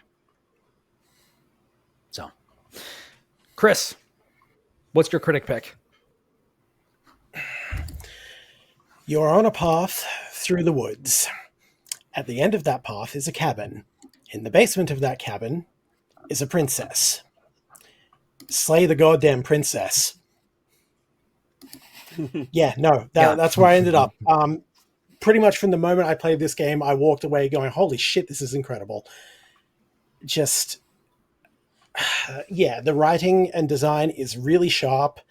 The emotional throughput is exceptional. There's a lot of really, really well done decisions and how it plays on expectations, both in and out of like game development and writing and such. It's like it predicts how you're going to go about this and then has counters or lets you explore those to their logical conclusions in different interesting ways. And then and it was just incredibly interesting, super fascinating. I was hooked, line and sinker, to see where I'd end up, what my decisions would lead to, who and how, what was going on, and the full shape of things. And what ultimately makes this stand out over the heart pick, because again, it could have gone either way. This is the one that feels the most it set out exactly what to do exactly what it wanted to do in the way it wanted to do it, and did it the best it possibly could. And that, I think, is reflected in the fact that I have not gone back to play more endings or seen more paths, because how I did it was how I wanted to do it in that moment. It felt right, it felt correct, and I am completely satisfied with my experience and my ending. And I feel like I can just walk away going, that's it.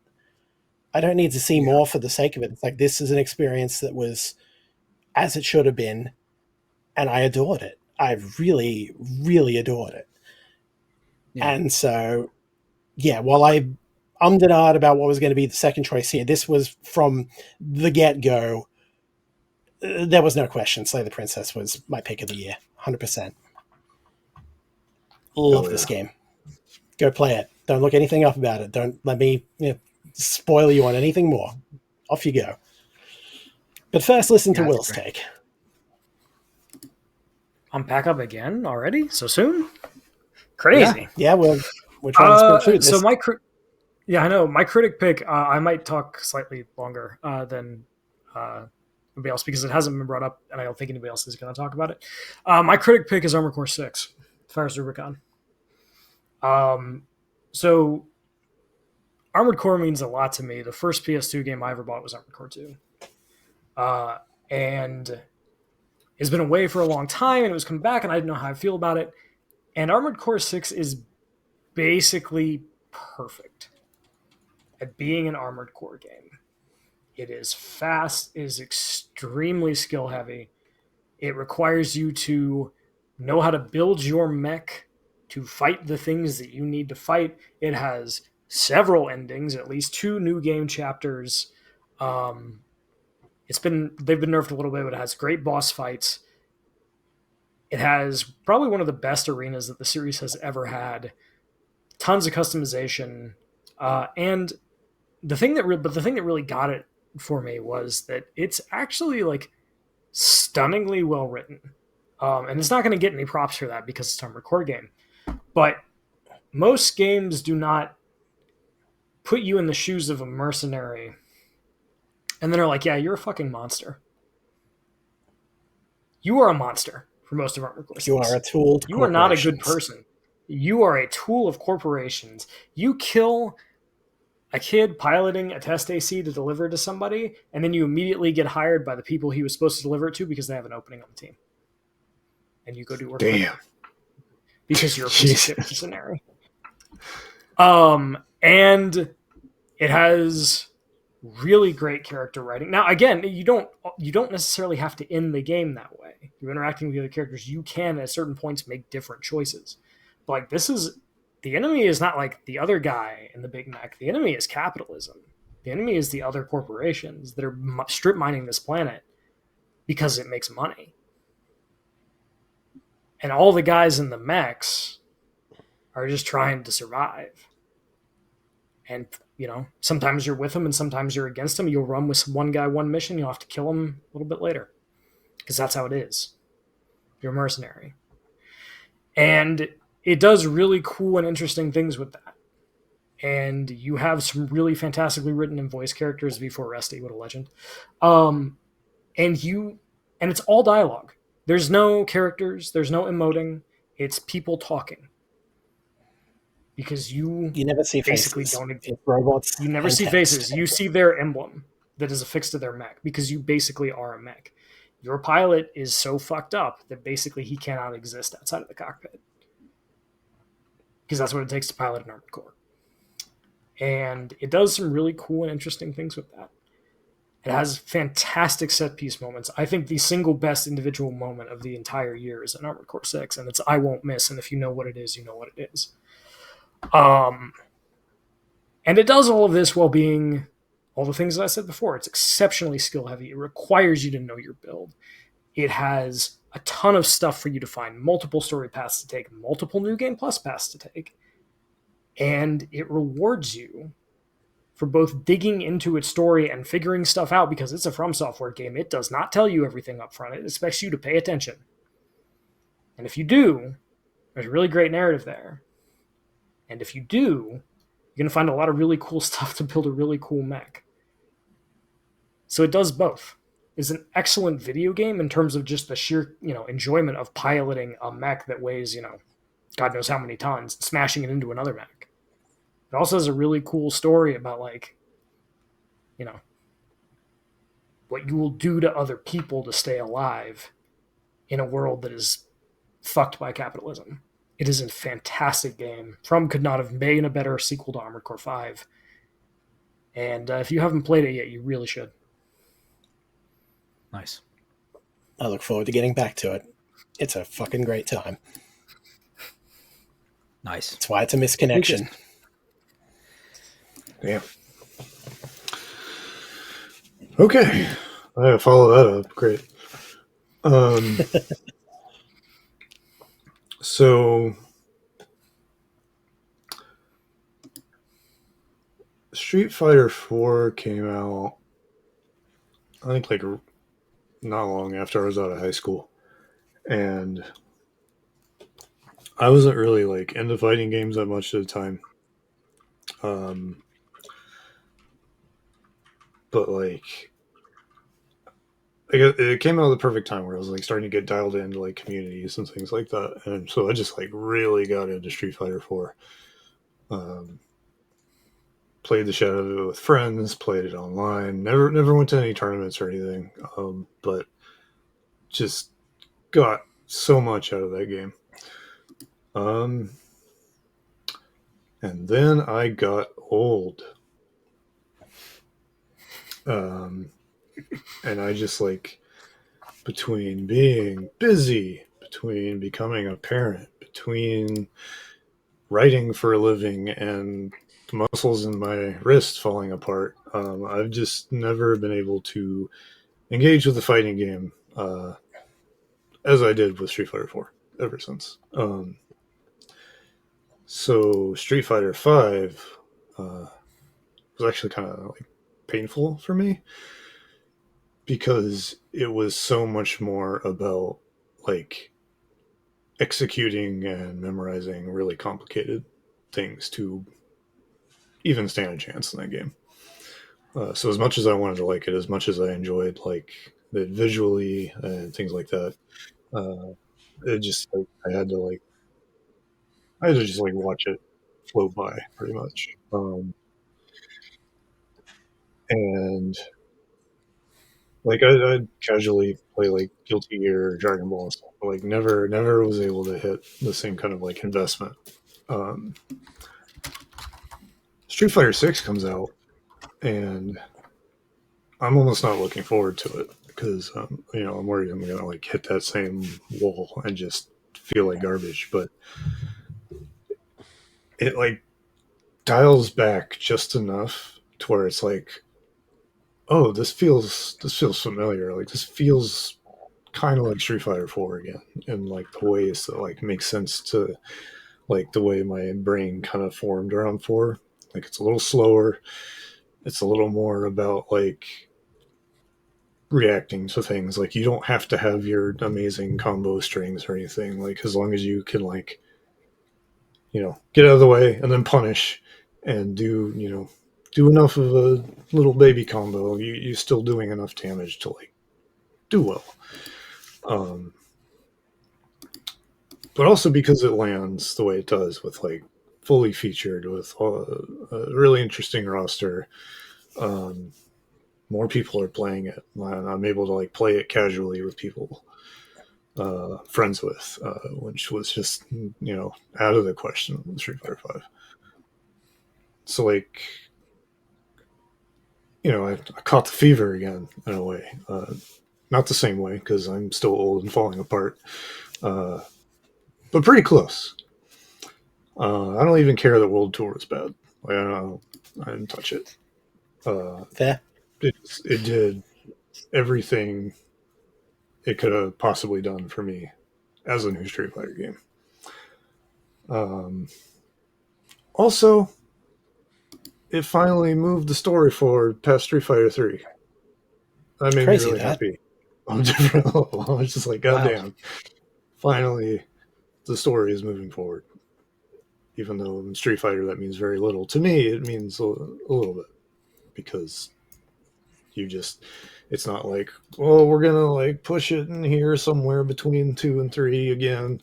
It's like, no, 3 happened, and we're gonna move forward, and we're gonna revisit some characters, and we're gonna have some new characters, and Ryu's old and weird, and Ken's homeless. It's just like, add Street Fighter 3 energy on top of feeling like Street Fighter 4 again, and it made me very happy. And Nice. that's why that's top of my list. The end. Nice. And they did it in a way without fumbling the ball completely like Soul Calibur 5 did. He's right, you know. Cam the man. Bring it home. What's your critics pick? I gotta say Baldur's Gate 3. I think that its performance isn't like ideal. I'm playing it on PC, and I don't like to play games on PC, but I just feel like that's like where that game should be played. Yeah. And I think that again, and I have a solid rig, but I think that the performance is it could be better. I think that's like its biggest issue, right? But I think that it's just really impressive what they did with its characters, its worlds, like what you're able to do within that world. A lot of what we've already said. Admittedly, I'm near the end of Act 1. Like, I'm heading towards the moon tower or whatever at this point. But I also like that like they're able to listen to community feedback, and like, yeah, it makes the game better. But it's like it doesn't really change the core experience of what the game is. Like Minthara, right? Like, you could only like recruit Minthara if you went down a specific path, and they were like, not only were like people like, wait, like we want Minthara too, but we don't want to do this.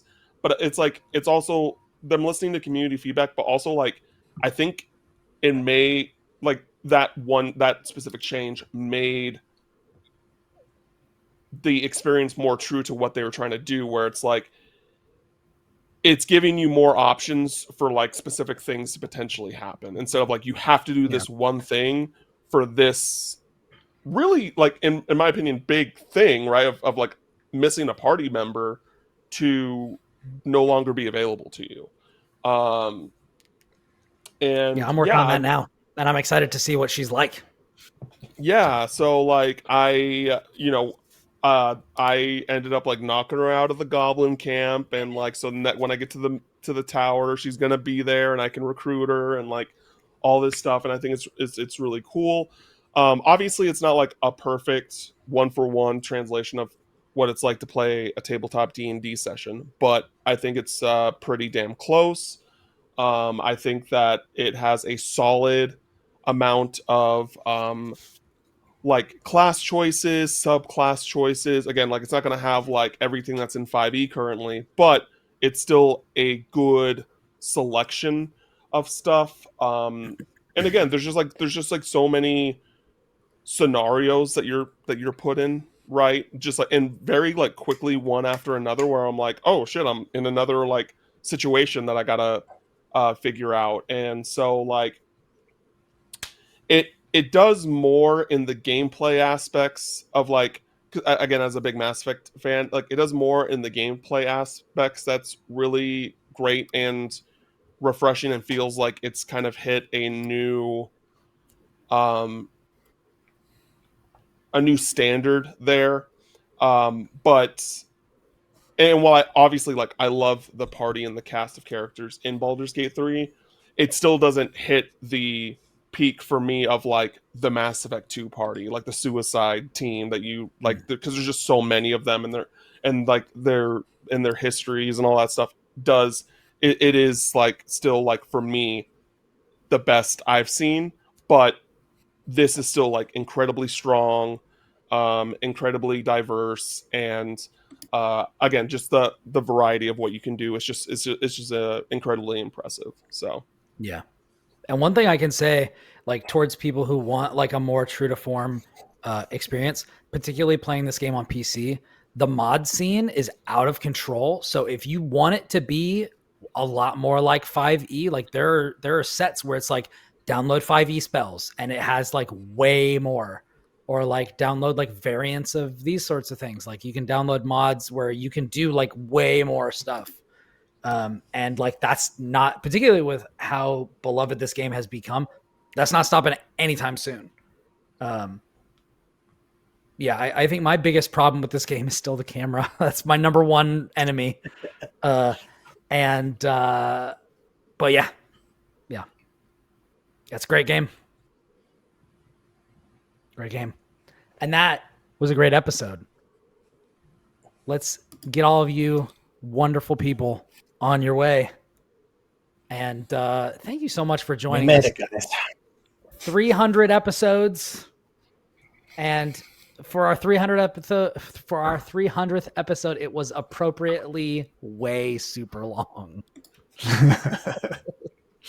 Anyways, thank you all for joining us for this episode of The Platformers. If you got thoughts or feedback or anything like that, we love to talk to you. You can hit us up. You can find me on Twitter at Ribnax, Ribnax, and on Blue Sky and Backlogged at Brian Barnett. If you want to see what I'm doing, check out IGN.com. And yeah, I'll keep you appraised on all that. Kris, where can everybody find you? Hey, you can find me on most places as Kris Cornelius or Delphia in games, EI, not IE. You can find my website at versusthebacklog.com, vsthebacklog.com. One word. There will be more stuff going up very soon, if all goes well. And you can also find me here most weeks. Will, how about you? You can also find me here most weeks, but if you're looking for something else, you can find me on Twitter at ByWoolBurger. That's burger with an O, not a U. You can also find me at IGN.com and on Backlogged and Blue Sky at Edgar Allan Bro. Lucas. My turn. You can find me on social media as Hokuto no Lucas. You can find most of my writing right now at either shacknews.com or Nintendo Wire. And that is it for now. Also here most weeks, like these other guys. Cam, where can everybody find you? Yeah, you can find me on the socials at Cam Final Mix, Unlocking Kingdom Hearts podcast, where me, some experts, and a newbie are playing through the Kingdom Hearts series to help people, who want to play it for the first time, get a little bit of understanding on the series as a whole, all that jazz. We're at Dream Drop Distance is the next one, so I just started that up. So we're pretty far in, but this is this will be available whenever you're ready to hop in. So no pressure on any of that. And again, all of my reviews and main podcast appearances will be on the Spawn on Me podcast. We stream the podcast live at twitch.tv/spawn on me. And youtube.com/spawn on me is where the videos are posted. And check out the Spawnies that Khalif and Rihanna are hosting. I don't remember what day it is off the top of my head, but it's happening soon. And you should definitely check that out. You can vote right now on thespawnies.com. And the show is on, if I can find it really quick, please let me find it. I can't find it. I went to the website. It's not on the. It's not there. So I can't find it. But if you follow Cam's socials, you're likely going to find a direct link in his Twitter and such. So go there. Yeah, there exactly. Go. So go there. You'll find it. And yeah, saved. There we go. That's it. Nice.